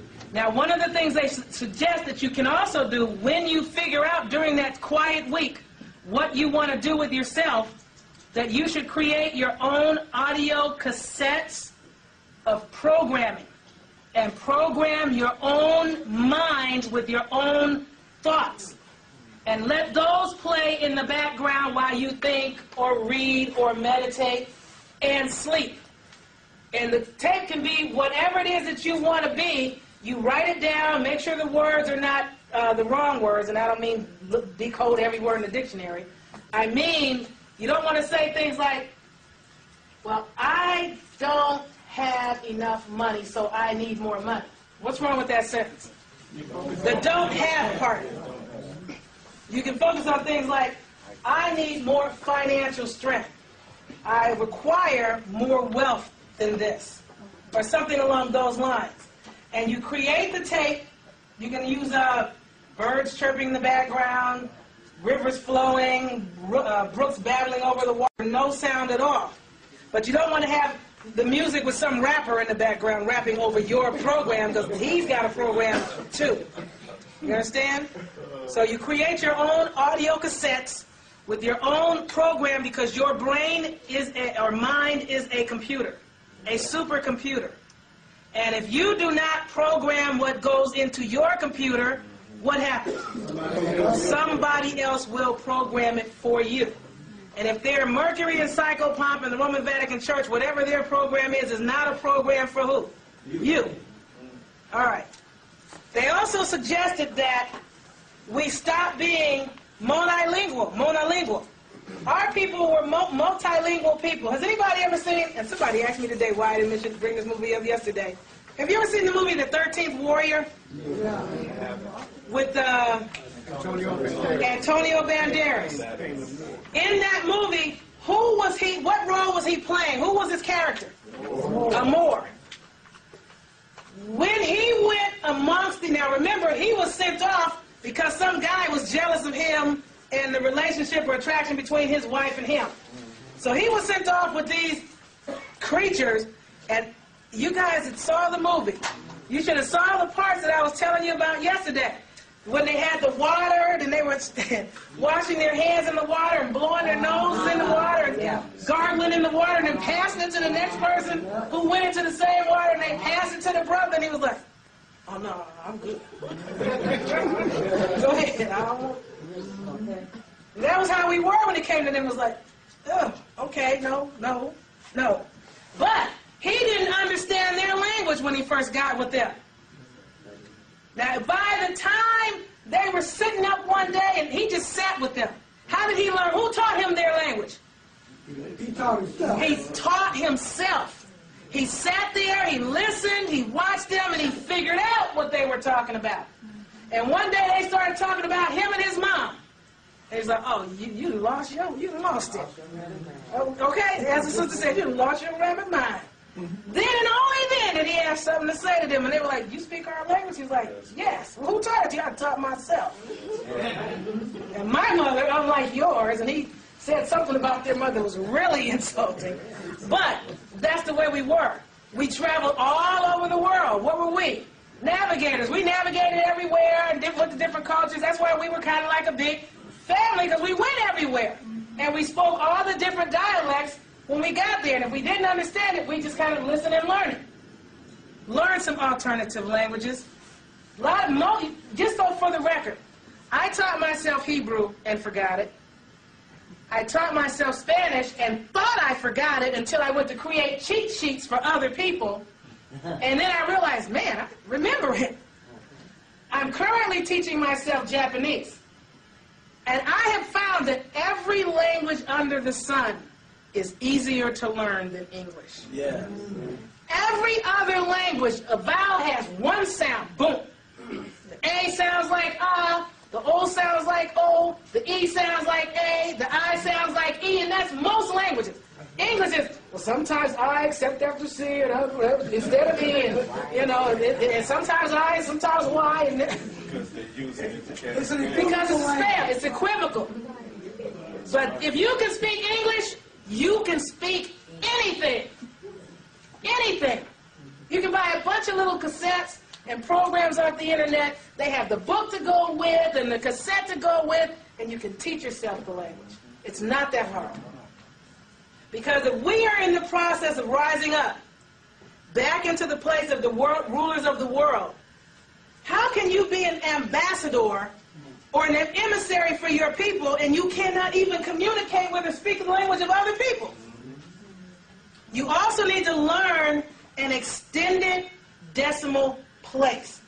The decimals go way beyond 1 billion. And you know that coming from the Yahweh group. Right now, the only melanated people that I can think of that can calculate well into the decimals are followers of Yahweh ben Yahweh. Because what is it he taught the people? If you are going to rule the world, you must be mentally prepared to count and calculate the world's money. You can't rule the world if you can't count beyond 1 billion. And how many people in this room can really get past the 1 billion decimal place? Raise your hand. Beyond 1 billion. 3 people. And that's okay. Okay, somebody, how many can get beyond the trillion decimal place? Quadrillion. Nonillion, decillion, 109 man. Okay, it goes on and on. But see, most people sitting here like, what? What? Huh? What are they talking about? But if you want to rule the world, you need to be able to count higher than you can count. Or at the very least, know higher decimal places. You understand? They want you guys to know this stuff. Because their thing is, who are you kidding? How are you going to be a leader of a planet? You can't rule your own house right now. Let alone your house. Most of us can't rule ourselves right now. Okay. Now, they also told me to tell you, and I think I already did, quit calling yourselves families because you ain't no dang family. And you ain't no tribe. The tribe of Israel. You ain't no tribe. People are tribal. We are the people, or the people. Was it? We used to be the people, or I'm the people, I'm one of the people, and we're the people, or the cats, or whatever, but we were always the people. Or empires. Which means fire out. To press the fire out. Because the word em, or em from empire means X. Empire is expire, which means breathe out. Or empire is also fire, which means fire pushed out. Okay, the brother said it's shin in Hebrew. All right, so you guys need to learn the geometry, learn the algebra, wean off the Federal Reserve notes. They also said this.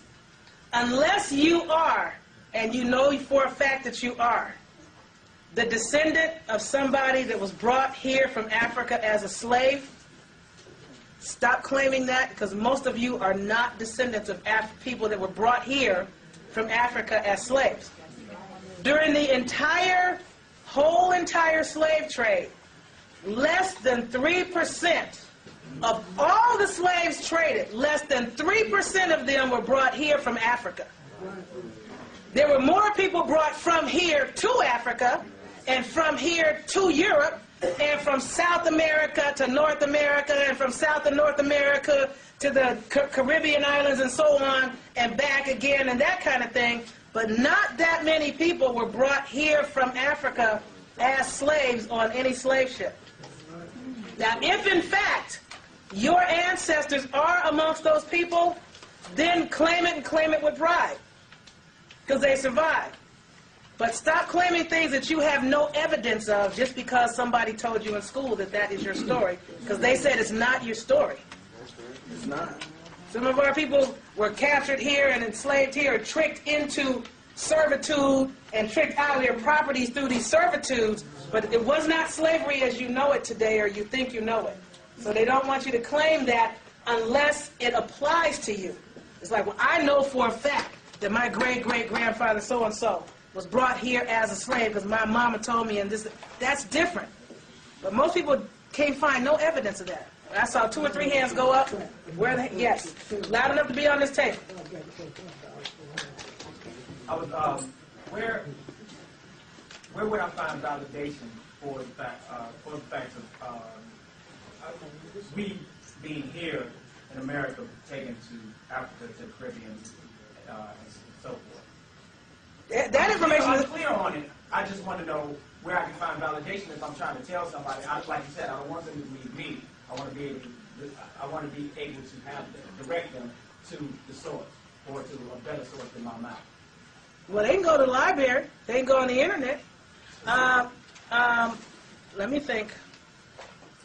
The Empress of Washington was a good source if they can get a hold of her book. Even though she's wrong on a lot of the things that she's saying, she's right about other things that she's saying, not the Empress. I'm going to give you name another sister. This other sister, even though she's wrong on a lot of the things that she's saying, she's right on a lot of the things that she's saying. You can confer with Sister Reverend Ray Dine. She knows some things. There's a movie called 1492 about Columbus and them.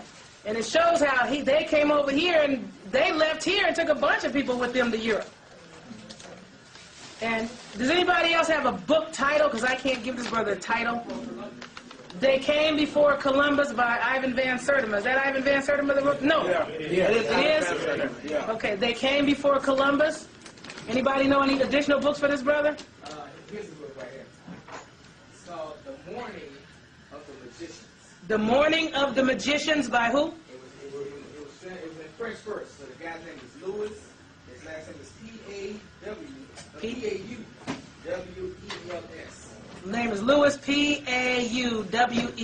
There's 2 bits to it. And Jacques, spelled J-A-C-Q-U-E-S. And the co-author is Jacques. That's a B-E-R. G-I-R. B-E-R. B-E-R? G-I-E-R. G-I-E-R is the co-author. And they kind of explain to you more so about this land and these people. As a matter of fact, because I wanted to read something to you from it. Well, hold that thought. Look into the magazine, The Ancient American, also. Go ahead. Well, I'm clear on us being here. Right, you want evidence. We're giving you evidence. Trade specifically of Americans being taken to Africa, to the Caribbean islands and so on. Check with The Ancient American. That might be in there somewhere. You said That's a magazine about your people. Go ahead. Chancellor Williams. Chancellor Williams' book, which one? We need to move faster, though, because I'm going to let this brother read what he's saying. Yeah, Destruction of Black Civilization by Chancellor Williams. Destruction of the Black Civilization by Chancellor Williams. Come on, Brother Zakar, let's have what you got, honey. Loud enough to be on this tape, baby. This is coming from Adolf Hitler. It says official Western science, together with Judeo-Christian religion, with which it had something in common, was a conspiracy that had to be destroyed. It was directed against the strong man's awareness that he is part of a heroic and magical scheme of things, a vast conspiracy that would exclude humanity from any past or future outside the brief span of recorded civilization, to cut him off from his origins and his fabulous destiny, and to prevent him from consuming with his gods. You know, I've heard that phraseology before, that we are supposed to be humanity and fallen humanity. I'll work with it for now. I know I'm not human, but work with what you can work with. Yeah. Discard it when you need to, accept what you need. Because a lot of things will be said out there about you that are not accurate, and you know the words are wrong, but sometimes you know they're still talking about you. Just take it for what it is.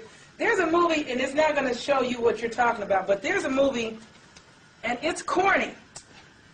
But there's a very powerful part in this movie. Has anybody seen the newest version of The Hulk? Yeah. Mm-hmm.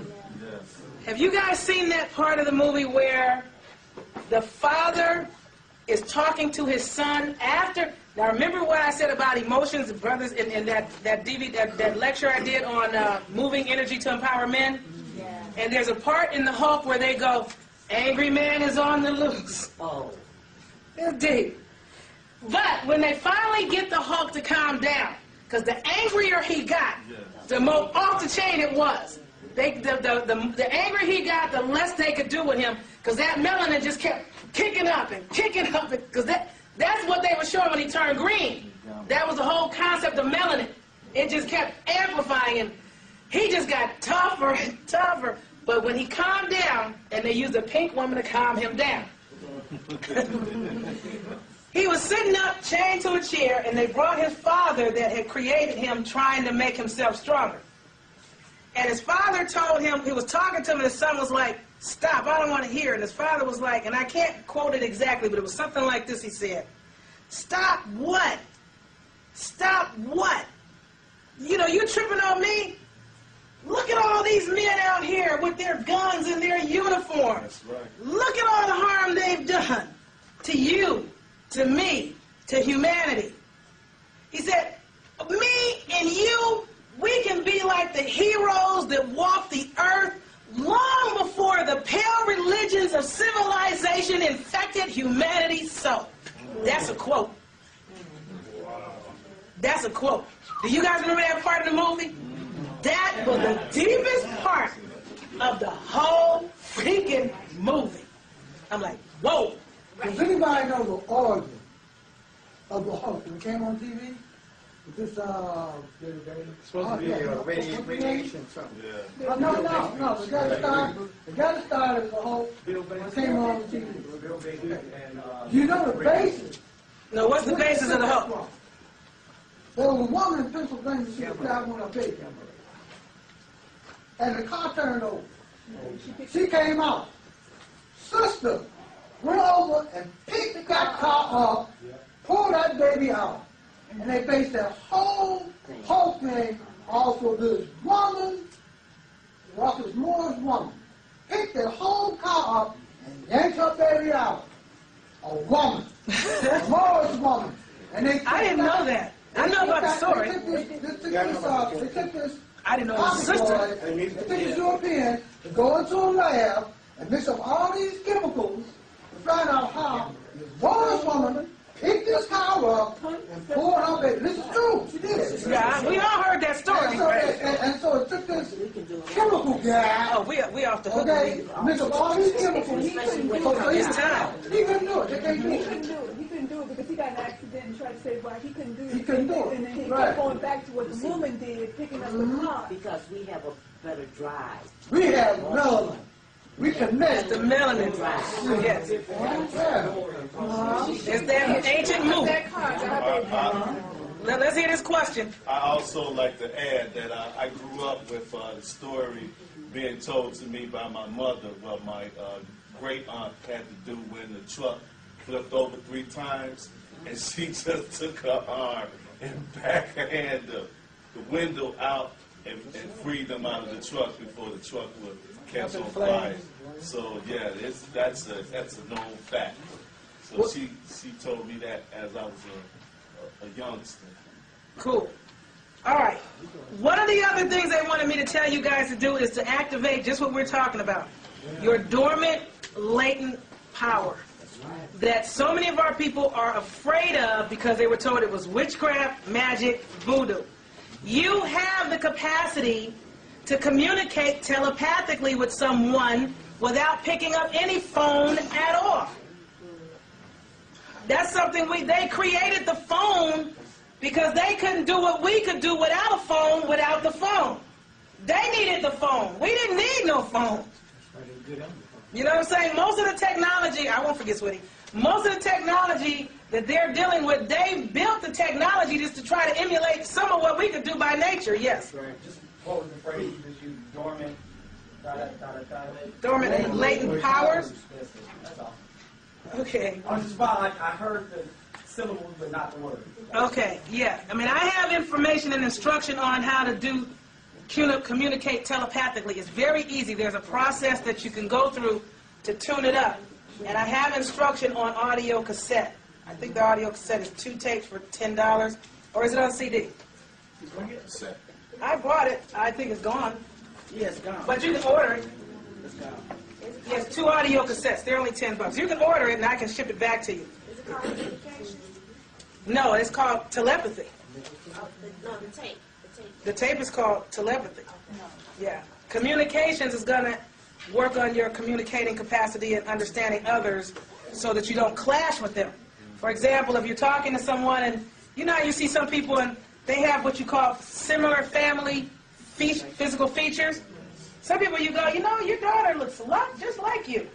And some people go, oh, thank you. And other people go, no, she doesn't. She looks like herself. She has her own looks. I have my own looks.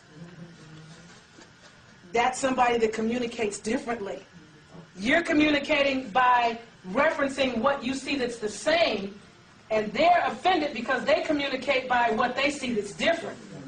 So if you understand when somebody goes there on you, it's like, oh, you're a same person, so I need to deal with you on the same mode. Or you're a difference person, so I need to deal with you in a difference modality. Or you're like, oh man, look at that. Isn't that off the hook? It's like, man, I don't see it. I'm not feeling it. Then you go, oh, you're kinesthetic. You need to feel it. So I need to talk to you from a gut perspective as opposed to communicating with you from visual with your eyes perspective. That's what communications is about. I lost track of where I was getting ready to go. Some question came up and I got lost from there. Oh, we were talking about dormant powers. You have the capacity to astral project. Like I said, those little cassettes, those are only $5 that give you instruction on how to astral project. A lot of people have heard of it, and some people have tried it, and they can't do it, and they can't make it work, no matter how much they try. For a long time, I was trying this and I finally found something that was like, bam, it was so easy. I'm like, oh, shoot, I wish I had figured this out sooner. So I put that very easy process of astral projecting on an audio, because those are only $5. If there's any more of those back there. Are there any more of those back there? Those are gone too. I guess you can order those. I'm not sure what's back there, but you know, you might want to try to get anything that's going to help you evolve in your power between now and the close. Yes, sir. I personally want to thank you. As we climb back up this catalytic tree, and your the side of your lecture is piercing the fog, and the fog is the star that's prevalent with the fog is the moon. But when the sun appears, the fog leaves. So we've been governed by this moon energy for approximately the last 6,000 years. The sun is out there, but you can't get directly to the sun, like you can't get directly to Keter until you get past your soul. Your soul represents the moon. You cannot see the other side until you pierce first that veil is before you. You have to understand the physical realm. And what you have done is you have pierced that fog to give us better understanding of where we are and what's taking place.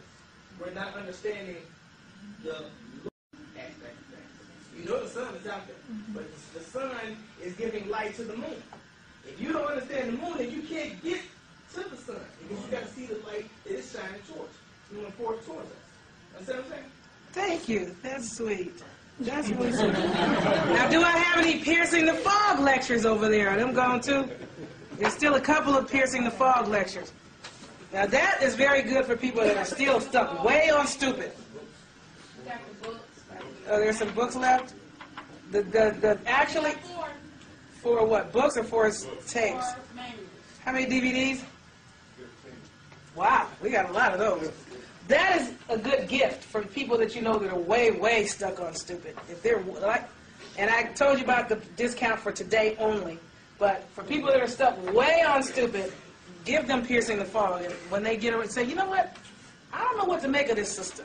Can you look at this and, you know, go through and tell me what you think? Because I got some questions. And even though you do know what to make of me, act like you don't when you're talking to somebody who's lost. It's like, you know, tell me what you think of her, and I want you to really watch this and get back to me, because I want your insight on this. And then see what happens. You know, you can try that. For people that are stuck and you're trying to get them unstuck. Okay, so when you get through evolving your dormant powers, and there are a lot of them, the capacity to move things without touching them, that's something that we used to be able to do. That kind of, I think, you know, they show it. the capacity to what some people call teleportation, be in one place and be physically visible, which is also really astral projection. But you can teleport and be somewhere else.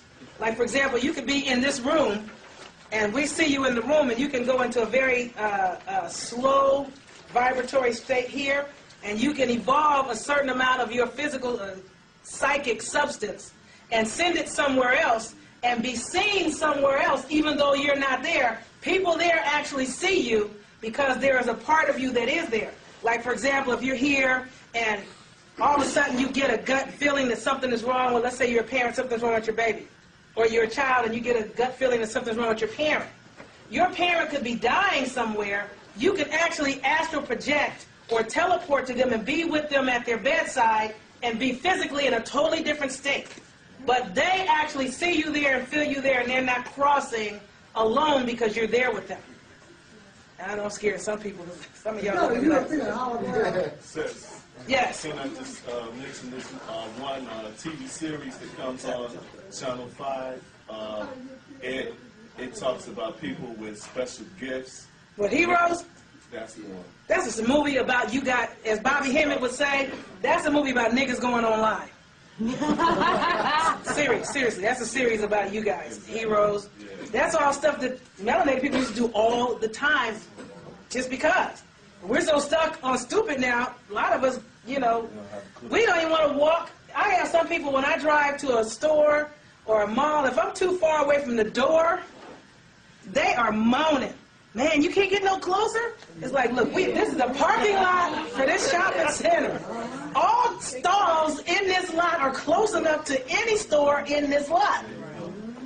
Back in the day, everybody used to walk for miles. Biddy Mason is a sister that walked behind the carriage of her so-called slave master, and that does not mean she was imported from Africa because she was enslaved.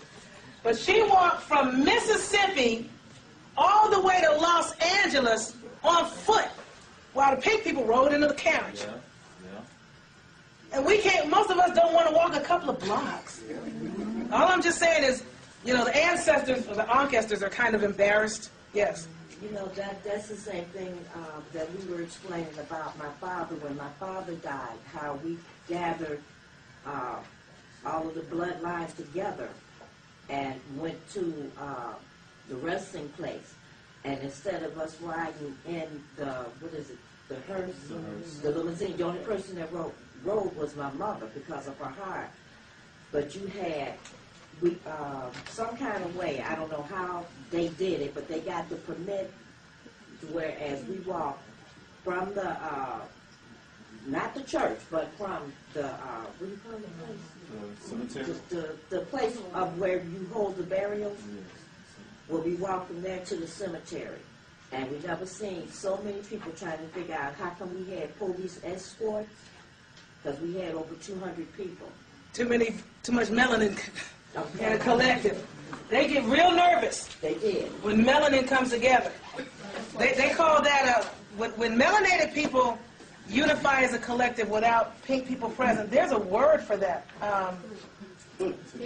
No, it causes fear, but there's another word for the kind of meeting. I know what you're talking about.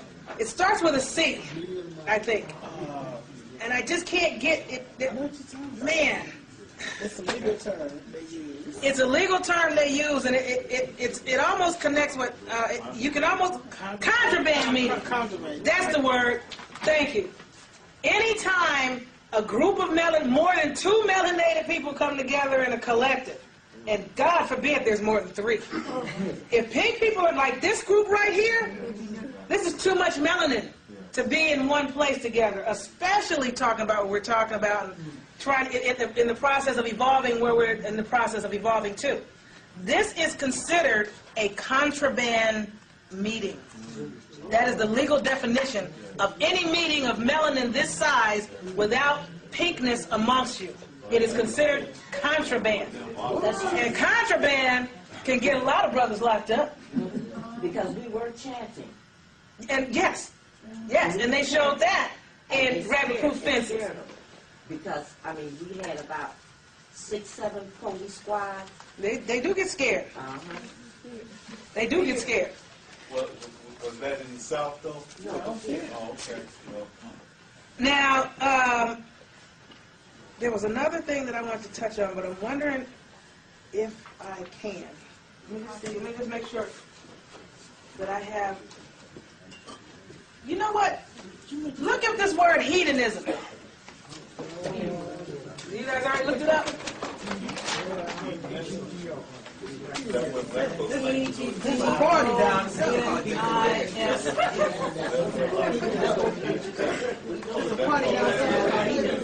Huh? There's a party down south. Hedonism? The resorts in Jamaica. But see, a pagan is a person by definition that is not a Christian soldier. How many people in here are pagans? You are not a Christian soldier. So you must be a pagan. But pagans are also considered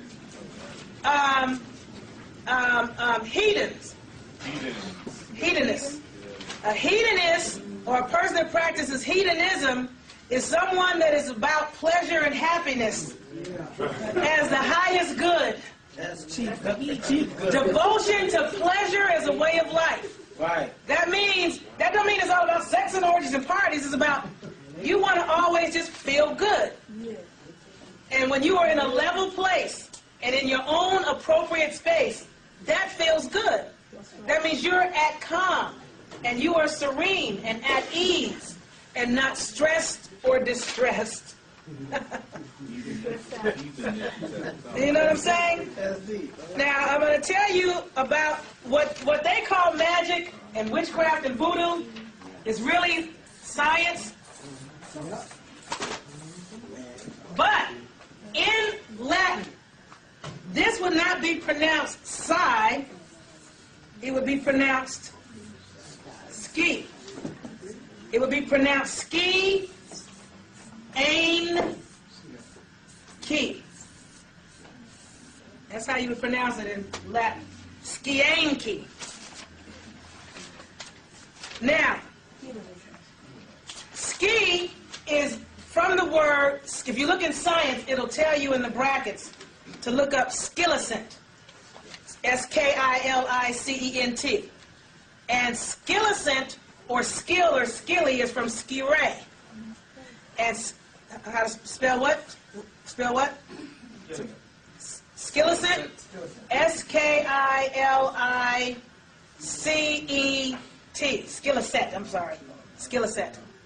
Now, it may or may not be in the regular dictionary, but it's definitely in there in the brackets for the word science. If you're in the, who sees the word science? Do you see skilicent in the brackets, or skilicet? From skile or skire, which is from skia, which means shadow, light and shadow. Now, what do they talk about? The powers of light versus the powers of darkness. So when you're dealing with skianki, or science, you're dealing with the manipulation of light and shadow. And light and shadow is really what? Another form of sound and frequency. Light and shadows are frequencies. And your brain, left and right hemispheres, you have your dark and light side. The right side of your brain, the feminine side, controls the left side of your body. You're on the left side of your body, where your feelings and a lot of your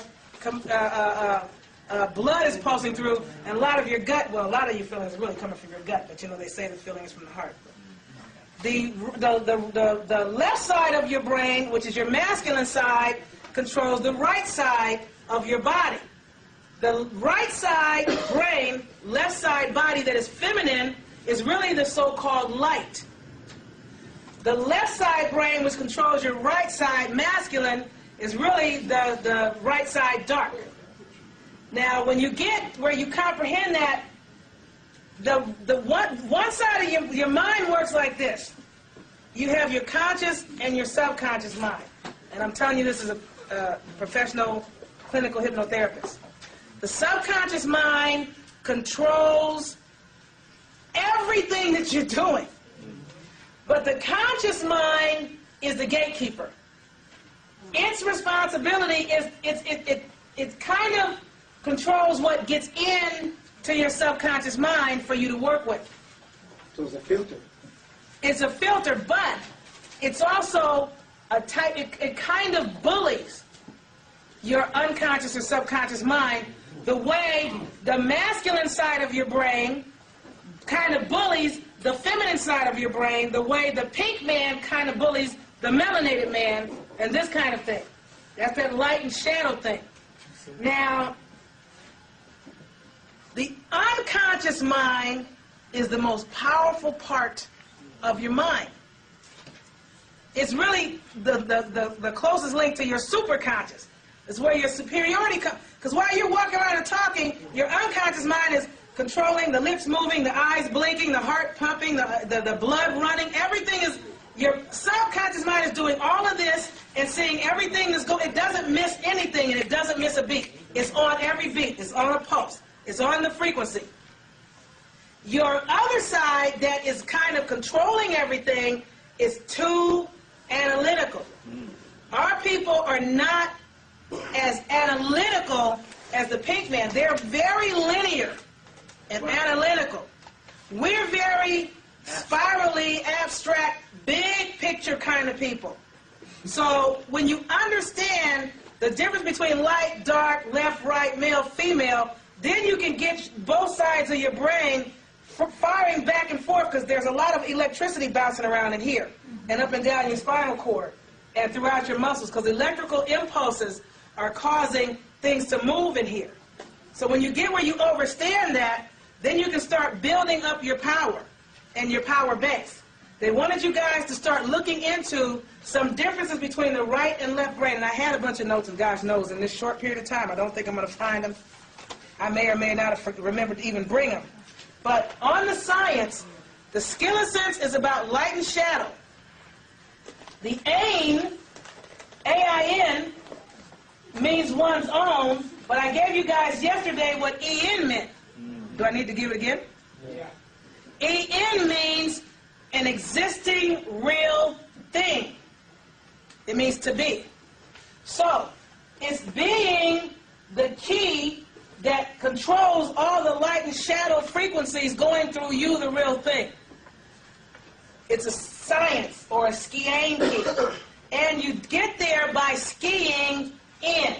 Okay? You ski in, you look in. You got to go into yourself, which is the science of your being, to become the most real you can be. And you're not going to do that until you turn off the pink man's noise. And they also, speaking of the pink man's noise, they told me to tell you this. There are certain kinds of movies that you should, under no circumstances, subject your mind to until you become so conscious that you're only watching it to decode it and pull data from it anyway. Because if you're not cognizant, they're going to use it to play games with your unconscious. Any movie, now I'm just telling you what they're dropping for me to drop. Any movie that shows my brothers being killed or snuffed out, turn it off. I don't care who's in it. They don't care how good it is. They said any movie whatsoever that is showing our people dying is not a movie for a cognizant person to watch. Especially if they're being killed off. Movies like this joke movie that's supposed to be some kind of comedy called Let's Go to Prison. They said no melanated cognizant brother in his right mind better ever go see any movie called Let's Go to Prison. Have you guys heard of that movie? Yeah, movies like that, though. There's a movie that came out not long ago, about, 2-3 months ago? It's called Let's Go to Prison. And it's a comedy, and the commercials for it show something like this big brother talking to some pink man and going, "And what's a fine-looking white boy like you doing in a place like this?" The podcasters were like, our men better not go see that. Especially not any movie promoting going to prison. Because what happens with the what happened with Superfly? One of the first movies. Brothers were in the Black Power movement, or whatever that is. And, I'm powerful, and it's about me and my people, and the afros and the dashikis, and they said, okay, we got to shut down these, what were them brothers, the Panthers? We got to shut down these Panthers. stop these brothers and this power they're trying to do, and we got something else for them. So they came out with Superfly. And the brothers got rid of the afros, and they got the slick dudes, and they got the loud clothes and the platform shoes, and everybody wound up on cocaine, and now we on crack. Yes. Okay, what you're saying then is, okay, what would have been a warning for us to let us know what was about to happen was that Halle Berry won her Academy Award for Monsters Ball, and then Monster won his. Because in both of those, they were two negative people. Yeah, but the cognizant community can, when you're in a decode mode, because you're, for lack of a better word, conscious, you can see it for what it is. If you're not, meaning, you may be cognizant, but if you have children, no matter how young or teenagers, when you walk in and that stuff is on, turn it off. They will be insulted. Man, Mom, dang, you know, they might be 17. I'm watching that. I don't care. You will not watch it here. And tell them why they will not watch it here. Yes. What about these video games that are being... Same craziness. They can get the one about cop killers. I mean, you know, you understand what they're wanting you to know? Because their thing is, the mind is a computer. And if you're not cognizant enough to know what you're watching, you will be, as he was saying, negatively, which is positively impacted by it. Putting that out, let's go to prison. A lot of these brothers watching it can find themselves in there because it was programmed as a good thing to do and a great place to be. Because that's how the mind works. It believes whatever it's told repeatedly over and over again. That's why you should never tell your children, what's wrong with you? Are you stupid? If you say that to them one time too often, that gets stuck in there. At least 3 times. Oh, 3. See, I'm knowing it to be about 20 to become permanent. No, because okay, he's saying 3 times, he's saying 15, I'm saying 20. 1 time is too often. How about that? Right. Just don't say it at all. Pretty much, because guess what? Somebody else is out in the world telling them that anyway. Right. It's your job to build them up. Because they had Jesuit teachers telling them things like, and was it Malcolm or somebody was saying to their European, probably Jesuit teacher one day, they wanted to be a lawyer or something, and they were like, oh, you can't be that. Malcolm. That was Malcolm? Yeah. No, you be a carpenter. Okay. So, be a garbage man or something? Carpenter? Jesus was a carpenter. Okay. So, again, they're going to be under enough attack because you keep putting them in the schools. And the European, the Augustus said this too. Stop putting our children in these schools. Now, it's not that easy once the children are had and there, because now they got a paper trail on them and you got to explain where they're going when you pull them out. But one of the things they would like for our people to start doing is this. The sisters said women never needed no man and no doctor to have no babies before. Why do they need these pink people and these white coats to have babies now? A sister used to be able to have a baby amongst other women and frequently to just go squat somewhere, not laying flat on her back, squat somewhere and deliver a baby by herself. You can have your babies without going to their hospitals, which means there are no birth certificates and records on the child. Now, some people are like, but I need to get that tax refund check, so they need a social security number. You need to make a decision as far as what you want to do where your children are concerned. If you know you don't have the tolerance to homeschool, then you need to think about that. They probably should be being homeschooled because in the schools they're not going to be told what they need to know, and they're going to be misdirected, misguided anyway. And it was brought to our attention, or my attention, that a lot of these schools, public in particular, are going to start inoculating all 11-year-old females for cervical cancer. The ancestors are like, how do you know what it is they're doing or what they're inoculating for? They took a bunch of brothers and shot them up with syphilis back